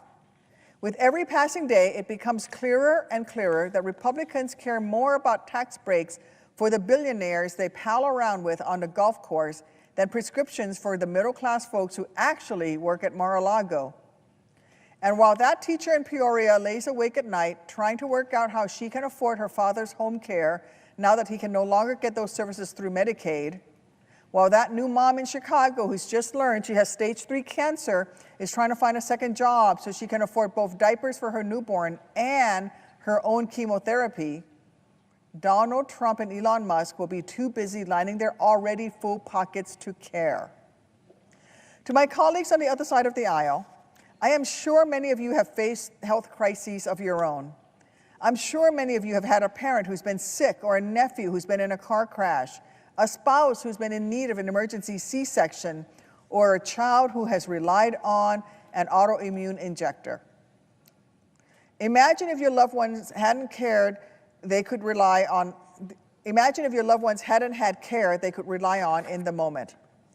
Then ask yourself how you can sleep soundly tonight if you vote to further the agenda of a couple rich guys who so clearly don't care about making America healthy. They only care about tipping it even more in favor of the wealthy. They're not bringing back the good old days of Reagan. They're just bringing back the days of dying from the measles. And they're certainly not making America great again. They're making America sick again. That's the Trump-Kennedy promise. I care about my constituents' ability to afford their prescription medications, their ability to get the vaccines that will keep them alive through the next pandemic, their ability to survive those worst-case scenario health moments without going broke in the process. So for all those reasons and 1,000 more, I will be voting no on Robert F. Kennedy Jr.'s nomination. If my Republican colleagues care about any one of those things too, then they will have no choice but to do the same. Thank you. Mr. President, I have received a number of messages from my constituents describing what access to Medicaid means to them and their families. I would like to close by asking unanimous consent that they be printed in the congressional record. And I yield 30 minutes of post-cloture debate time to the Democratic leader. The senator has that right.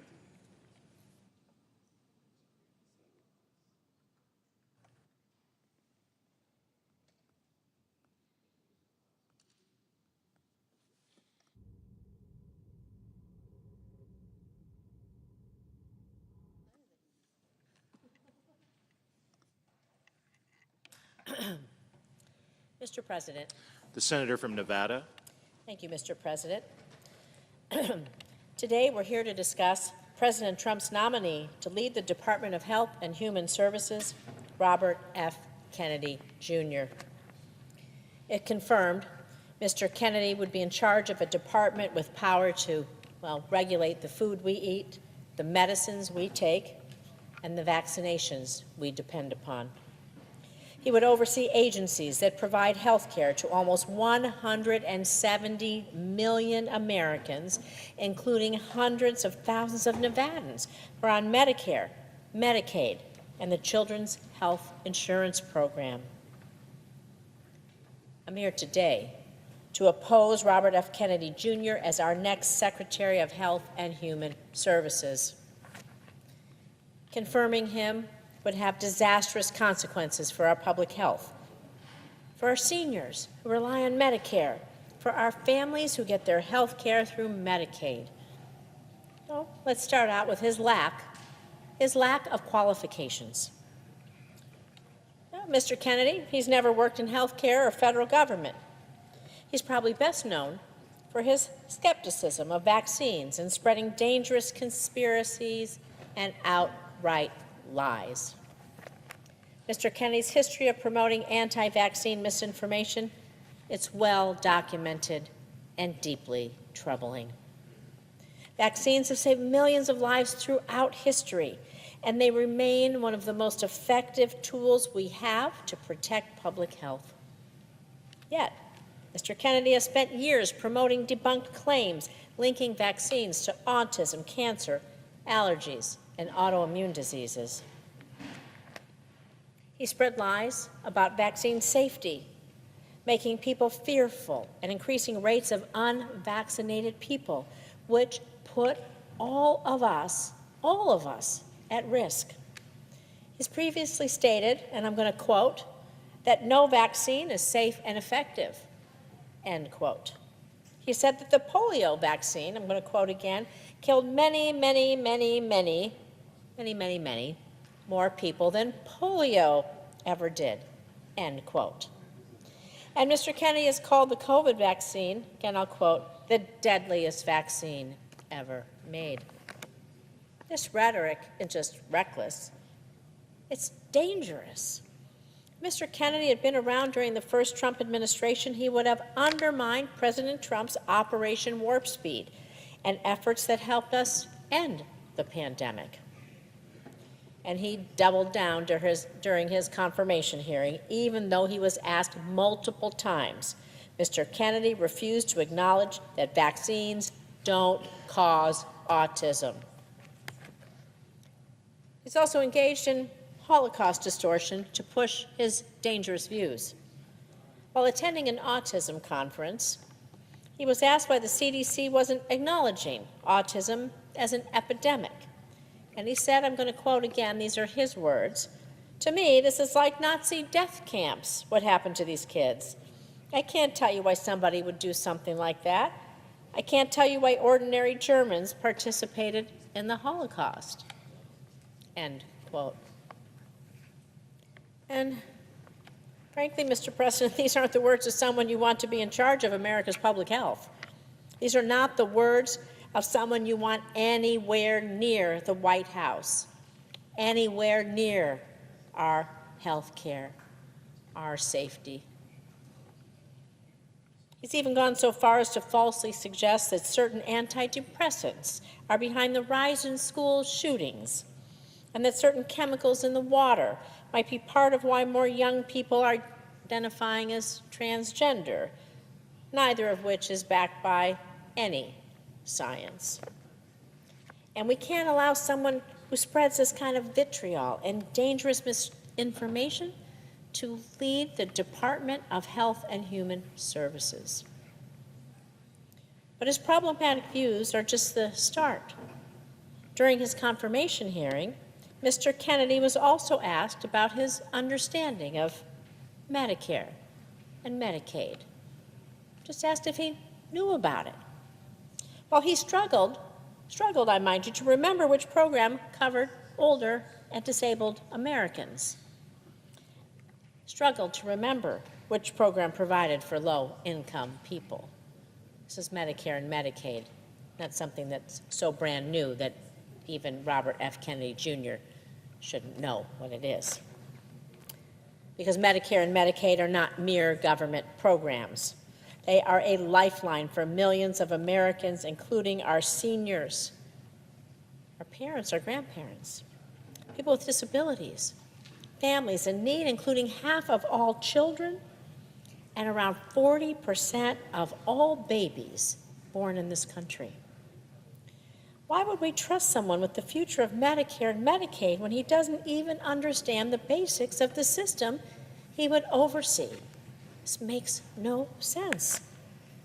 And we can't overlook the broader impact of Mr. Kennedy and President Trump's proposals on medical research, safety, and innovation. We're already seeing devastating attempts to go after the National Institutes of Health, or NIH, the very institution that has pioneered life-saving research in areas like cancer, heart disease, and diabetes. And this is not just any research, this is life-saving research. We're talking about research and clinical trials. Well, in my home state at the University of Nevada, Las Vegas, and the University of Nevada, Reno, to better understand Alzheimer's disease and improve care for patients.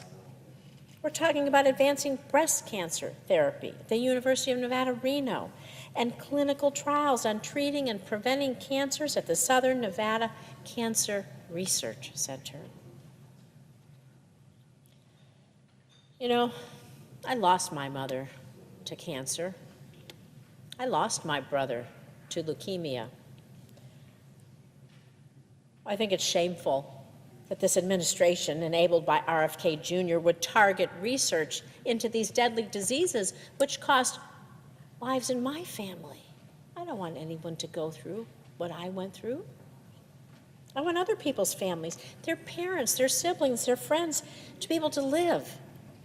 And we know lives are saved every day because of investments in research and those clinical trials and what the NIH does. I want people to live because of the research. It matters.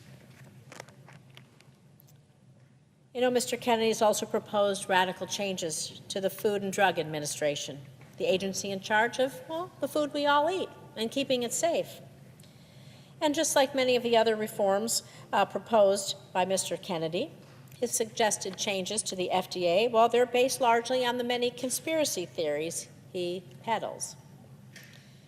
These broad changes include clearing out entire departments like the Food and Nutrition Center, which is responsible for preventing foodborne illnesses and ensuring that chemicals in food, the food we all eat, every single one of us, all around this country, every day, from young to old and everywhere in between, that our food is safe.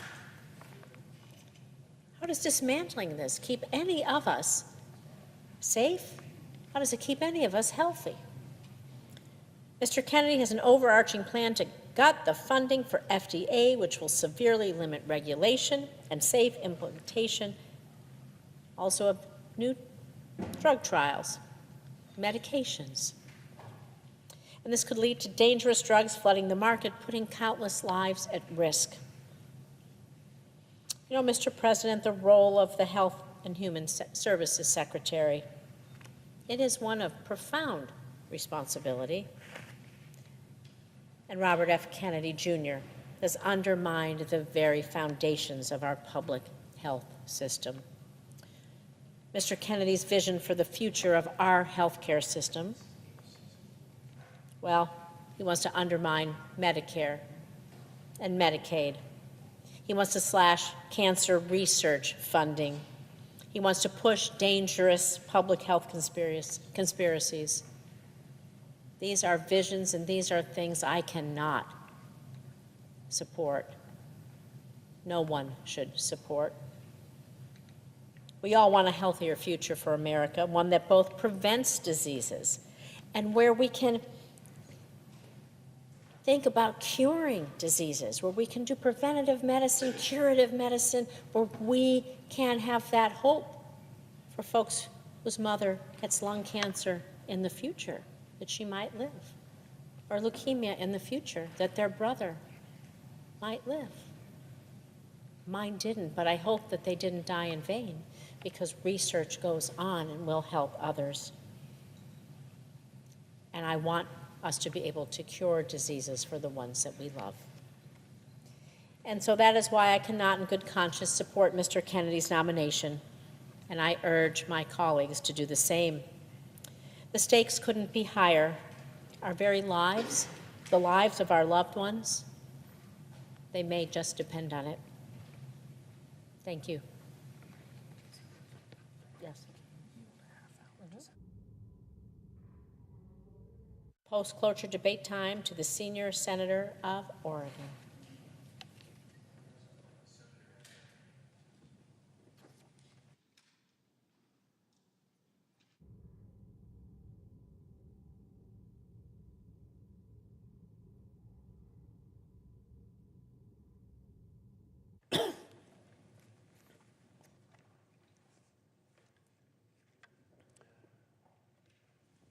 Mr. President. The senator from Massachusetts. Thank you, Mr. President. Mr. President, I stand here in strong opposition to the nomination of Robert F. Kennedy Jr. to serve as the Secretary of Health and Human Resources for the United States of America. The American people know that our healthcare system is broken. Families have to work through too much health insurance red tape, only to be denied care or forced to pay out of pocket. Medical debt is the leading cause of bankruptcy in the United States. Families are saddled with medical debt from prices that are too high and burdened by quality of care that is too low. When they need to get an appointment, they have to wait months, drive hours, or simply go without the care which they need. Pharmacies, hospitals, community health centers struggle to keep their doors open, and communities are watching health providers and workers burn out under the strain of a healthcare system that is increasingly being sold out to greedy investors and the billionaire class. The American people deserve a real healthcare system, not the current sick care system, and they deserve leadership which will recognize all of these problems and commit to solving them. Instead, Donald Trump and Elon Musk are only making things worse. To Elon Musk, move fast and break things is not in the United States Constitution. That's why these federal district court judges are stopping your actions.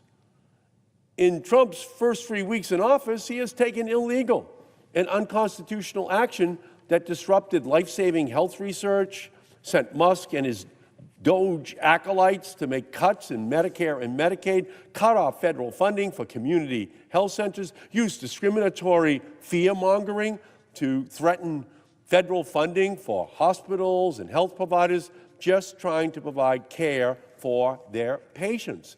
Every chaotic decision, every cut, every illegal action are all to make it easier for this administration to work alongside congressional Republicans to slash and burn our core health care programs. They're not doing this to make things better for everyday Americans. It's Robin Hood in reverse. They are working to take from those who need it the most just to give billions more in handouts for defense contractors and their billionaire donors. They want hundreds of billions of dollars in tax breaks for billionaires.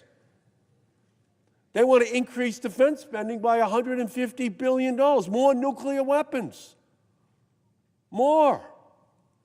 But then it turns and says, where are we going to get the money? And they say, oh, we're going to Medicaid. We're going to the Affordable Care Act. We're going to community health centers. We're going to go to the programs that actually do protect people. More nuclear weapons aren't going to protect people. It's having access to the health care system that can help protect their families. Now, Trump and Musk and Republicans, they're going to call it efficiency, or they'll call it transparency, or they'll say it's just adding basic requirements to Medicaid. This is all code, the code for cuts. Efficiency, transparency, or just be honest about it, Elon. Just be honest about it, President Trump. Cuts to programs. They keep saying there's all kinds of waste in the system. Well, point it out to us. We'll cut it out for you. Give us the list of the programs you want to have cut because they're waste, and we'll do it. But you want to know what they don't want to say? They don't want to say that they want to cut Medicaid. They don't want to say they want to cut clean air, clean water, the programs to protect ordinary people. They want to call it waste, and we're going to call it out for what it is, where they're going.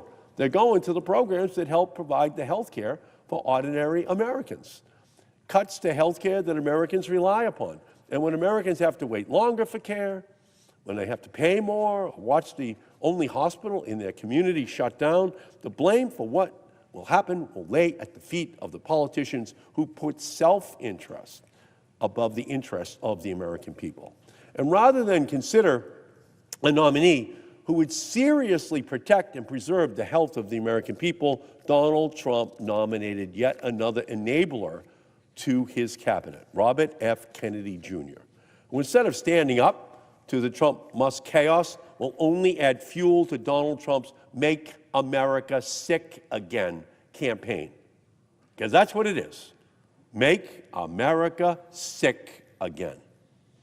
Ralph Waldo Emerson from Massachusetts, he said, health is the first wealth. Well, that first wealth is going to get looted, so billionaires get even richer. And serving as Secretary of the Department of Health and Human Services is an immense responsibility. The agency oversees the Centers for Disease Control and Prevention, the Food and Drug Administration, the National Institutes of Health, which is made up of 27 institutes and centers, and each decision that an HHS secretary makes will have a huge impact on our healthcare system.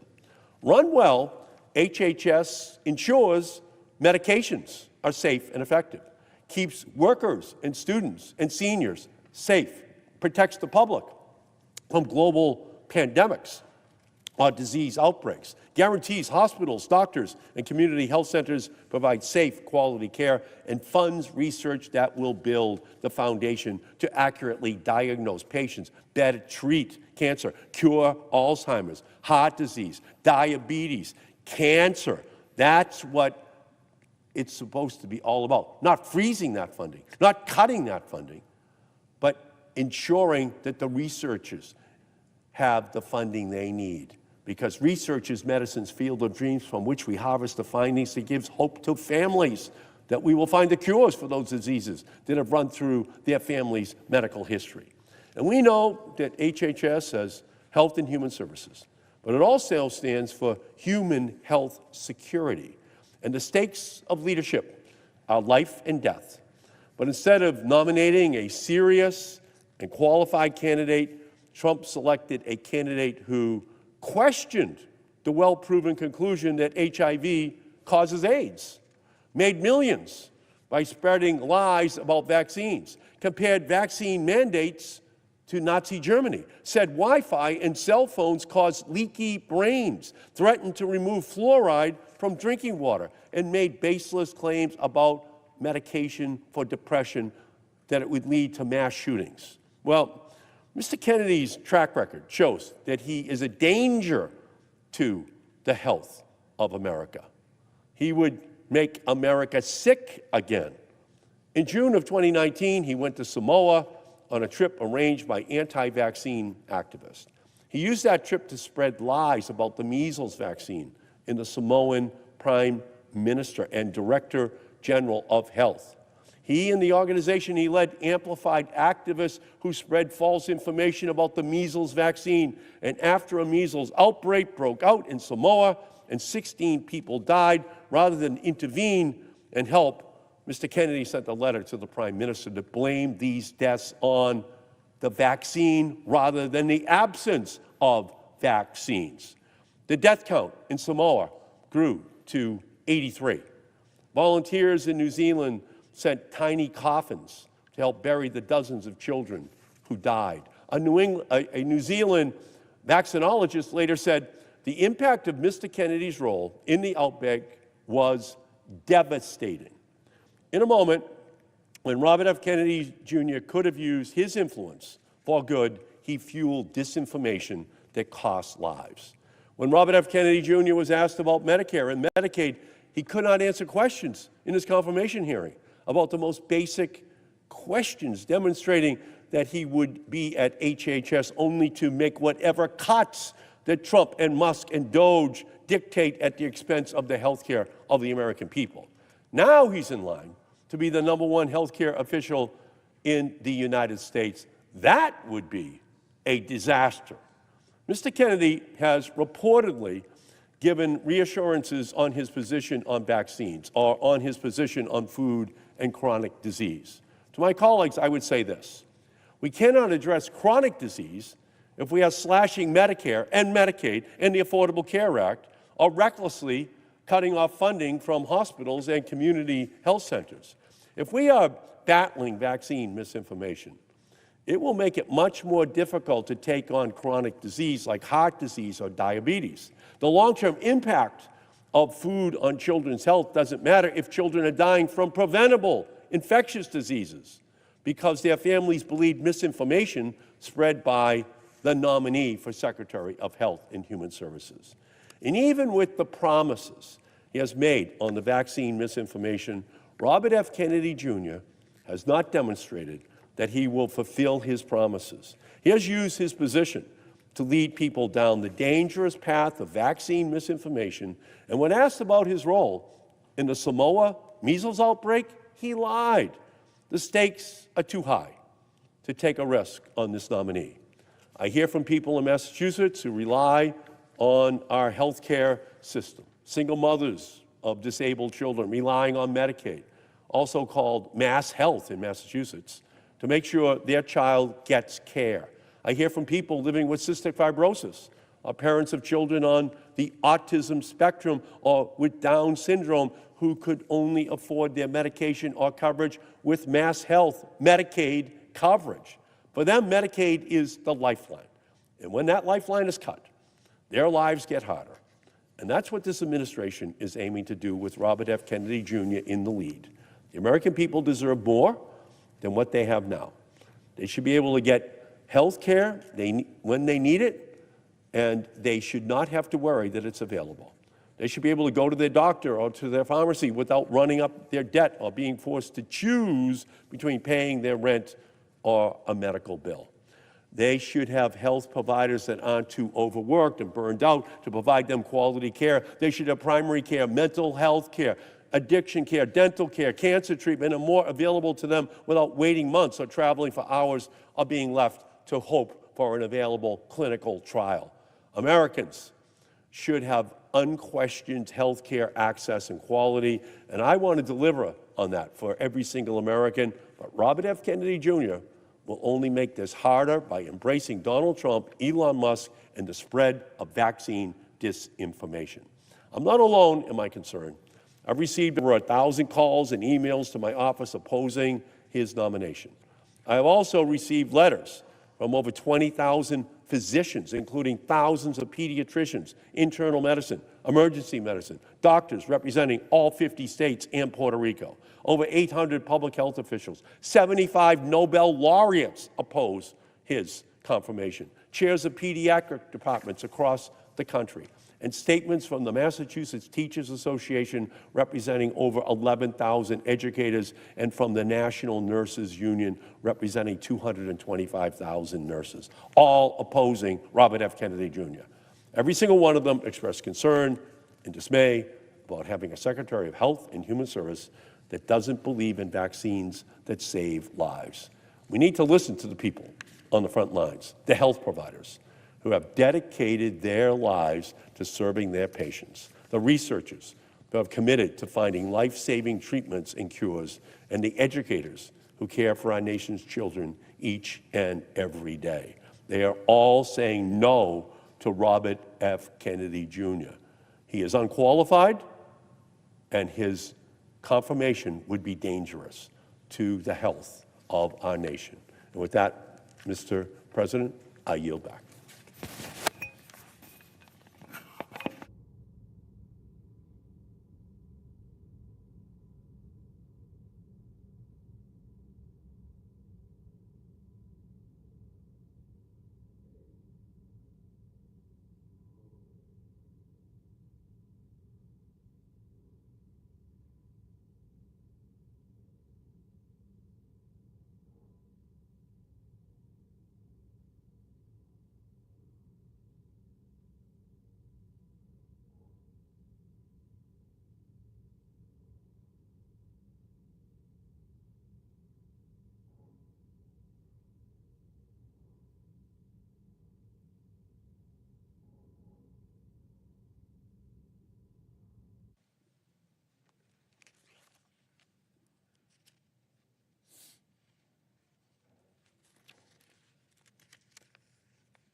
Mr. President.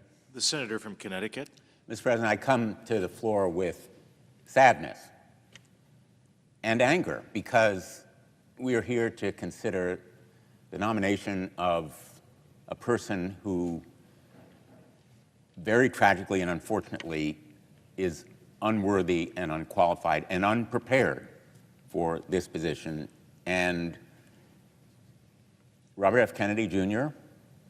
will, in fact, betray the trust and credibility of the office he's been nominated to fill. He has already shown that he lacks the trust in science and the adherence to the truth that is so important, because this office is fundamentally about advocating for public health, informing the public, speaking truth to the American people when there is so much misinformation and disinformation about what will keep Americans healthy and make them healthier. And he threatens literally to make America sick. Whether it's make America sick again or just make America sicker, the fact is he has supported conspiracy theories and distorted views of what is important in public health that threaten the American people.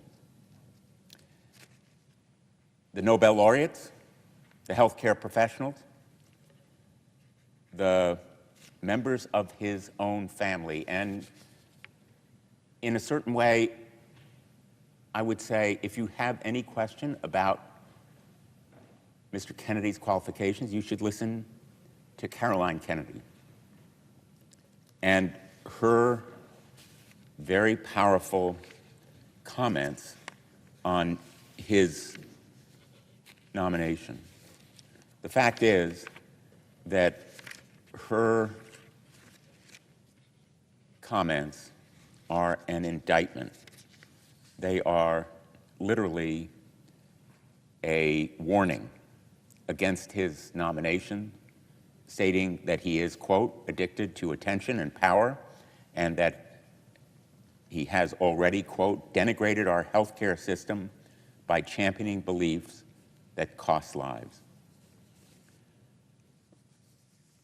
Ultimately, the confirmation process so far has confirmed what we already know, that as a source of information, advocacy, and truth, he is less than Americans deserve. Americans deserve someone who believes in the Affordable Care Act and its premium tax credits that reduce health care costs for millions of Americans who otherwise would be left uninsured and unable to afford health care. Americans deserve a secretary who will advance research into life-saving medicines, treatments, and vaccination. He's not that person. Americans deserve a secretary who will protect Medicaid, which provides health care to nearly 1 million Connecticut residents, including 350,000 people. At the very least, someone who knows the difference between Medicaid and Medicare. He is not that person. And Americans deserve a secretary who will protect the sensitive health data of millions of people across the country. When the Department of Government Efficiency, which is an unregulated and potentially unsanctioned organization, gained access to millions of seniors' records at Medicare, Mr. Kennedy purposefully said nothing. And at the very least, we need someone who will stand up to President Trump when he spreads misinformation from the White House, someone who will stand up to him when he asks that his Secretary of Health and Human Services do something illegal or immoral.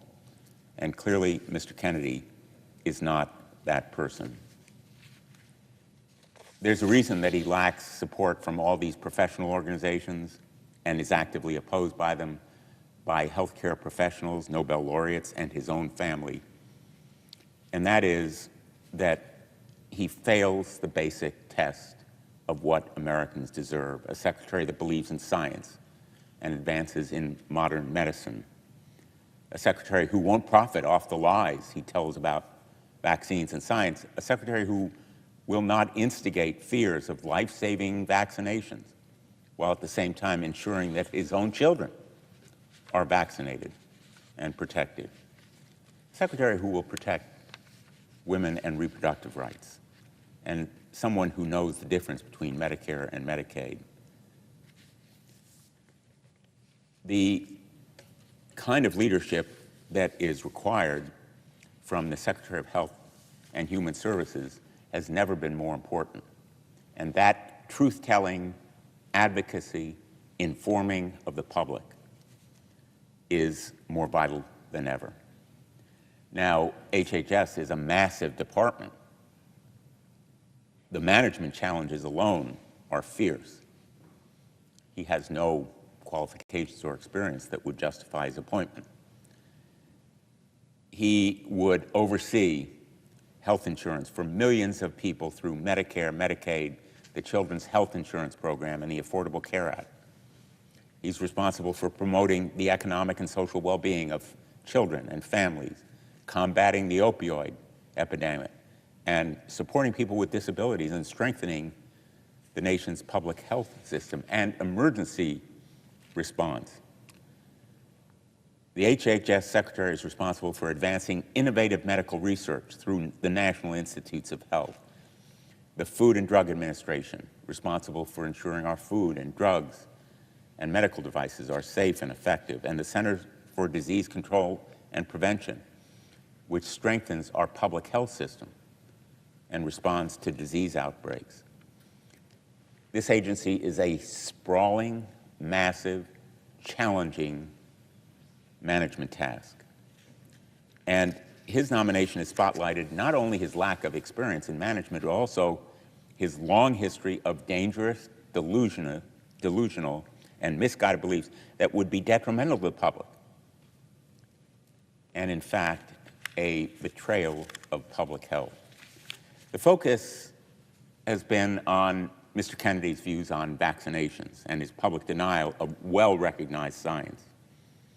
His really frightening views, which he has used to make money and have endangered the lives of countless children and families, ought to be disqualifying on their own. He admits to vaccinating his own children. Vaccines are safe and effective enough for his family, but not others, it seems. Fact is, vaccines are safe and effective. To be clear, over the last 50 years, vaccines have prevented 154 million deaths, including 146 million among children younger than 5 years old. They undergo exhaustive tests and trials and independent review to determine whether they are safe and effective. And they continue to undergo rigorous review even after they approve. This system works, but Mr. Kennedy has a long history of weakening and weaponizing parental instincts to protect their children and to spread disingenuous and life-threatening misinformation.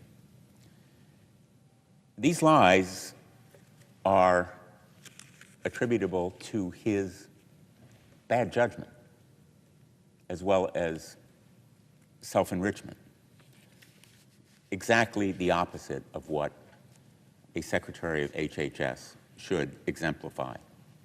He supported the dangerous, unproven lie that African Americans can use weaker vaccine schedules because black people have stronger immune systems. This disgusting, appalling claim has been disavowed by the medical community and renounced by the authors of the studies that Mr. Kennedy has incorrectly cited in espousing these lies. But these lies exacerbate racism. And it is a weakness in our public health system that this racism may continue to exist. To exacerbate it threatens people's lives. The anti-vaccine group he founded has maintained that measles, mumps, and rubella vaccine is linked to higher rates of autism in black children. Again, flat-out lie, racialized comments that are intended to stoke fear in the public health system and exploit the very caution that many communities of color approach the healthcare system with.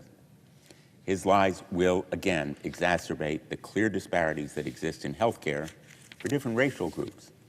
And the inequity of those disparities is a glaring weakness in our current healthcare system. But he will be sprouting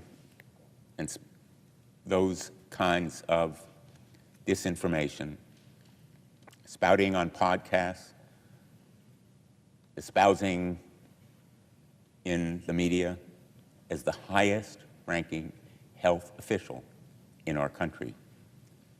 The notion that the public health of the nation, credibility, trust, truth-telling would be put in the hands of this man is truly frightening.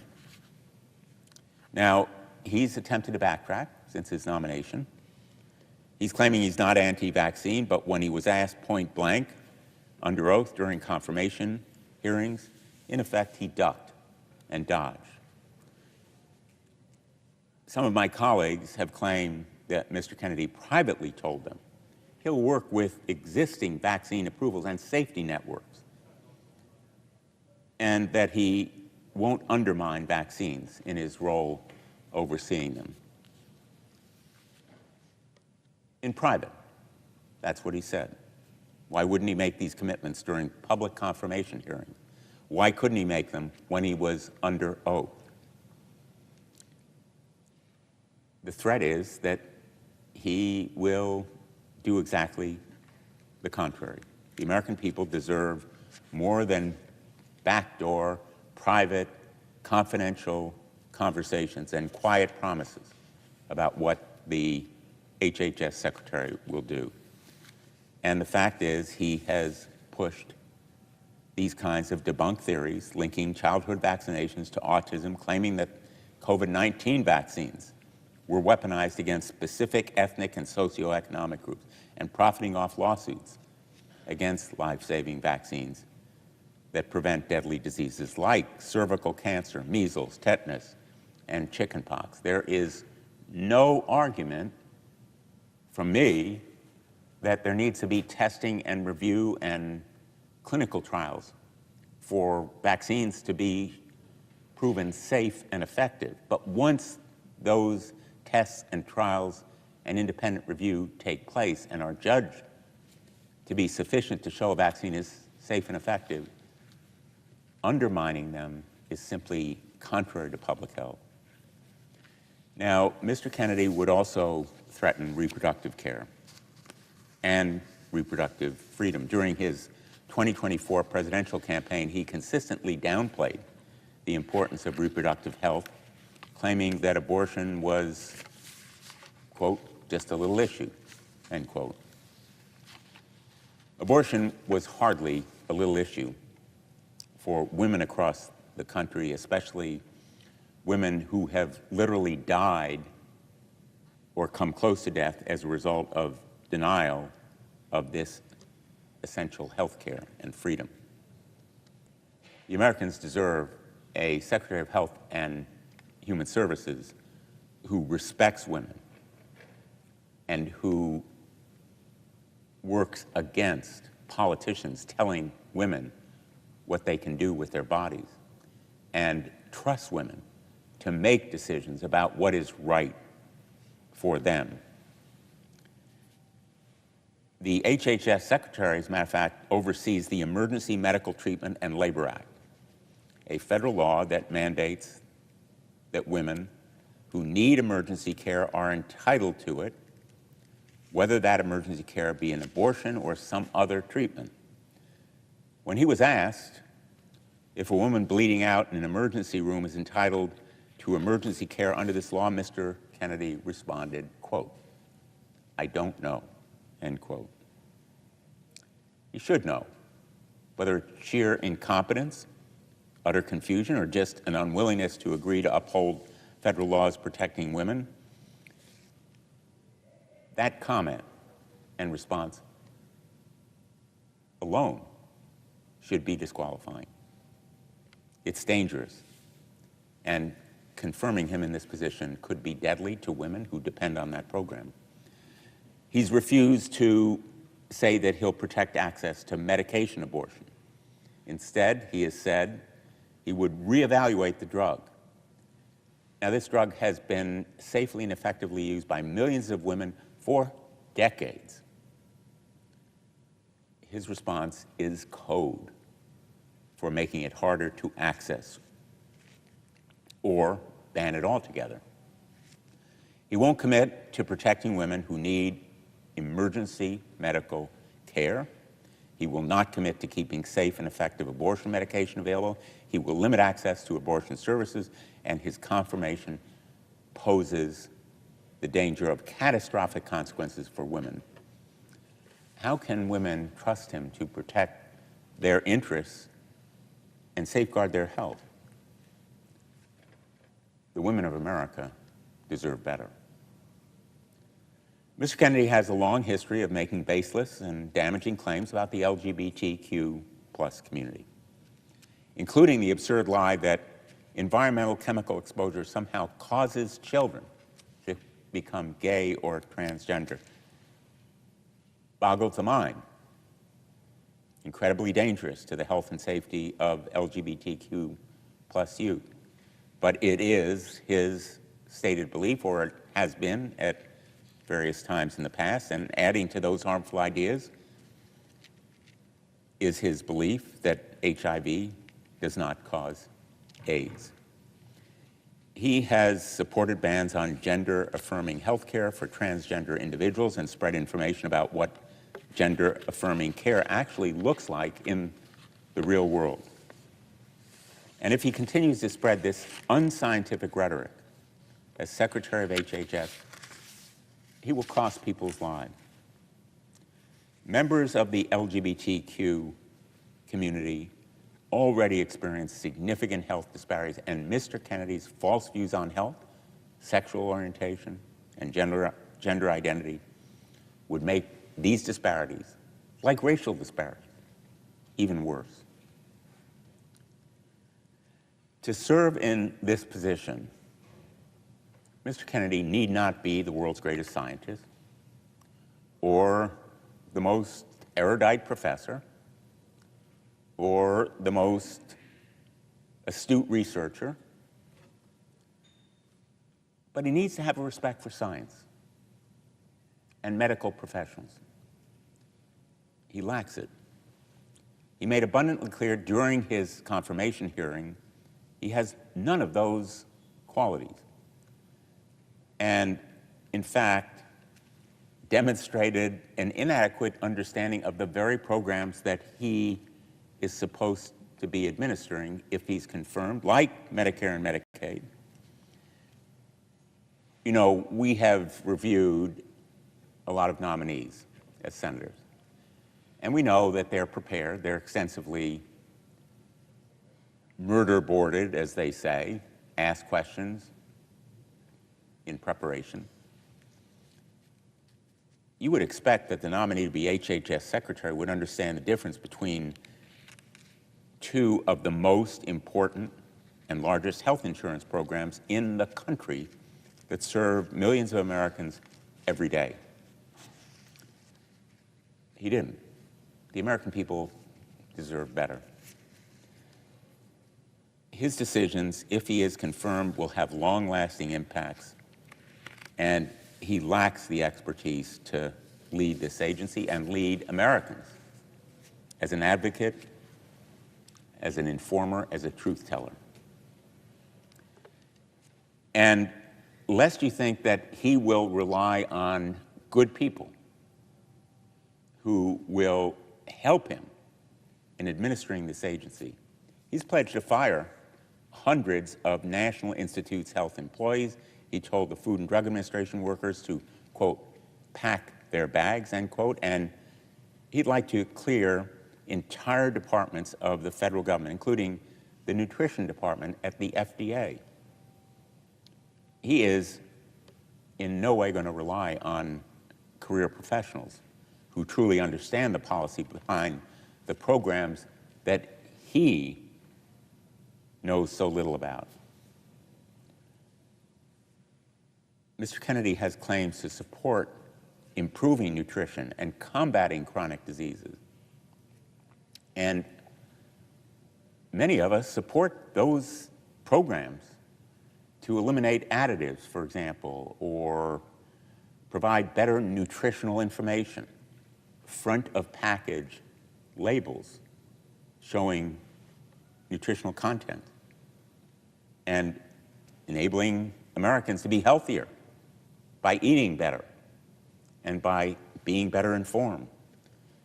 But instead of surrounding himself with experts, his potential top advisors include people who want to change or abolish the nutrition guidelines, like the Dietary Guidelines for Americans, which will bolster industry profits, not health. The Dietary Guidelines for Americans provide science-based advice on what to drink and eat to meet nutrient needs. They promote health. They reduce the risk of chronic disease. This dietary guidance is critically important because 3 in 5 adults live with chronic disease. Let me repeat, 3 in 5 adults live with chronic disease that could be improved with better nutrition.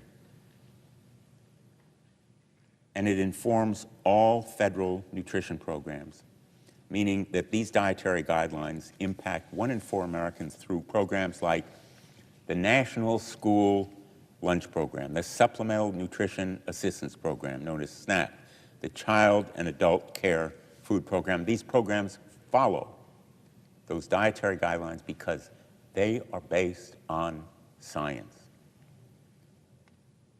But Mr. Kennedy lacks respect for science. The fact that he espouses better nutrition isn't translated into real-world support for action that benefits Americans. His opposition to those guidelines benefits the food industry. Having a science denier surrounded by potentially lobbyists at the helm of this agency is not going to make Americans healthy. Again, it is going to make them sicker. It is going to potentially sell them out for profit. I'm disappointed that we're here, as I said at the outset, to be considering someone who is so deeply unqualified and unprepared for a position that is an enormous potential opportunity to improve the health of America. His advocacy could spread the truth, could hold the food industry or pharmaceutical drug industry to higher standards to provide more medicine and treatments and cures at lower prices. He could support research through the NIH instead of advocating that it be cut. He could enable women to have reproductive care instead of dodging or diminishing its importance. He could help eliminate racism and bias against LGBTQ plus people in our healthcare system. So much opportunity squandered in this nomination. I will vote no on Robert Kennedy Jr. I urge my colleagues to heed the warnings from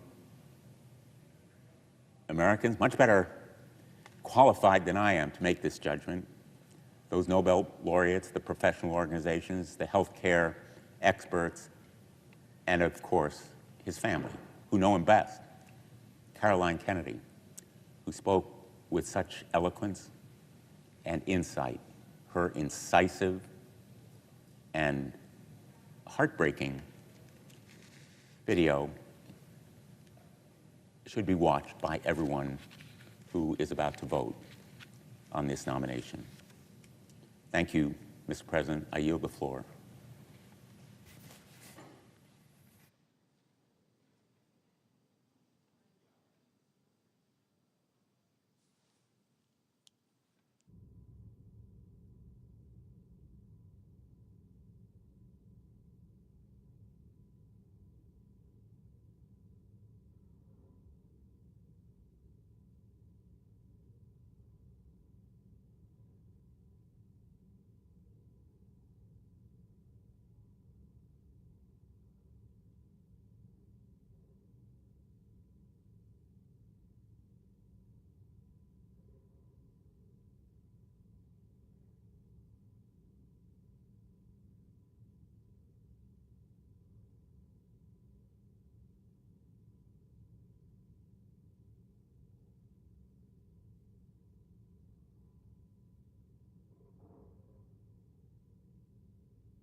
Mr. President. The senator from Hawaii. Mr. President, in Hawaii, thousands of our keiki children attend Head Start, setting them up for a lifetime of success. After the devastating wildfire of Maui in 2023, the U.S. Public Health Service was on the ground within days, providing care to survivors and first responders. On Oahu, the University of Hawaii's Cancer Center is leading on critical NIH-funded research on breast, liver, and lung cancer, studying diseases that disproportionately impact the Native Hawaiian and Asian American communities. All of these programs are vital for people in Hawaii, and they are all made possible by the Departments of Health and Human Services, or HHS. HHS does critical work across our country, keeping communities healthy and researching deadly diseases from cancer to COVID and so much more. Americans trust HHS because their mission has historically been guided not by politics, but by science and data. But already, Donald Trump is taking a sledgehammer to HHS and the essential work it does. For weeks, HHS employees have been prohibited from making any external communications and have been directed to withhold grant disbursements. Illegal, by the way. Halting critical updates on emerging public health threats and delaying or denying funding for community health centers without explanation. These edicts are already forcing clinics to consider reducing services and staff, or worse, closing these services, endangering healthcare access for our most vulnerable populations. And just last Friday, the National Institutes of Health, or NIH, announced it would slash indirect cost rates nationwide. Funds that keep the lights on and the bills paid at America's medical schools, hospitals, and research institutions, enabling our country to lead globally on biomedical research. This is life-saving research. These across-the-board cuts aren't hypothetical. They will harm real people in need of help. Just yesterday, I spoke with the University of Hawaii John A. Burns School of Medicine, who explained the catastrophic consequences this cap would have. This illegal action, as I mentioned, would compromise plans for the UH Cancer Center to begin offering phase 1 clinical trials in Hawaii for the first time. What does this mean for the people of Hawaii? For the first time, people in Hawaii will not have to go to the mainland to participate in these trials, but with the help of this NIH funding now being slashed, for the first time, people of Hawaii would be able to stay in Hawaii to participate in these very important clinical trials. Mr. President, if allowed to stand, these actions will be catastrophic for our country and for global efforts to combat the spread of diseases. And all of these actions have been taken without a confirmed secretary in place at HHS. One would hope the president's nominee to lead such an important department would be a level-headed individual guided by science and data. Instead, Donald Trump has nominated the total opposite, Robert Kennedy Jr. Mr. Kennedy is an anti-vaccine activist who peddles and profits from conspiracy theories and has a troubling history of misconduct. In his confirmation hearings, Mr. Kennedy appeared not to know the difference between Medicare and Medicaid, essential programs that 66 million and 72 million people respectively rely on for access to health care. Mr. Kennedy purports to be a proponent of bodily autonomy when it comes to vaccines, as if we know better than scientists about the efficacy and safety of medical treatments. But Mr. Kennedy's commitment to bodily autonomy suddenly flies out the window when it comes to women's right to control our own bodies. He has shown he'll do Donald Trump's bidding in his war on women and our freedom. Where's our bodily autonomy? As they work to reverse the FDA's approval of mifepristone, which has been used safely for medication abortion for more than 20 years. So much for bodily autonomy. And it's clear Mr. Kennedy will be guided not by science, but by the conspiracy theories he's pursued for decades on vaccines, raw milk, stem cell treatment, and much more. Vaccines are a modern miracle that have saved an estimated 154 million lives and enabled us to all but eradicate diseases like polio and smallpox. But due to the activism of conspiracy theorists like Mr. Kennedy, public trust in vaccines have eroded, endangering countless lives and threatening the herd immunity that protects us all. Mr. President, I grew up in rural Japan where we didn't have widespread access to most vaccines. As a child, I remember getting measles, mumps, whooping cough. When one kid in our village got sick, it just spread like wildfire in our village, and all the kids got sick. I know what it means to be vaccinated. To willingly submit our children to such a fate, like what happened to us and me in Japan, would be cruel, counterproductive, and deadly. But Mr. Kennedy seems not to care about those impacts. Mr. President, we all agree there are things we can do to make our country healthier. And I stand ready to work with my colleagues to do that important work. But eliminating access to health care, promoting conspiracy theories, firing researchers, and undermining evidence-based policymaking will do nothing to make us healthier. It will instead unleash chaos on patients, providers, and countless other Americans who rely on the services, funding, and research emanating from HHS. Mr. Kennedy will not make America healthy again, yet another empty slogan. He will, in fact, instead, make us less healthy, less safe, and less prosperous. We know this because it's exactly what happened in Samoa after misinformation about vaccines, pushed in part by Mr. Kennedy, led to a deadly measles outbreak there.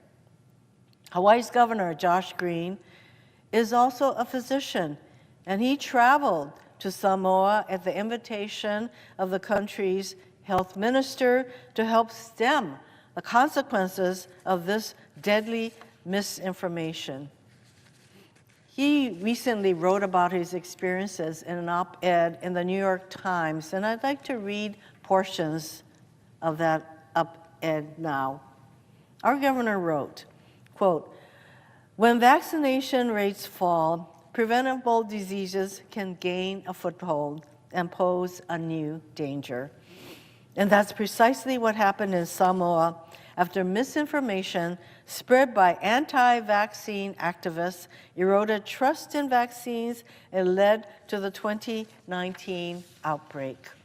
Thousands of preventable cases of measles sprang up, leading to the deaths of 83 people, mostly children.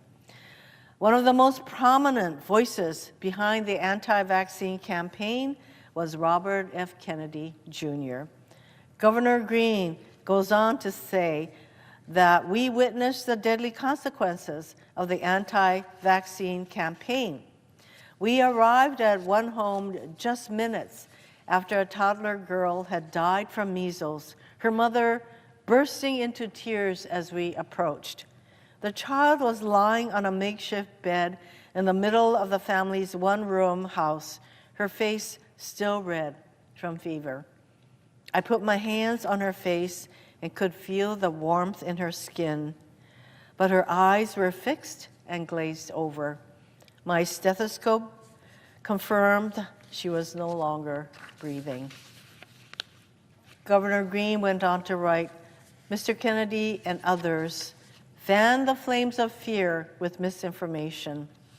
The people of Samoa shared with me that they got very little news from outside their community, but that in the months before the 2019 epidemic, they were bombarded with social media posts claiming that vaccinations were unsafe and would harm or even kill their children.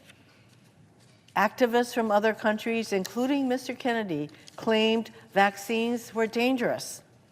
Many Samoans were afraid to vaccinate their children, and by late 2019, the epidemic was raging, overwhelming Samoa's national healthcare system. Governor Green concluded by saying, as we look to the future, the possibility of his being confirmed, he's talking about Robert Kennedy, being confirmed as the Secretary of Health and Human Services is cause for grave concern. I worry he would jeopardize half a century of progress and success gained by the United States as a result of vaccination programs. Too much depends on our commitment to truth and the life-saving power of vaccines to entrust Mr. Kennedy with the direction of these programs. Our children's lives depend on it. I thank the governor for his service to the people of Samoa, for so eloquently describing what's at stake with Mr. Kennedy's nomination. Our governor was so concerned that he recently traveled all the way from Hawaii to Washington, D.C. to speak to as many senators that he could directly about what's at stake. Governor Green was that concerned about what this nominee could do to HHS. During his confirmation hearing, Mr. Kennedy had the opportunity to take responsibility for his role in Samoa's measles outbreak. Instead, he stuck to his old tricks, blaming vaccines and spreading misinformation. Governor Green is correct. Our children's lives depend on our commitment to vaccinations, and all of our lives depend on the science and research done by HHS.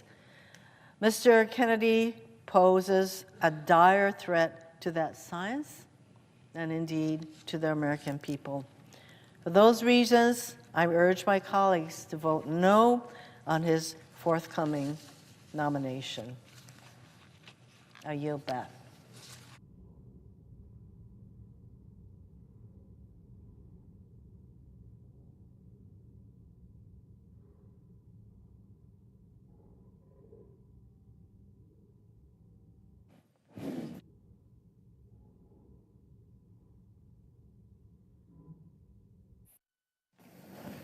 Mr. President, Senator from Hawaii.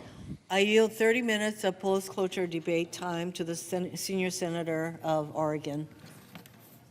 The senator has that right. Mr. President. Senator from New Hampshire. Thank you, Mr. President.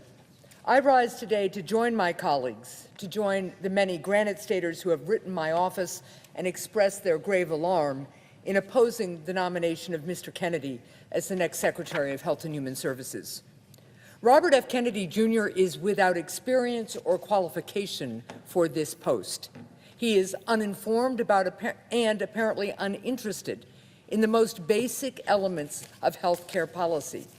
He entertains and spreads conspiracy theories that virtually everyone in this body knows to be dishonest and dangerous. In a different time, in a different political moment, with a different president, members of this chamber would have joined together to resoundingly reject Mr. Kennedy's nomination. In fact, in a different time, where qualifications and character mattered, Mr. Kennedy's nomination would never have made it to the floor. But here we are. Today, it appears that Mr. Kennedy will be confirmed and that members of the United States Senate, the so-called world's greatest deliberative body, will sacrifice the health of our fellow Americans by failing to stand up for science and for the truth. For even the most skilled and experienced person, running the Department of Health and Human Services is a really daunting task. We expect and trust the HHS Secretary to direct the administration of critical programs like Medicare or Medicaid, to direct research so that we can find cures for cancer, Alzheimer's, and other diseases, to help bring new life-saving medications to market, and to find ways to make medicine and care more affordable, to help ensure that our children grow up healthy and that our parents age with dignity. When a crisis hits, we look to the Secretary of Health and Human Services for leadership to help lead the fight against fentanyl or to protect our communities from a pandemic. There is perhaps no aspect of public policy as complicated as healthcare, and there are few aspects of life as fundamental as being healthy. And to be sure, there are grave healthcare challenges facing our country. The cost of healthcare is too high, the cost of prescriptions too steep. While we've made extraordinary progress in recent generations, we know that too many diseases still cry out to be cured, and too many people struggle to get the care that they need, where and when they need it. The challenges are real, but progress is possible. When I was governor of New Hampshire, I worked with Republicans and Democrats in the legislature to help our state adopt Medicaid expansion. And during the first Trump administration, we came together to end surprise medical billing with a new bipartisan law.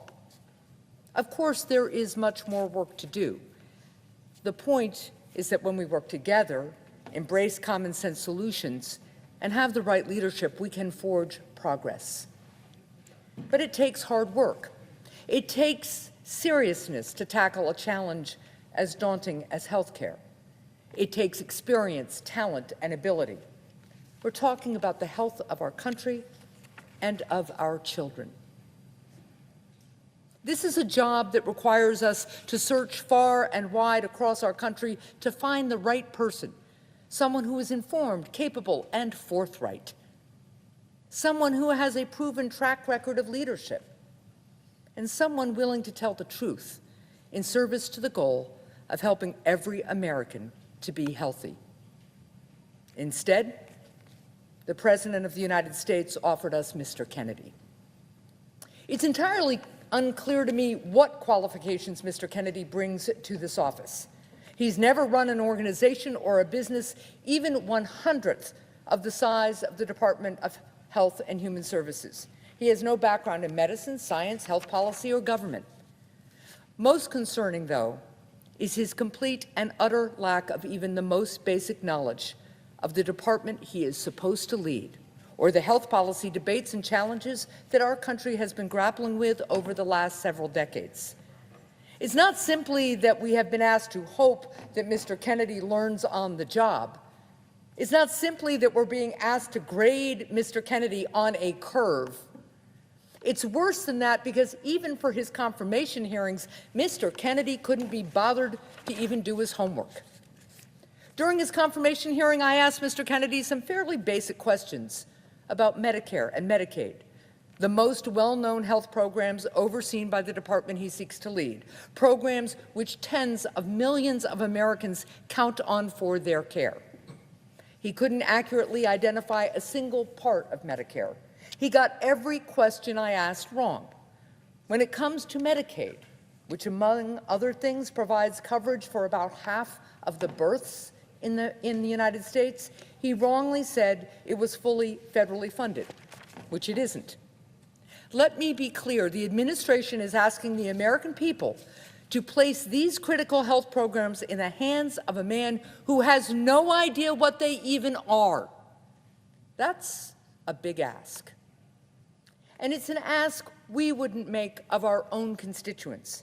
No one in this body would hire even an entry-level healthcare staffer who did not understand the basics of Medicaid and Medicare. Why should we exercise a different, weaker standard for the person who's supposed to be in charge of both? Why, with this administration, does the bar go even lower when the office becomes even higher? If Mr. Kennedy cannot be bothered to learn the basics about Medicare and Medicaid, he will certainly not bother to stand up for them. This administration has made clear that it is willing to gut Medicaid in order to pay for tax breaks for billionaires. The President's new director of the Office of Management and Budget has in fact proposed that the administration cut Medicaid, a program that provides health insurance coverage for approximately 80 million Americans, by more than 1/3. Does anyone think that Mr. Kennedy will be a voice of reason, that he will speak out on behalf of American families and make the case for saving Medicare or Medicaid? He can't even describe what they are. Mr. Kennedy is an intelligent and educated man, but education and intelligence aren't a substitute for taking the job seriously. If Mr. Kennedy were in the running for a different post, his failure to understand the basics of our healthcare system might not be relevant. But it so happens to be the American people's great misfortune that he is in fact being called to serve as the highest public health official in our land. Mr. Kennedy's lack of qualifications and knowledge about healthcare have real consequences. If confirmed, his lack of preparation, experience, and interest in America's healthcare will leave our country worse off. Our people will be less healthy. And nobody will feel Mr. Kennedy's careless disregard for the magnitude of his position more than America's women. When I was initially considering Mr. Kennedy's nomination, one mark in his favor was his long record of advocacy on behalf of a woman's fundamental freedom to make her own health decisions. When Mr. Kennedy was in New Hampshire campaigning for president, he told Granite Staters, quote, "I'm pro-choice. I don't think the government has any business telling people what to do with their bodies," close quote. But since he came out in support of President Trump, Mr. Kennedy has made a remarkable discovery. He decided at the age of 71 that his long-held belief in reproductive freedom for women was wrong. All of his principles about women making their own choices were suddenly no longer true. Instead, as the nation's leading public health official, he has said that he will faithfully and enthusiastically carry out the anti-choice policies of an administration that continues to dedicate itself to undermining and taking away a woman's fundamental freedom. This isn't a hypothetical issue.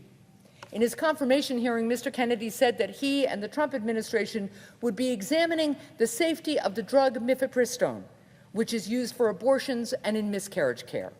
During the hearing, I showed Mr. Kennedy study after study, stacks, hundreds of pages of research done over the course of decades, all of which demonstrate the safety of this medication. Let me be clear, the safety has been proven. If Mr. Kennedy and the Trump administration continue to persist in studying a drug that is proven to be safe, it's clear that their objection is not with a lack of research. Their objection is to the result of that research. So they want to sow doubt about it. They want to sow confusion. And once they do, they will hide behind the very doubt that they've created as a reason for denying women the most basic of human freedoms, bodily autonomy. And Mr. Kennedy, having sold out his pro-choice principles, will surely help in that effort. He certainly will not stand in the way of it.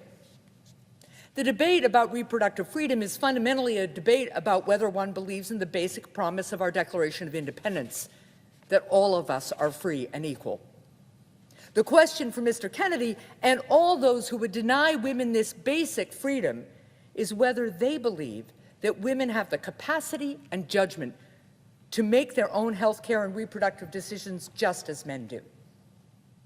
Make no mistake, Mr. Kennedy did not have a miraculous conversion, something like the Apostle Paul's on the road to Damascus, on this issue. He just made a cold-blooded, expedient choice to cut a path to power. He decided that the freedom of women was a small price to pay in order to be able to call himself a cabinet secretary.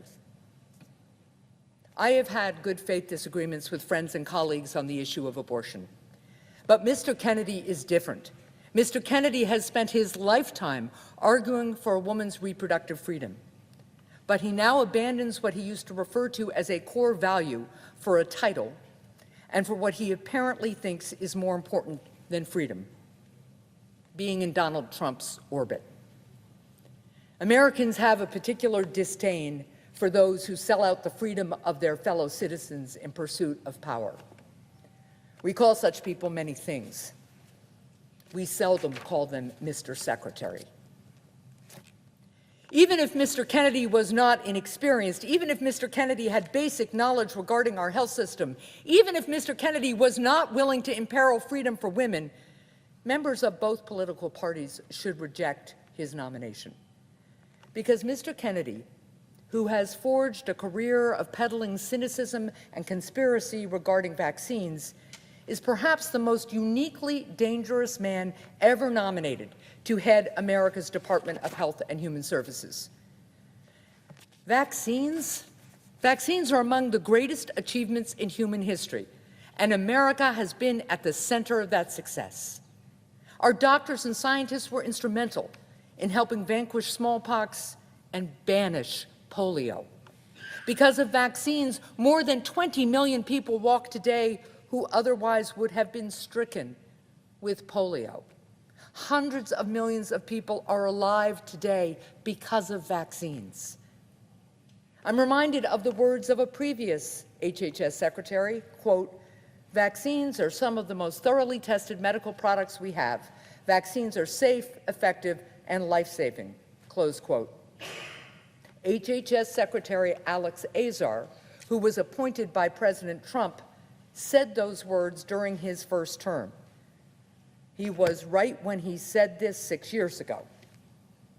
But today, Mr. Kennedy asserts that this statement is wrong. Mr. Kennedy has a long history of dealing in both outright lies and clever half-truths to sow cynicism, mistrust, and confusion regarding vaccines. He had...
Good afternoon.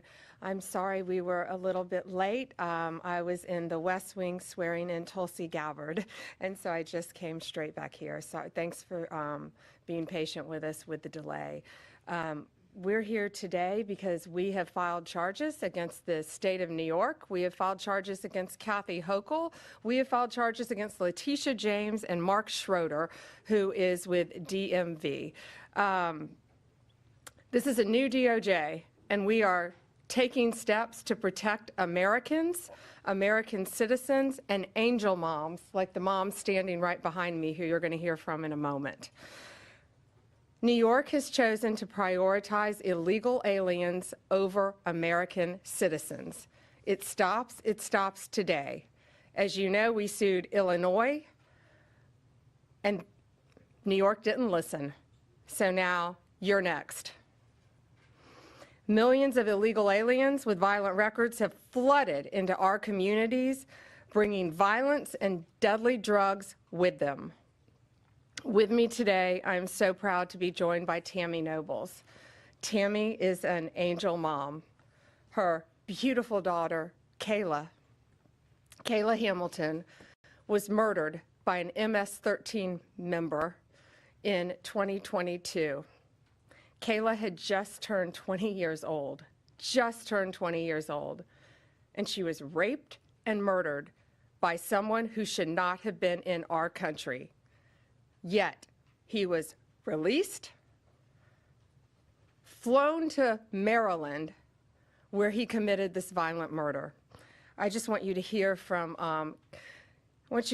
Tammy. Tammy represents not only herself and her family, but all of the great angel moms around this country who have suffered because of what the Biden administration did, and it is over.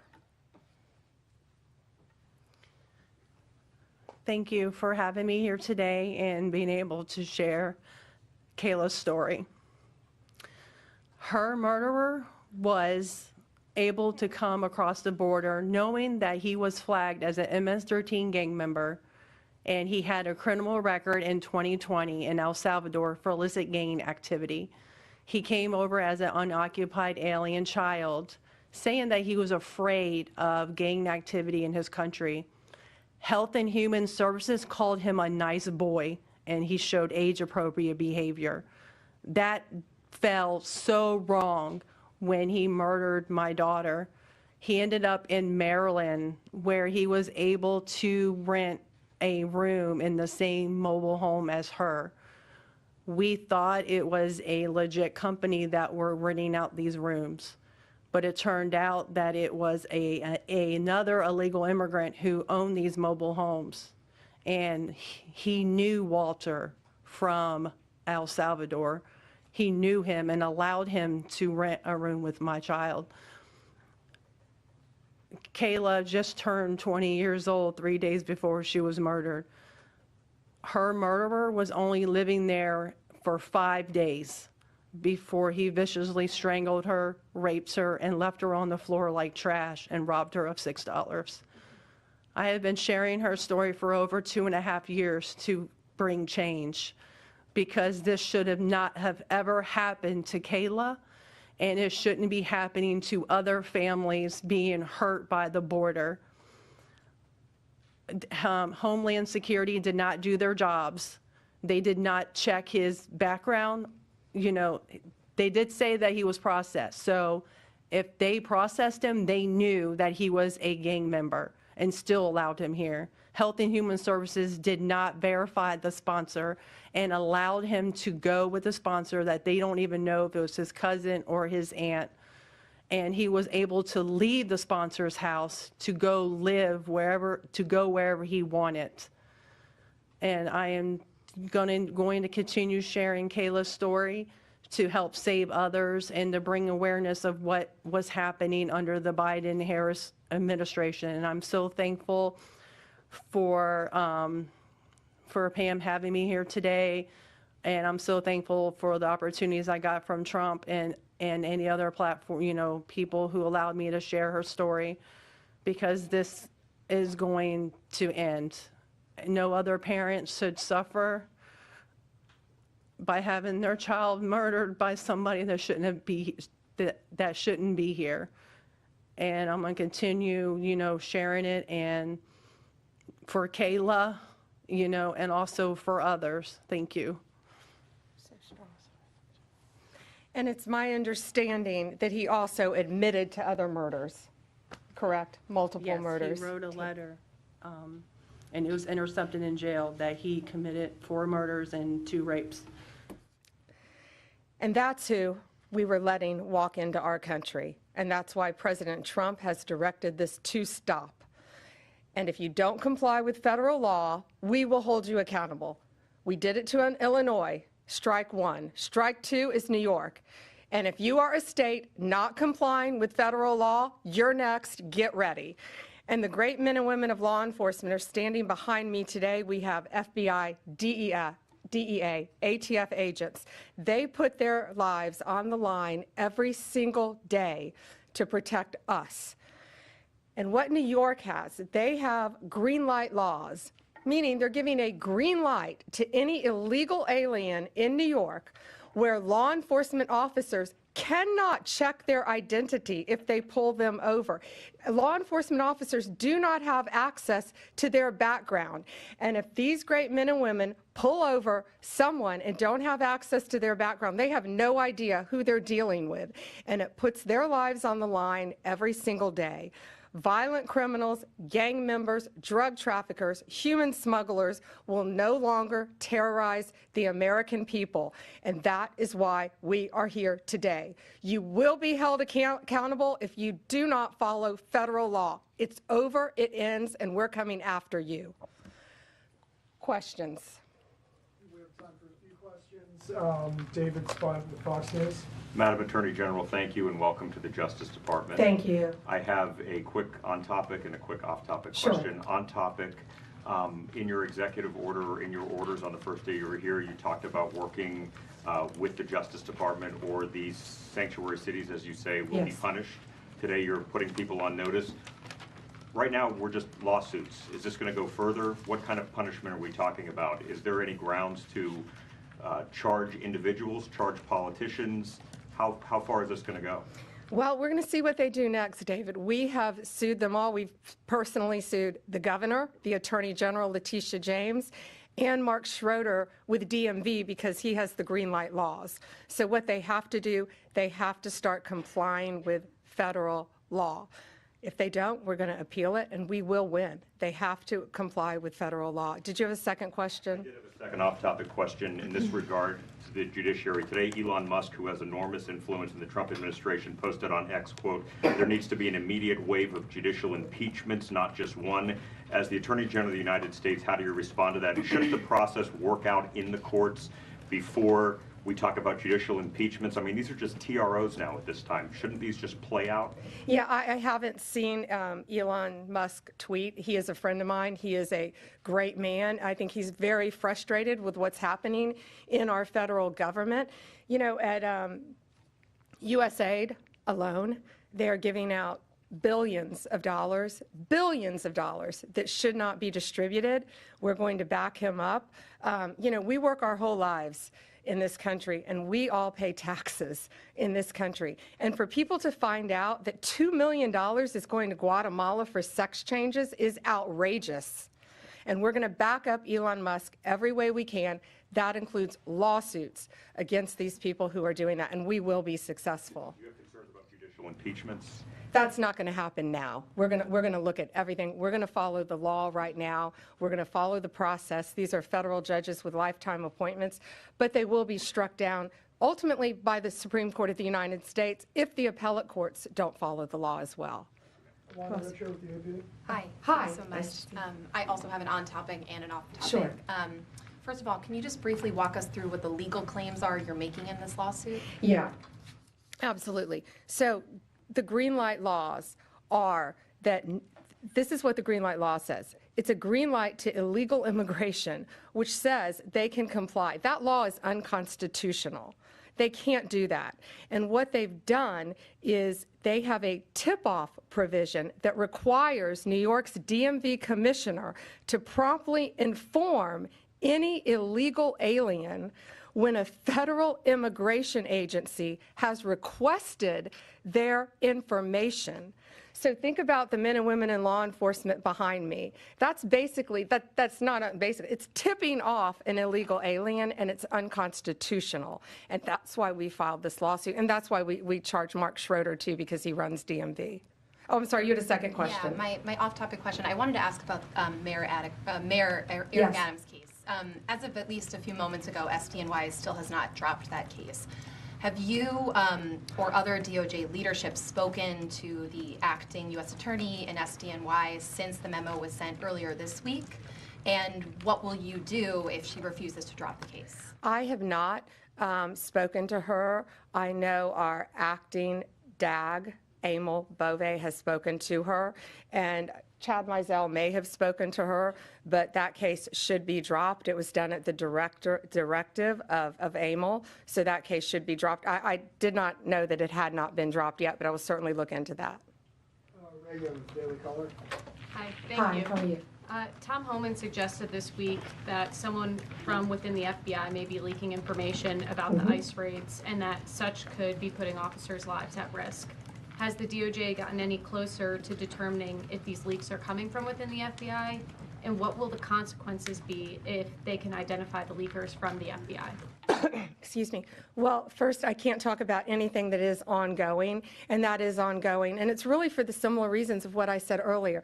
The great men and women in law enforcement standing behind me today, they must be protected. And anytime anyone leaks or tips off anything regarding a pending investigation, that jeopardizes lives. You're telling a bad guy what's about to happen. It could jeopardize the lives of all the men and women in law enforcement. We will not stand for it. We will find you. We're going to investigate it, no matter what agency it came from. We don't know for certain. We have an open investigation, so I can't talk about it in detail, but we will do everything in our power to hold you accountable, and it is a crime. And you will be prosecuted when we find you. I got time for one more. Alana Austin, Newsmax. Hi, Madam Hi, Alana. Attorney General. Thank you so much for your time. I was also interested in hearing specifically what the interactions have been like with Mayor Adams. And I know he has a little bit of a different tone than some of the other Democrats out of the Empire State. And then also Denver Mayor Mike Johnston, because before the President Trump went back into office, he had issued some words about a potential standoff and then walked that back. So I was curious to see what things have been like out of New York City and Denver officials. Yeah, well, we're hoping that in New York, Mayor Adams is going to cooperate with us, with the sanctuary cities and the illegal aliens. And has the mayor in Colorado been cooperating? Do we know? I believe he might have now. Yeah, I believe Colorado is now cooperating. That's what we want. We don't want to sue you. We don't want to prosecute people. We want people to comply with the law. This is very simple. An MS-13 member murdered her daughter. That's happening throughout this country. We have one angel mom is too many. And we have angel moms throughout this country who should not be going through this. Comply with the law. This is the last thing we want to be doing. We want to be out there, all of us, fighting violent crime. Yet we're fighting illegal aliens, and that ends, and it's going to end today. That's all we have time for, guys. Thank you. Thank you. Thank you all. Thank you. Thank you.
I also note that our next Attorney General, Pam Bondi, is joining us. Apparently, she didn't have enough fun at her own confirmation hearing. Ms. Bondi, welcome and congratulations. And finally, Senator Joni Ernst and former Senator and Chairman of this committee, Richard Burr, will introduce Ms. Gabbard shortly. We look forward to your remarks. I think it's fair to say that Ms. Gabbard's nomination has generated a bit more interest and attention than do most nominees before this committee. But I want to stress that Ms. Gabbard has been and will be treated with the exact same respect, consideration, and professionalism that we extended to every nominee. No more, no less, no better, no worse. That's how we treated CIA Director John Ratcliffe just 2 weeks ago, and how we have treated DNI nominees like Avril Haines and Dan Coates in the past. For instance, Ms. Gabbard has conducted dozens of office meetings with senators. She has completed the committee's standard questionnaire. She has answered 247 questions in writing. This is all in keeping with the committee's customs, precedents, and rules. Before I address the important work ahead at the DNI, please also let me make two observations about some of the accusations about Ms. Gabbard. First, I'm dismayed by the attacks on Ms. Gabbard's patriotism and her loyalty to our country. For instance, Hillary Clinton has smeared Ms. Gabbard, calling her an asset of a foreign nation. Let me remind everyone that Ms. Gabbard has served in our Army for more than 2 decades. She has multiple combat tours, and she still wears the uniform to this day. She has undergone 5 FBI background checks. I spent more than 2 hours last week reviewing the latest, putting eyes on more than 300 pages. It's clean as a whistle. It's fine that we have differences of opinions on policies and programs. I suspect some of my Republican colleagues might disagree with some of Mrs. Gabbard's votes in the House of Representatives.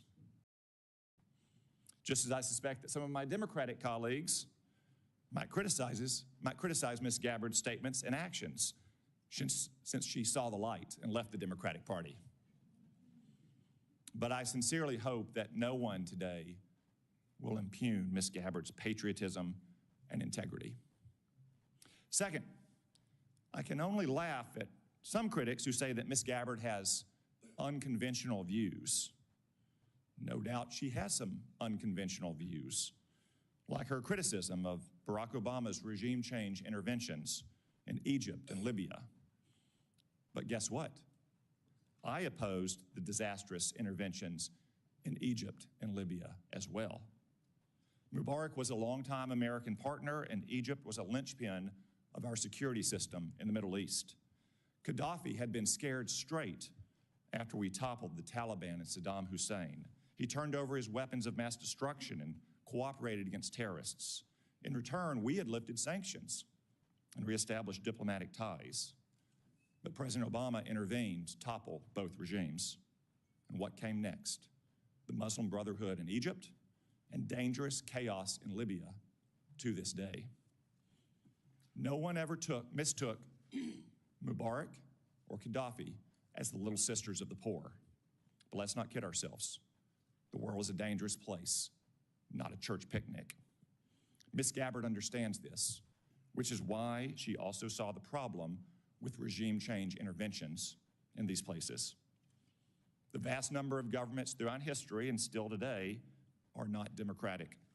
We may wish it were different, and we can work to improve it, but that's the way the world is. If we only befriended nations that shared our system of government and our social and cultural sensibilities, well, we wouldn't have many friends. In a fallen world, we have to take our friends where we find them.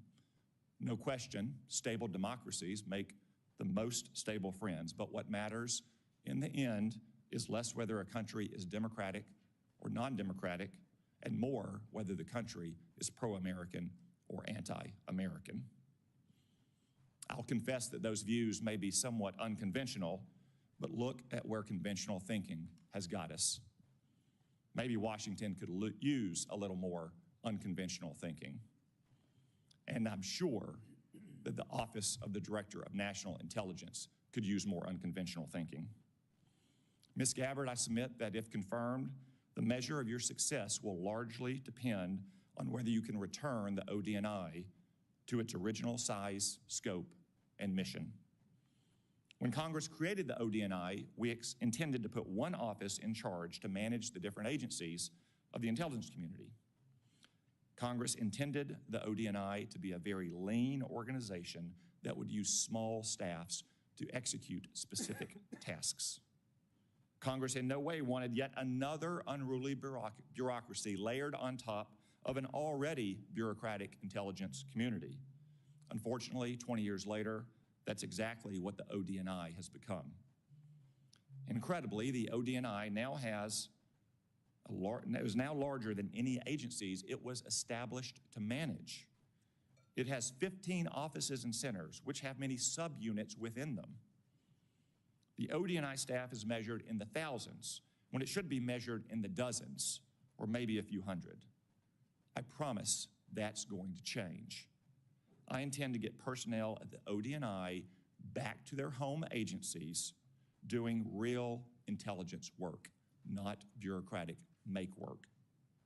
I also expect to cap the size of the ODNI. Ms. Gabbard, if confirmed, I hope you'll be a partner in these vital efforts. Another example of bureaucratic mission creep and empire building is what's come to be known in the intelligence community as DNI taxes.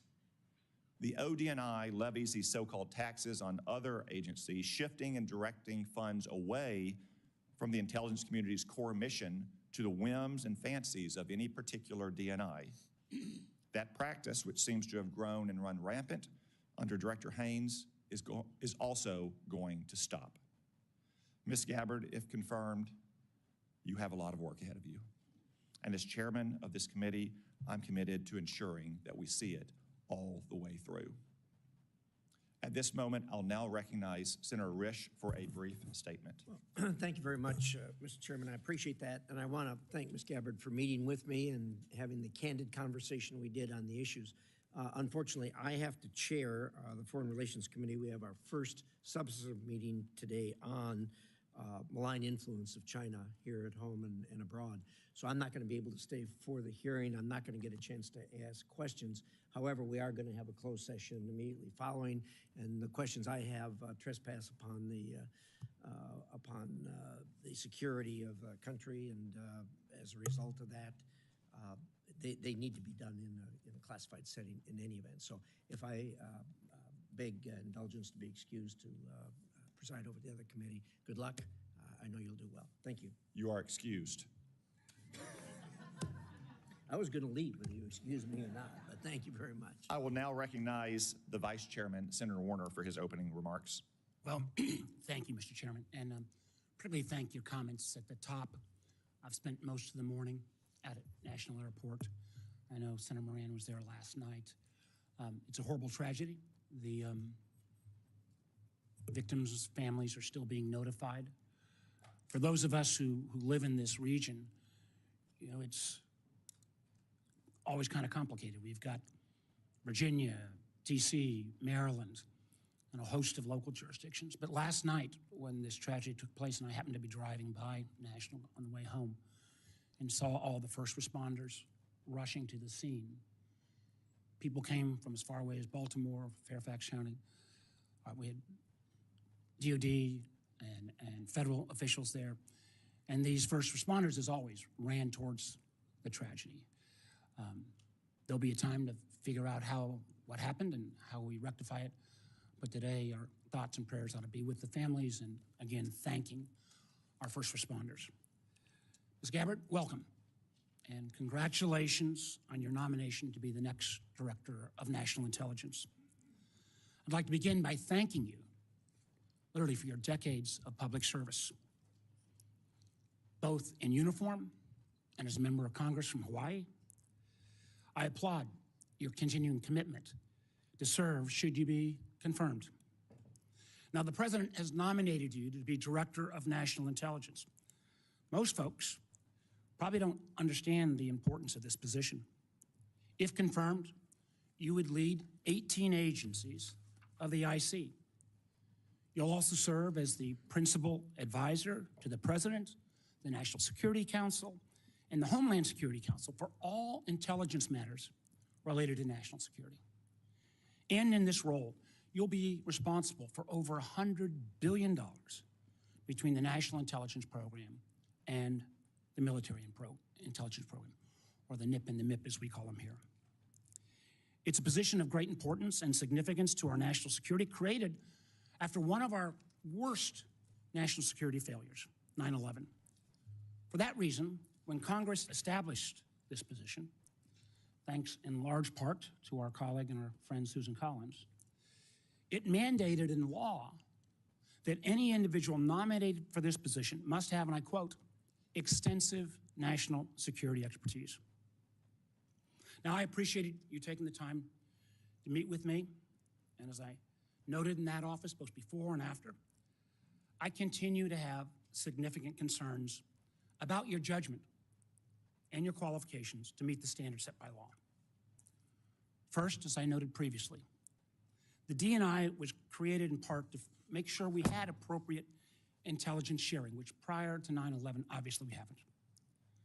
But the mission also is to not only share information between the IC, but also with our allies. There's no legal requirement that our allies share intelligence with us. It's all predicated on trust. Trust that our allies will protect each other's secrets.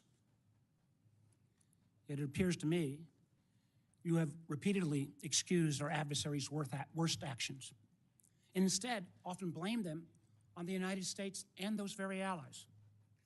For example, you blame NATO for Russia's 2022 invasion of Ukraine. You rejected the conclusion that Assad used chemical weapons in Syria, despite it being the unanimous assessment of the then Trump administration's DOD, State Department, and IC, as well as the assessment of our European allies. Instead, you blame the United States for supporting terrorist groups in Syria. Now, I don't know if your intent in making those statements was to defend those dictators, or if you were simply unaware of the intelligence and how your statements would be perceived. In either case, it raises, at least for this senator, serious questions about your judgment. It also leads me to question whether you can develop the trust necessary to give our allies confidence that they can share their most sensitive intelligence with us. Make no mistake about it. If they stop sharing that intelligence, the United States will be less safe. We've seen this as recently as this past year, where because of those strong intelligence sharing between the United States and Austria, countless lives were saved by disrupting a terrorist attack that was going to take place at the Taylor Swift concert in Vienna. Second, you have been publicly outspoken in your praise and defense of Edward Snowden, someone who betrayed the trust of our nation and jeopardized the security of our country. The truth is, the vast majority of the information he stole and leaked before running off to China and Russia, might I add, had nothing to do with Americans' privacy and compromised our most important sources and methods. And in many ways, we're still paying a price for that. And I believe that Edward Snowden's action put our men and women in uniform in places like Iraq and Afghanistan at risk. You have celebrated Snowden as a, quote, brave whistleblower, and actually put forward legislation asking for his pardon. Furthermore, when given the opportunity to clarify your position in pre-hearing questions, you declined. And instead you expressed, and again I quote, the DNI has no role in determining whether or not Edward Snowden is a lawful whistleblower. Boy, that is troubling to me in so many ways. Not only do you think that someone who divulged secrets and then ran off to Russia should be celebrated as brave, but you don't seem to understand the DNI's role in determining whistleblower determinations. In fact, the DNI has a significant role in transmitting lawful whistleblower complaints to this committee. They're all laid out right here in the statute. And I would have serious concerns about confirming someone who cannot distinguish between complaints that are made lawfully and those that are made not. In the statute, it says the job of the DNI is to protect intelligence sources and methods from unauthorized disclosure. That's a quote. I guess I'm asking, what message would it send to have a DNI who would celebrate the work of a member of the IC or a contractor that would, on their own mission, to decide what's appropriate to leak? I don't understand that. Third, until recently, you had a clear and consistent record of opposing FISA 702.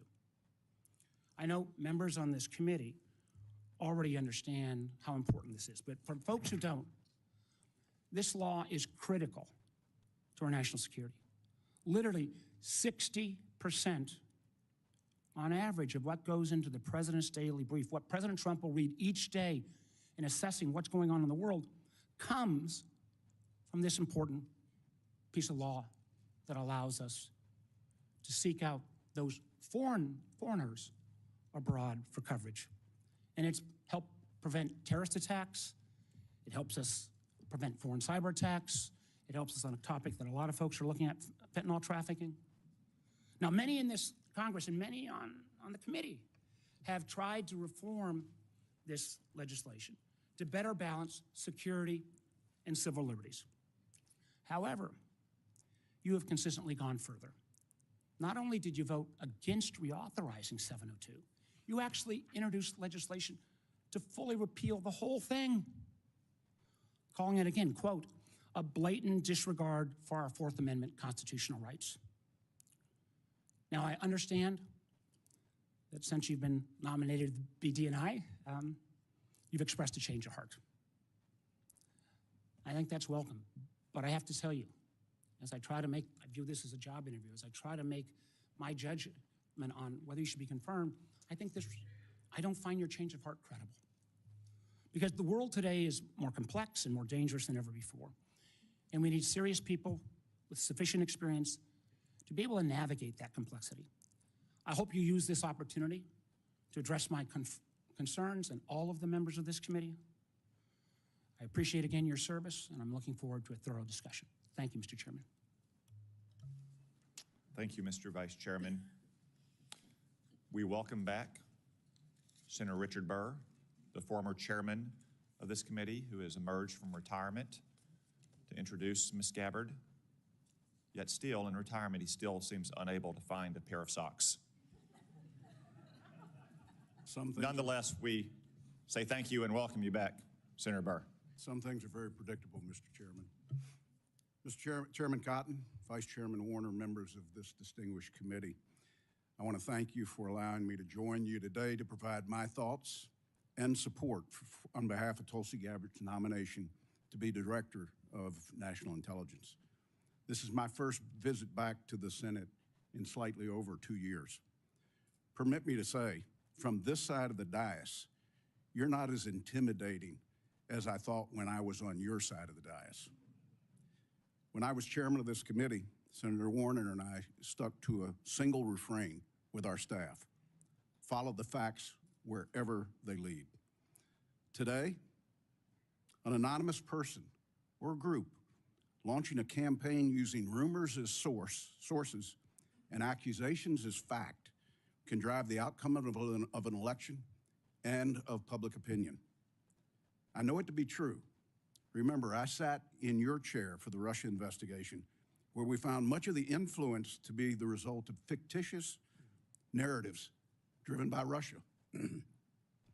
Now, some of you may be wondering, why do I support Tulsi Gabbard, and why am I here to introduce her as a nominee? I've experienced firsthand a coordinated attempt to influence this nominee's support in the United States Senate and with the American people. I was contacted by several national journalists shortly after the president nominated Tulsi, asking me to confirm one of the many rumors circulating about this nominee. I informed each journalist over a 5-week period that the rumor shared with me was simply not true. This narrative was shared from one journalist to the next journalist to the next journalist. I assume today they ran out of journalists. This was a coordinated effort to kill this nomination. Advise and consent is the responsibility of the United States Senate, and I truly believe that each member takes it seriously. All members of this committee were offered the opportunity for individual meetings with Tulsi, and if you chose not to meet with her, it's on you. I've done my homework, and here are the facts. Tulsi Gabbard's historic life began at birth. She's the first American Samoan-born member of Congress, period. She graduated from Hawaii Pacific University with a degree in business administration with a concentration in international business. In 2002, at age 21, Tulsi became the youngest woman in America ever elected as a state representative. That was not enough. In 2003, she joined the Hawaii National Guard. When deployed, in her re-election, her opponent raised the issue, could you serve the people that elected you if, in fact, you were deployed? What did Tulsi do? She withdrew from her re-election campaign in order to continue to serve our country in the war on terror. This would not be the first or the last time Tulsi put her country above her career. After multiple deployments and serving in the Hawaii City Council, she was elected to the United States House of Representatives, where she served 4 terms. Throughout her political career, she maintained her military service either in the National Guard or the Army Reserve. Media stories and anonymous rumors have questioned her qualifications, her patriotism, and whether she can be trusted, just to name a few. I refuse to question the qualifications of a woman who's worn the uniform of her nation for 22 years and never taken it off. No fewer than 5 times has the Department of Defense reviewed her security clearance and extended it. Every single time. If Tulsi's guilty of anything, it's that since she was born, her views, opinions, and beliefs have evolved to reflect her life's experiences. Winston Churchill once said, "Those that never change their minds never change anything." She served her city, her state, her country, while winning the support of the people she represented. She's fought in war, and yes, she's tried to stop wars. At the ripe age of 43, Tulsi has the life experiences that match or exceed most members of Congress. Tulsi was serving in uniform 3 years before some of us here today voted to create the Director of National Intelligence. Chairman Cotton, Vice Chairman Warner, members of the committee, it's my honor to support and to introduce to the committee Lieutenant Colonel Tulsi Gabbard. Thank you, Mr. Chairman. Thank you. Thank you, Senator Burr. Now our colleague, Senator Joni Ernst of Iowa, has taken a few minutes out of her very busy schedule to be here to introduce Ms. Gabbard as well. Senator Ernst. Thank you, Chairman Cotton and Ranking Member Warner. And good morning to my distinguished colleagues. I also do want to take a moment this morning to recognize the lives that were lost in the collision near DCA last night. It is a truly heartbreaking tragedy. My prayers are with the victims' families and their loved ones. So thank you. Duty, honor, service. These are not just words. They are principles that have guided Lieutenant Colonel Gabbard. As a young enlisted soldier in the Hawaii National Guard, Tulsi answered the call to duty upon her deployments to the Middle East. From graduating at the top of her class from the Accelerated Officer Candidate School at the Alabama Military Academy, the first woman to do so, to serving as the youngest member of Hawaii's legislature.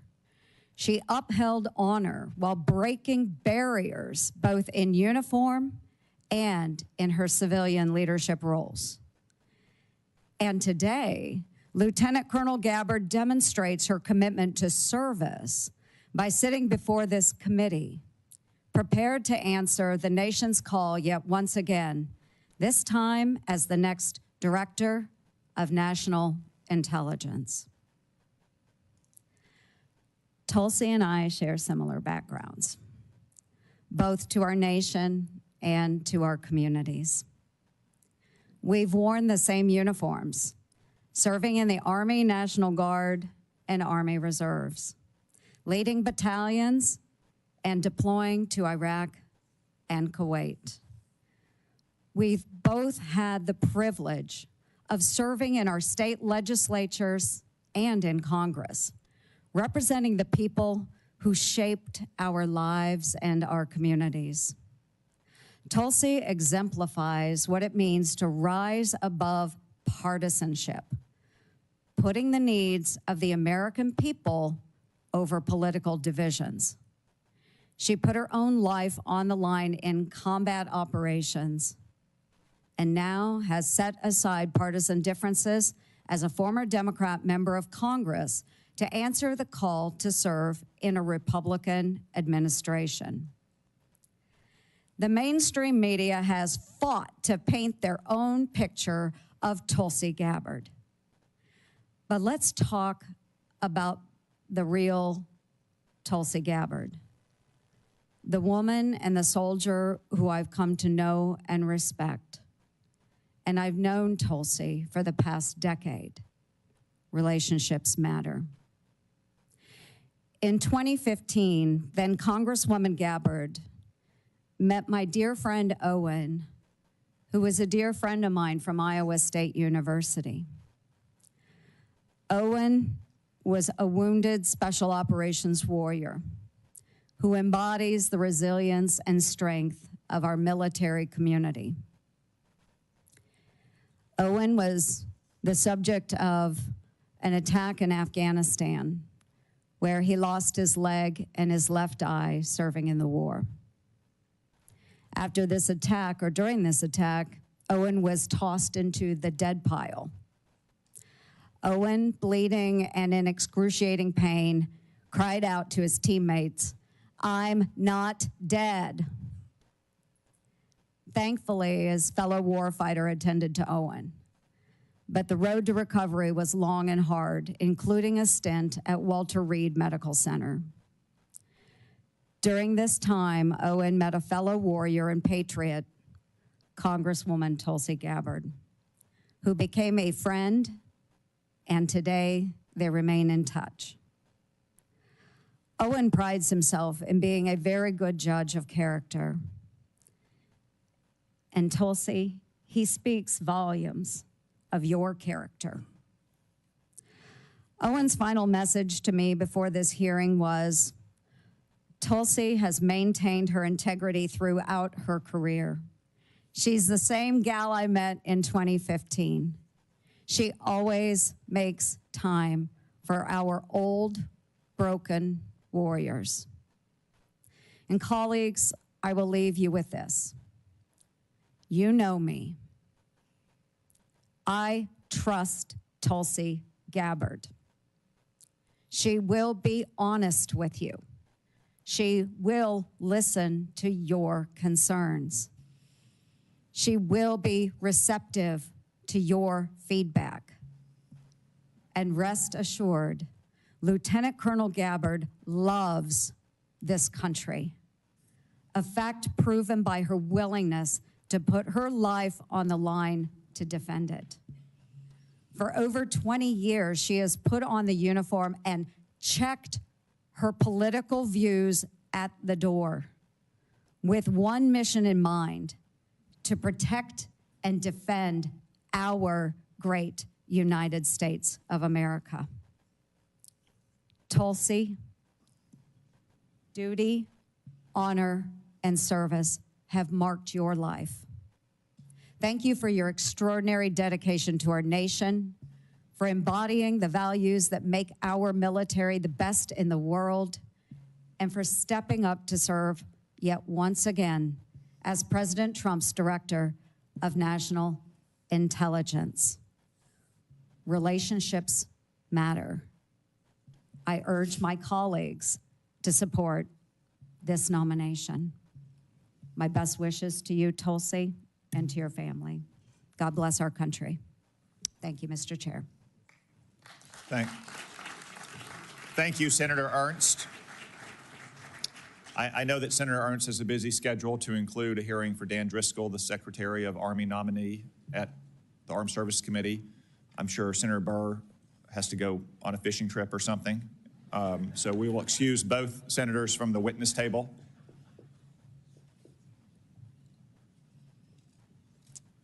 Ms. Gabbard, before we move to your opening statement, it is the custom of the committee to ask a series of obligatory questions to all nominees. First, do you swear or affirm to give this committee your full and truthful testimony? I do. Second, do you agree to appear before the committee here or in other venues when invited? Yes. Third, if confirmed, do you agree to send officials from your office to appear before the committee and designated staff when invited? Yes. Fourth, do you agree to provide documents or any materials requested by the committee in order for it to carry out its oversight and legislative responsibilities? I do. Fifth, will you ensure that your office and your staff provide such material to the committee when requested? Yes. Sixth, do you agree to inform and fully brief, to the fullest extent possible, all members of this committee on intelligence activities and covert actions rather than only the chairman and the vice chairman? Yes.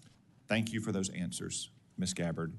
We now welcome the opportunity, finally, to hear from you in your own words. Thank you very much, Mr. Chairman.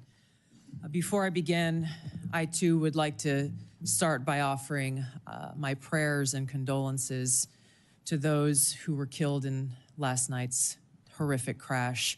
Senator Warner, Senator Moran, our condolences and prayers are with you and all of your constituents. Again, Chairman Cotton, Vice Chairman Warner, and all of the members of the committee, it's an honor to be here before you today. I've appreciated the opportunity to meet with so many of you and address your questions and concerns before today's hearing. I know they've gone, but I'm grateful to Senators Burr and Ernst for their trust and their confidence in taking time to join us here today. To my husband, Abraham, my family, friends, fellow veterans, Medal of Honor recipients, and patriots, thank you for your love and support.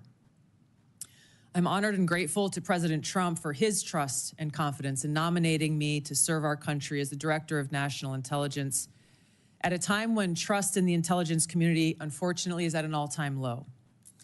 Chuck Schumer admitted a few years ago, quote, "You take on the intelligence community, they have 6 ways from Sunday at getting back at you." For too long, faulty, inadequate, or weaponized intelligence have led to costly failures and the undermining of our national security and God-given freedoms enshrined in the Constitution.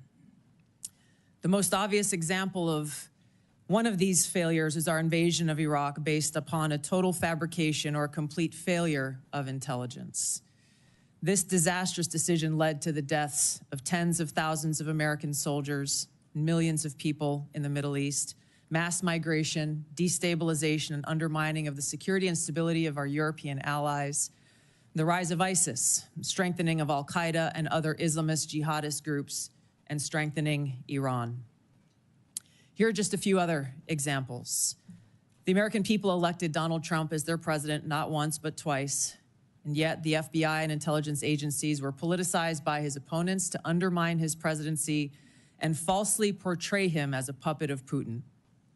Title I of FISA was used illegally to obtain a warrant to spy on Trump campaign advisor Carter Page, using a Clinton campaign-funded false dossier as their so-called evidence.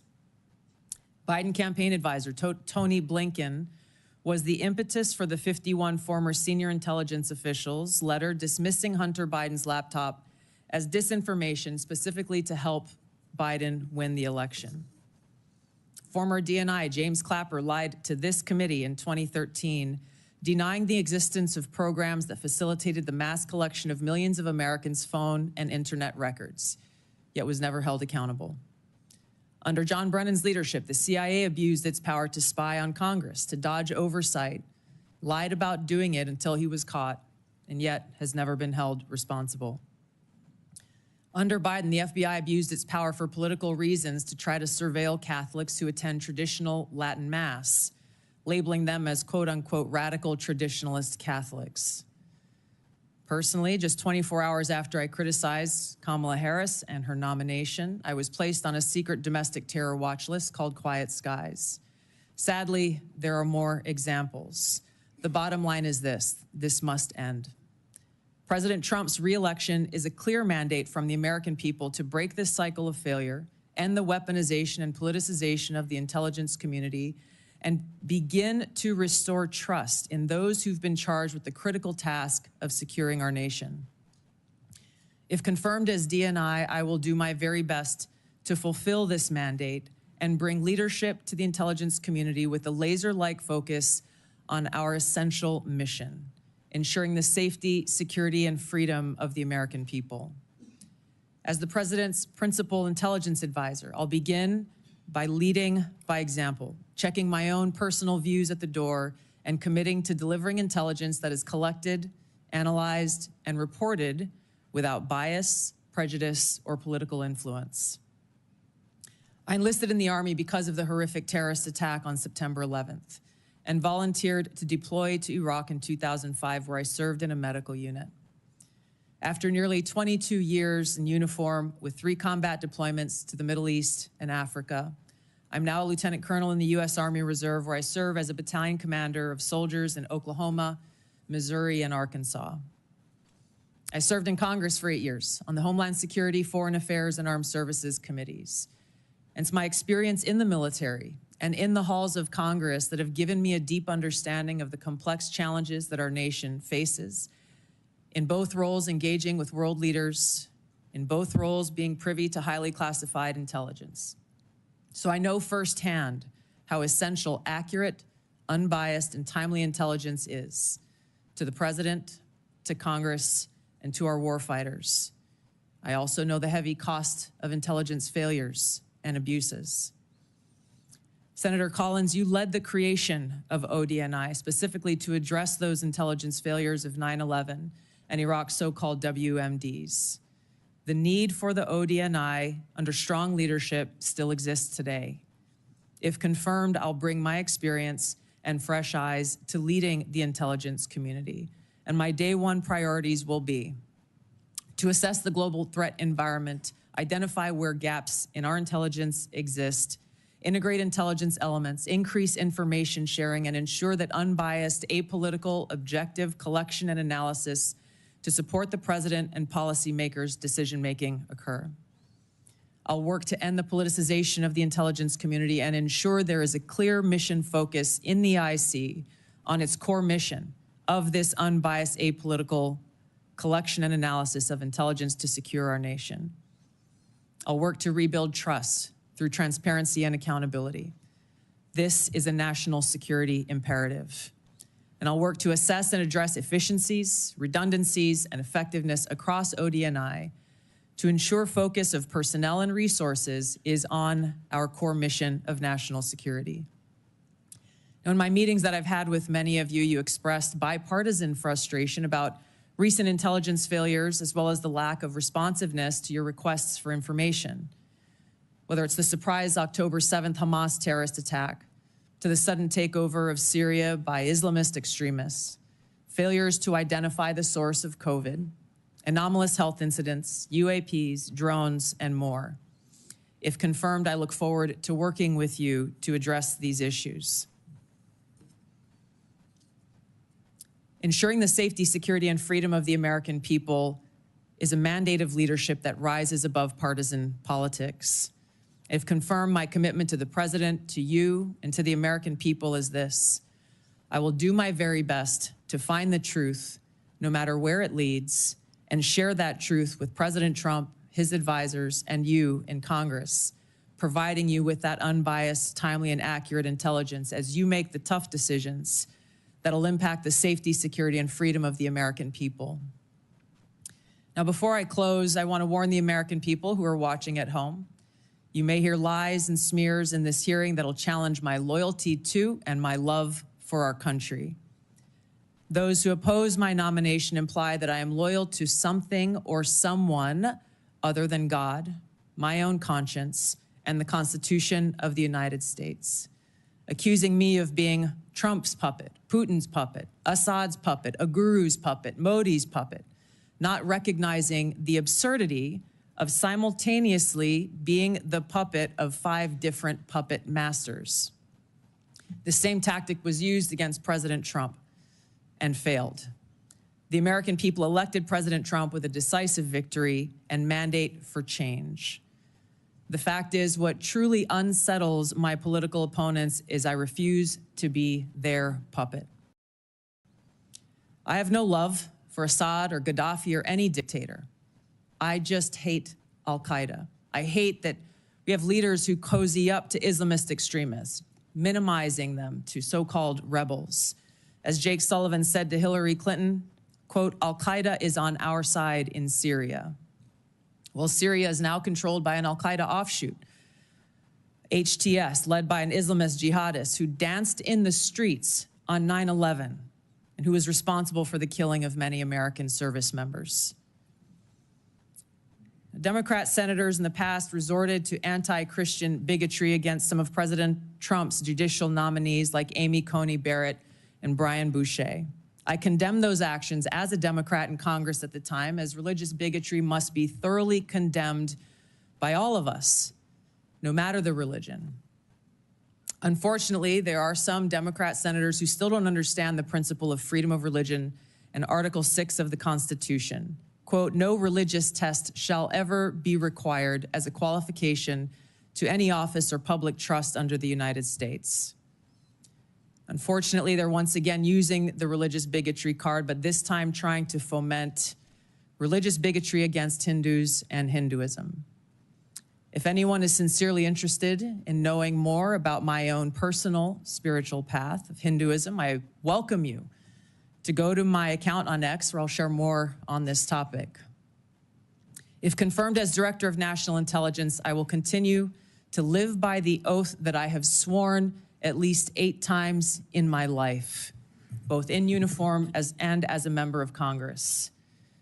I will support and defend our God-given freedoms enshrined in the Constitution of the United States against all enemies, foreign and domestic, and I will bear true faith and allegiance to the same. Thank you very much for your time. I look forward to your questions. Thank you, Ms. Gabbard. A few reminders before we begin our 5-minute round of questioning. First, a reminder to the audience, once again, I will not tolerate disruptions or disturbances, either in favor of or in opposition to Ms. Gabbard. We all came to hear from Ms. Gabbard, not from you. 2 reminders to my colleagues. We'll have a 5-minute round of questions. Not 5.5, not 6, 5-minute round. We will also have a closed session after this hearing in which you'll have another 5-minute opportunity to ask questions. Second, if any question, as Senator Risch alluded to, begins to approach the line of classified material, my CRUX staff will advise me and I will ask you to hold the question until we get to a closed setting. Mr. Chairman, could I just inquire? I was under the understanding that if in the open round, because this is the only time the American people will be able to see this judgment, you'd agreed if certain members needed to ask a second round of questions in the public setting, that would be available. As is our custom, if a member waits until the end of the opening round and has a follow-up question, then we will permit that follow-up question. Thank you, Mr. Chairman. Ms. Gabbard, if confirmed, you'll be entrusted with our nation's most important secrets. We're all entrusted with that information to serve the American people and to keep our country safe. Unfortunately, as you said in your opening statement, we've seen too many instances in recent years of people who were trusted with classified information and went on to abuse and politicize that trust. For example, in October 2020, more than 50 former intelligence officers, many of whom still held a top secret clearance, wrote a letter invoking their credentials to make false claims about Hunter Biden's laptop, likely being Russian disinformation. Do you agree that this was an example of intelligence professionals abusing and politicizing their past positions and credentials? Yes, Mr. Chairman, I do, and it is an example of what needs to end and why the American people elected President Trump to bring about those necessary reforms. Thank you. Will you commit that no one who abuses his past position and credentials in this fashion will hold a security clearance in the future? Yes. Thank you. Now, I want to be fair to my Democratic colleagues. Such abuses aren't just a problem on the left. Also in 2020, President Trump's former national security advisor, John Bolton, published a book in which he revealed sensitive conversations with the president on national security matters, including highly classified information. He didn't submit this book for review and approval to ensure that our national security secrets were protected. Do you agree that John Bolton's actions likewise undermine public trust? Yes, Mr. Chairman. Will you commit that no one who so abuses his past position and risks the exposure of classified information by publishing a book without submitting it for review and getting approval before publication will hold a security clearance again or be trusted with classified information again? Yes. Thank you. Let's move on to the topic of OD&I reform that I mentioned in my opening statement. Congress originally envisioned the OD&I to be a small coordinating agency that directs, rather than replicates, the now 18 constituent agencies that make up our intelligence community. Over the years, however, the OD&I has strayed from this vision to an organization that now publicly boasts nearly 2,000 people, more than half of whom are not detailed from an intelligence agency, but rather are career OD&I bureaucrats. They've even developed centers that are producing their own analysis. Will you commit today to working with this committee to restoring the OD&I to its original size, scope, and function? Yes, Senator, I look forward to working with you and the committee as I, if confirmed, assess the current status of who is working in the OD&I and the function that they fulfill to make sure of its effectiveness and elimination of redundancies and bloating. Thank you. Do you support some of the policy proposals I mentioned in my opening statement about capping the size of the OD&I, eliminating OD&I taxes, returning employees back to their home agencies to do real intelligence work? Yes, Senator, I look forward to working with you as we assess where the OD&I needs to be in order to fulfill its core mission and function. Thank you. And in your preparation for this hearing and this important responsibility, have you developed any thoughts that explains the mission creep and the empire building that we've seen at the OD&I in recent years? Yes, Senator, I've had the opportunity to review the history of the OD&I, to speak to Ambassador Negroponte, the first Director of National Intelligence, as well as others who have served in this position. I think there are a number of contributing factors to the creation of centers, or not centers, but offices like the recently eliminated Office of DEI within OD&I, and other areas where I need to go in and assess the replication and the duplication of responsibilities that exist elsewhere and some of the other intelligence elements that OD&I has oversight over. Thank you. Colleagues, I will lead by example and yield back 1 minute of my time and recognize the Vice Chair. Well, thank you, Mr. Chairman. That is a first. Ms. Gabbard, let me be clear, at least in my views. I salute your service to our country. But I have serious doubts about your judgment. And those are some of the areas that I want to pursue. First, until you are nominated by the president to be the DNI, you consistently praise the actions of Edward Snowden. Some who, I believe, jeopardized the security of our nation and then, in an effort to flaunt that, fled to Russia. You even called Edward Snowden, and I quote here, a brave whistleblower. Every member of this committee supports the rights of legal whistleblowers. But Edward Snowden isn't a whistleblower. And in this case, I'm a lot closer to the chairman's words, where he said Snowden is, quote, an egotistical, serial liar and traitor who, quote, deserves to rot in jail for the rest of his life. Ms. Gabbard, a simple yes or no question. Do you still think Edward Snowden is brave? Mr. Vice Chairman, Edward Snowden broke the law. I do not agree with or support with all of the information and intelligence that he released, nor the way in which he did it. There would have been opportunities for him to come to you on this committee or seek out the IG to release that information. The fact is, he also, even as he broke the law, released information that exposed egregious, illegal, and unconstitutional programs that are happening within our government Excuse me, Mr. that Gabbard. led to serious reforms that Congress undertook. Chairman, we got 5 minutes. So I take your answer, and these are your quotes. Brave, please join my bipartisan legislation calling for charges to be dropped against him. Do you disagree that legislation was not appropriate? Do you believe he is brave or not? Yeah, back those words. Once again, Senator, Edward Snowden broke the law.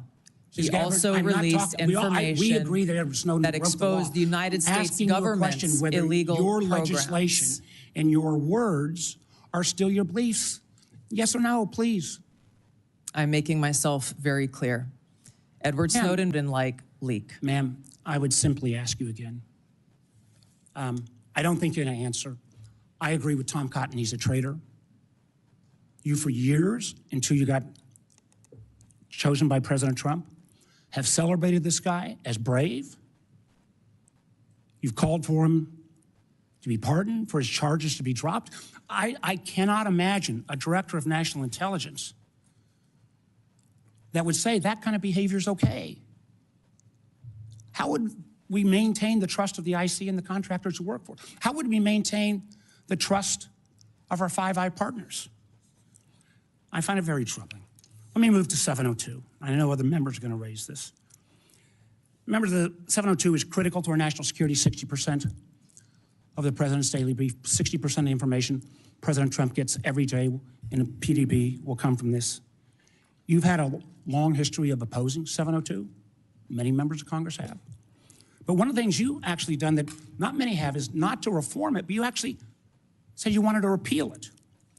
But now, whether it's confirmation conversion or whatever, you call 702 vital.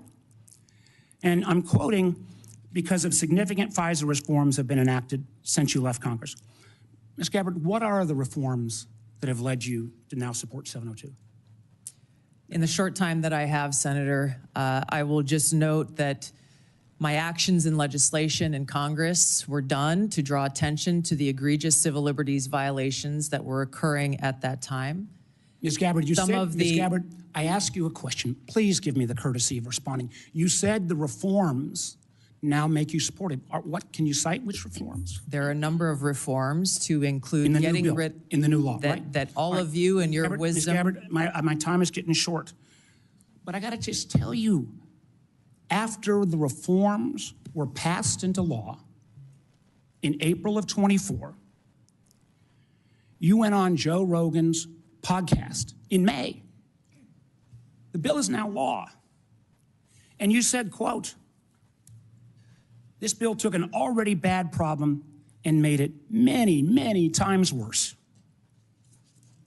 Again, in my mind, this is a question of judgment. 702 is critical. I appreciate this late conversion, but I'm not sure I buy it because you've had such a consistent position. Again, I know my colleague's going to raise these, but rather than standing up to dictators like Putin and Assad, you've sometimes amplified his talking points. I mean, I just do not understand how you can blame NATO for Putin's brutal invasion of Ukraine. And when Assad used chemical weapons against his own people, you didn't condemn him. I can go through all the quotes. You actually questioned Americans' intelligence. Now, you mentioned a lot about trust. And one of the things that I'm so proud on this committee is, my friend Senator Verse said, we always follow the truth. I say on this committee, the most valuable work I do in this, and we have a bipartisan approach to intelligence. I think we have worked to try to keep the intelligence community and earn their trust, and frankly, earn the trust of the American people. But I, respectfully, ma'am, I just don't believe on your judgment and credibility issues that this is the appropriate role that you should take going forward. Thank you, Mr. Chairman. Senator Collins. Thank you, Mr. Chairman. Ms. Gabbard, Edward Snowden does stand out as having done particularly grave harm to our national security by revealing top secret information, including sensitive sources and methods, thus jeopardizing agents in the field. So let me ask you a question. If confirmed, would you support or recommend a pardon or any kind of clemency for Edward Snowden? Thank you for the question, Senator Collins. If confirmed as the Director of National Intelligence, my responsibility would be to ensure the security of our nation's secrets and would not take actions to advocate for any actions related to Snowden. So the answer is no. Is Correct. that correct? In 2020, you introduced the Protect Brave Whistleblowers Act, which would amend the Espionage Act to make it more difficult to prosecute individuals who reveal classified information. In particular, the bill would allow individuals to disclose even top secret information as long as it's not done with the specific intent to injure the United States or advantage any foreign nation. Your bill would also have created an affirmative defense if public disclosure of classified information were made for several reasons, one of which was to expose gross waste of funds.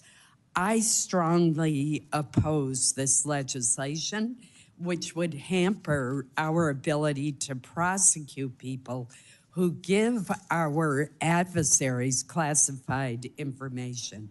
So let me ask you this. Ms. Gabbard, do you still support providing individuals who have access to top secret information with the ability to make their own decisions regarding whether that information should be publicly disclosed, even though disclosure may cause tremendous harm to our country or our allies? Senator, we cannot and should not have individual vigilantes within the intelligence community making their own decisions about how and where and when to expose our nation's secrets. The intent of the legislation that you have pointed out was pointed towards ensuring due process for those who are charged under the Espionage Act in a court of law. This is a law that has been abused in some cases and used for political purposes. President Obama charged more people under the Espionage Act than all other presidents combined. If confirmed as the Director of National Intelligence, my sole focus and goal would be our nation's security, which includes ensuring the security of our nation's secrets. And I would work to make sure that we don't have any disclosures or vigilantes taking it upon themselves. There are numerous legal paths that will protect this information for those who feel they have concerns.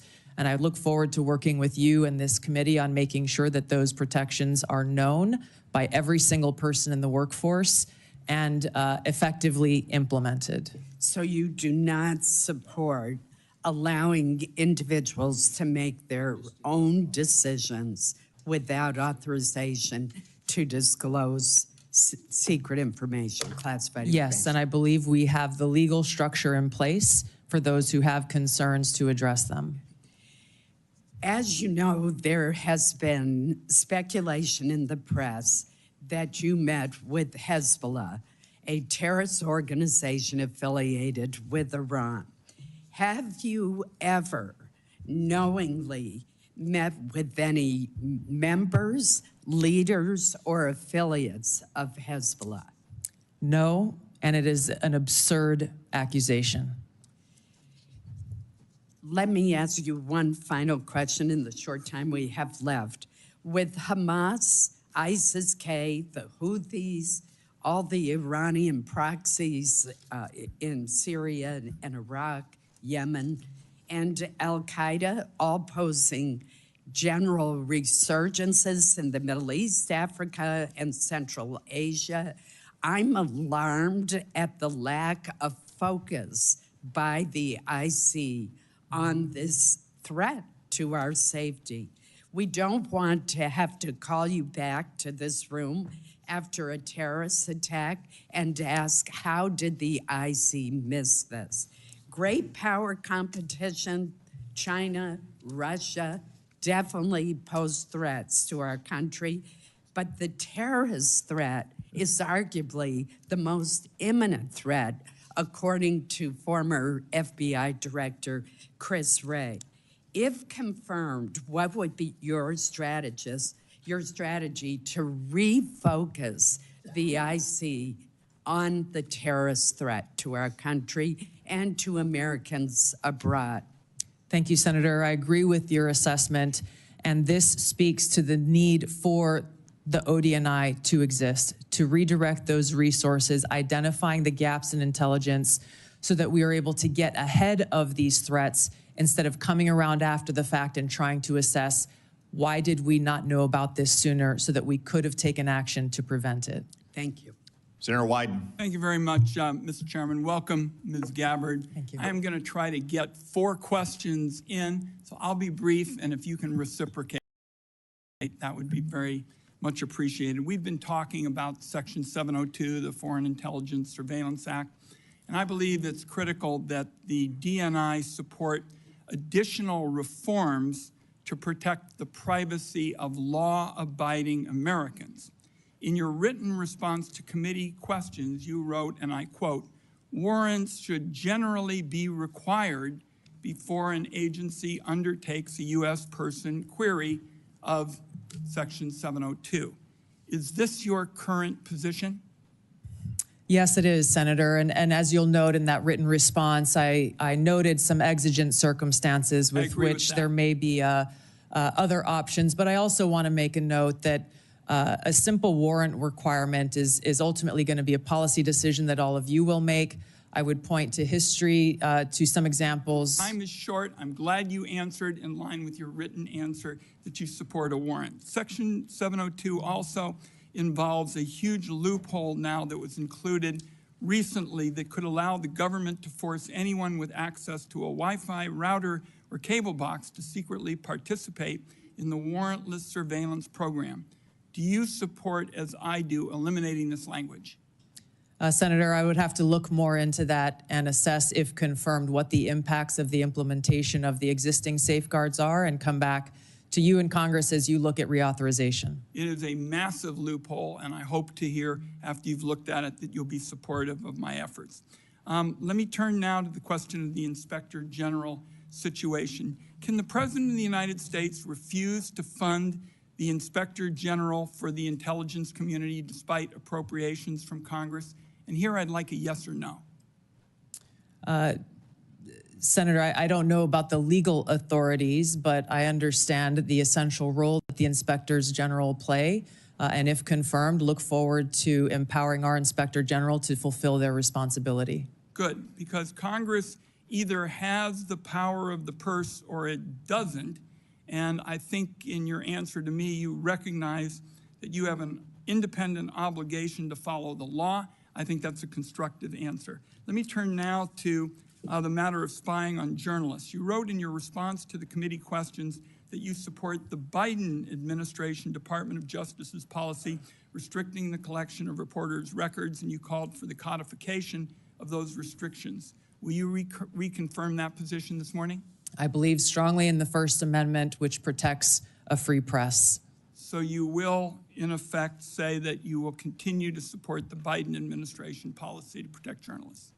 I'm not familiar with the specific Biden administration policy, but I believe strongly in the defense of the First Amendment. It is a policy that restricts the collection of reporters' records, and you have called for the codification of those records, so I am going to accept that you're not changing your position, and I appreciate it. I've got time, I think, for one more question. While you were in Congress, you introduced legislation prohibiting the government from mandating that Americans' phones or apps include mechanisms to allow the government to bypass encryption or other privacy technology. In your written responses to the committee questions, you reconfirmed your opposition to these mandates. Is that still your position? Yes, these back doors lead down a dangerous path that can undermine Americans' Fourth Amendment rights and civil liberties. You are being very helpful by moving so quickly. let me turn to whistleblowers. You wrote in your response that whistleblowers must have clear, protected channels to report concerns, including the unauthorized transmittal of classified information to appropriate entities such as members of Congress. Do you agree that IC whistleblowers must have a clear path to this committee and that they don't need permission from agencies to talk to us? That's a yes or no. Senator, the answer is clearly yes. I would like to state a few other actions I would take if confirmed as Director of National Intelligence is, number one, make sure that we don't have illegal and unconstitutional programs within the intelligence community, making sure that we enact security clearance reform to limit access to our nation's top secrets, make sure that every single person in the workforce understands their rights as whistleblowers and the legal channels to take, which would include coming directly to you as members of Congress, as well as establishing a direct hotline to myself should they choose to take that path. One last question, if I might. Would you support the declassification of the committee's full report on the CIA's torture program? Senator, I believe in transparency. I have not seen this, and so cannot make an honest assessment for that answer. Thank you, Mr. Chairman. Senator Cornyn. Welcome, Ms. Gabbard. Congratulations, and thank you for your service to our nation. I hope you will take to heart the chairman's comments about the exploding bureaucracy, not only in the government generally, but in the office of the Director of National Intelligence. This is a critical role to be played, but unfortunately that role is not made easier or more effective by such a large, unwieldy bureaucracy. Do you believe that the President of the United States should get all of the lawfully collected intelligence that's available in order to inform his judgments as Commander-in-Chief? Senator, not only is the answer a strong yes, I would say that it is the Director of National Intelligence responsibility to make sure that the President has access to all the intelligence so that he can make the best informed decisions for our country. And you will be the one actually briefing him on a daily basis, correct? That's correct. And the President's daily brief, and we've heard that that is composed of about 60% of it's composed of information gleaned by collection under Section 702 of the Foreign Intelligence Surveillance Act. I've heard your comments to Senator Wyden and others. You and I talked about the importance of getting dissenting views in front of the President so that we don't have groupthink, which can be very dangerous, particularly in the intelligence collection areas. And I appreciate your agreeing that presenting the policymakers, including the President, with dissenting views is very important. Are you aware that overwhelmingly the courts that have looked at a challenge to Section 702 based on the Fourth Amendment and any potential warrant requirement have overwhelmingly said that the Fourth Amendment is not implicated by search of lawfully collected intelligence? I am aware, yes, Senator. And do you disagree with that?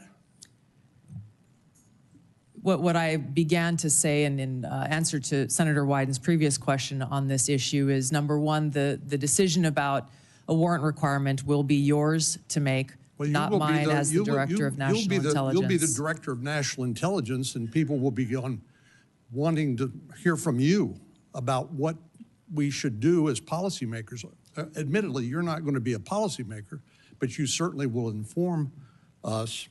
And wouldn't you do agree that the courts have overwhelmingly held that a warrant is not required, correct? Yes, Senator, I'm aware of the court rulings. What my commitment is to make sure that we uphold the Fourth Amendment rights of Americans in protecting against unlawful seizure and search. There are many different ways to do this. The devil is in the details. There are examples of how even in situations under Title I where a warrant is required to surveil a U.S. person. Title I is different. I agree. Correct. I agree with you on that. But my point, Senator, if I may just finish. Excuse me. If that was misused in the case of Carter Page, and basically an FBI lawyer lied in order to secure that warrant. Which is why there are safe. What would be necessary to be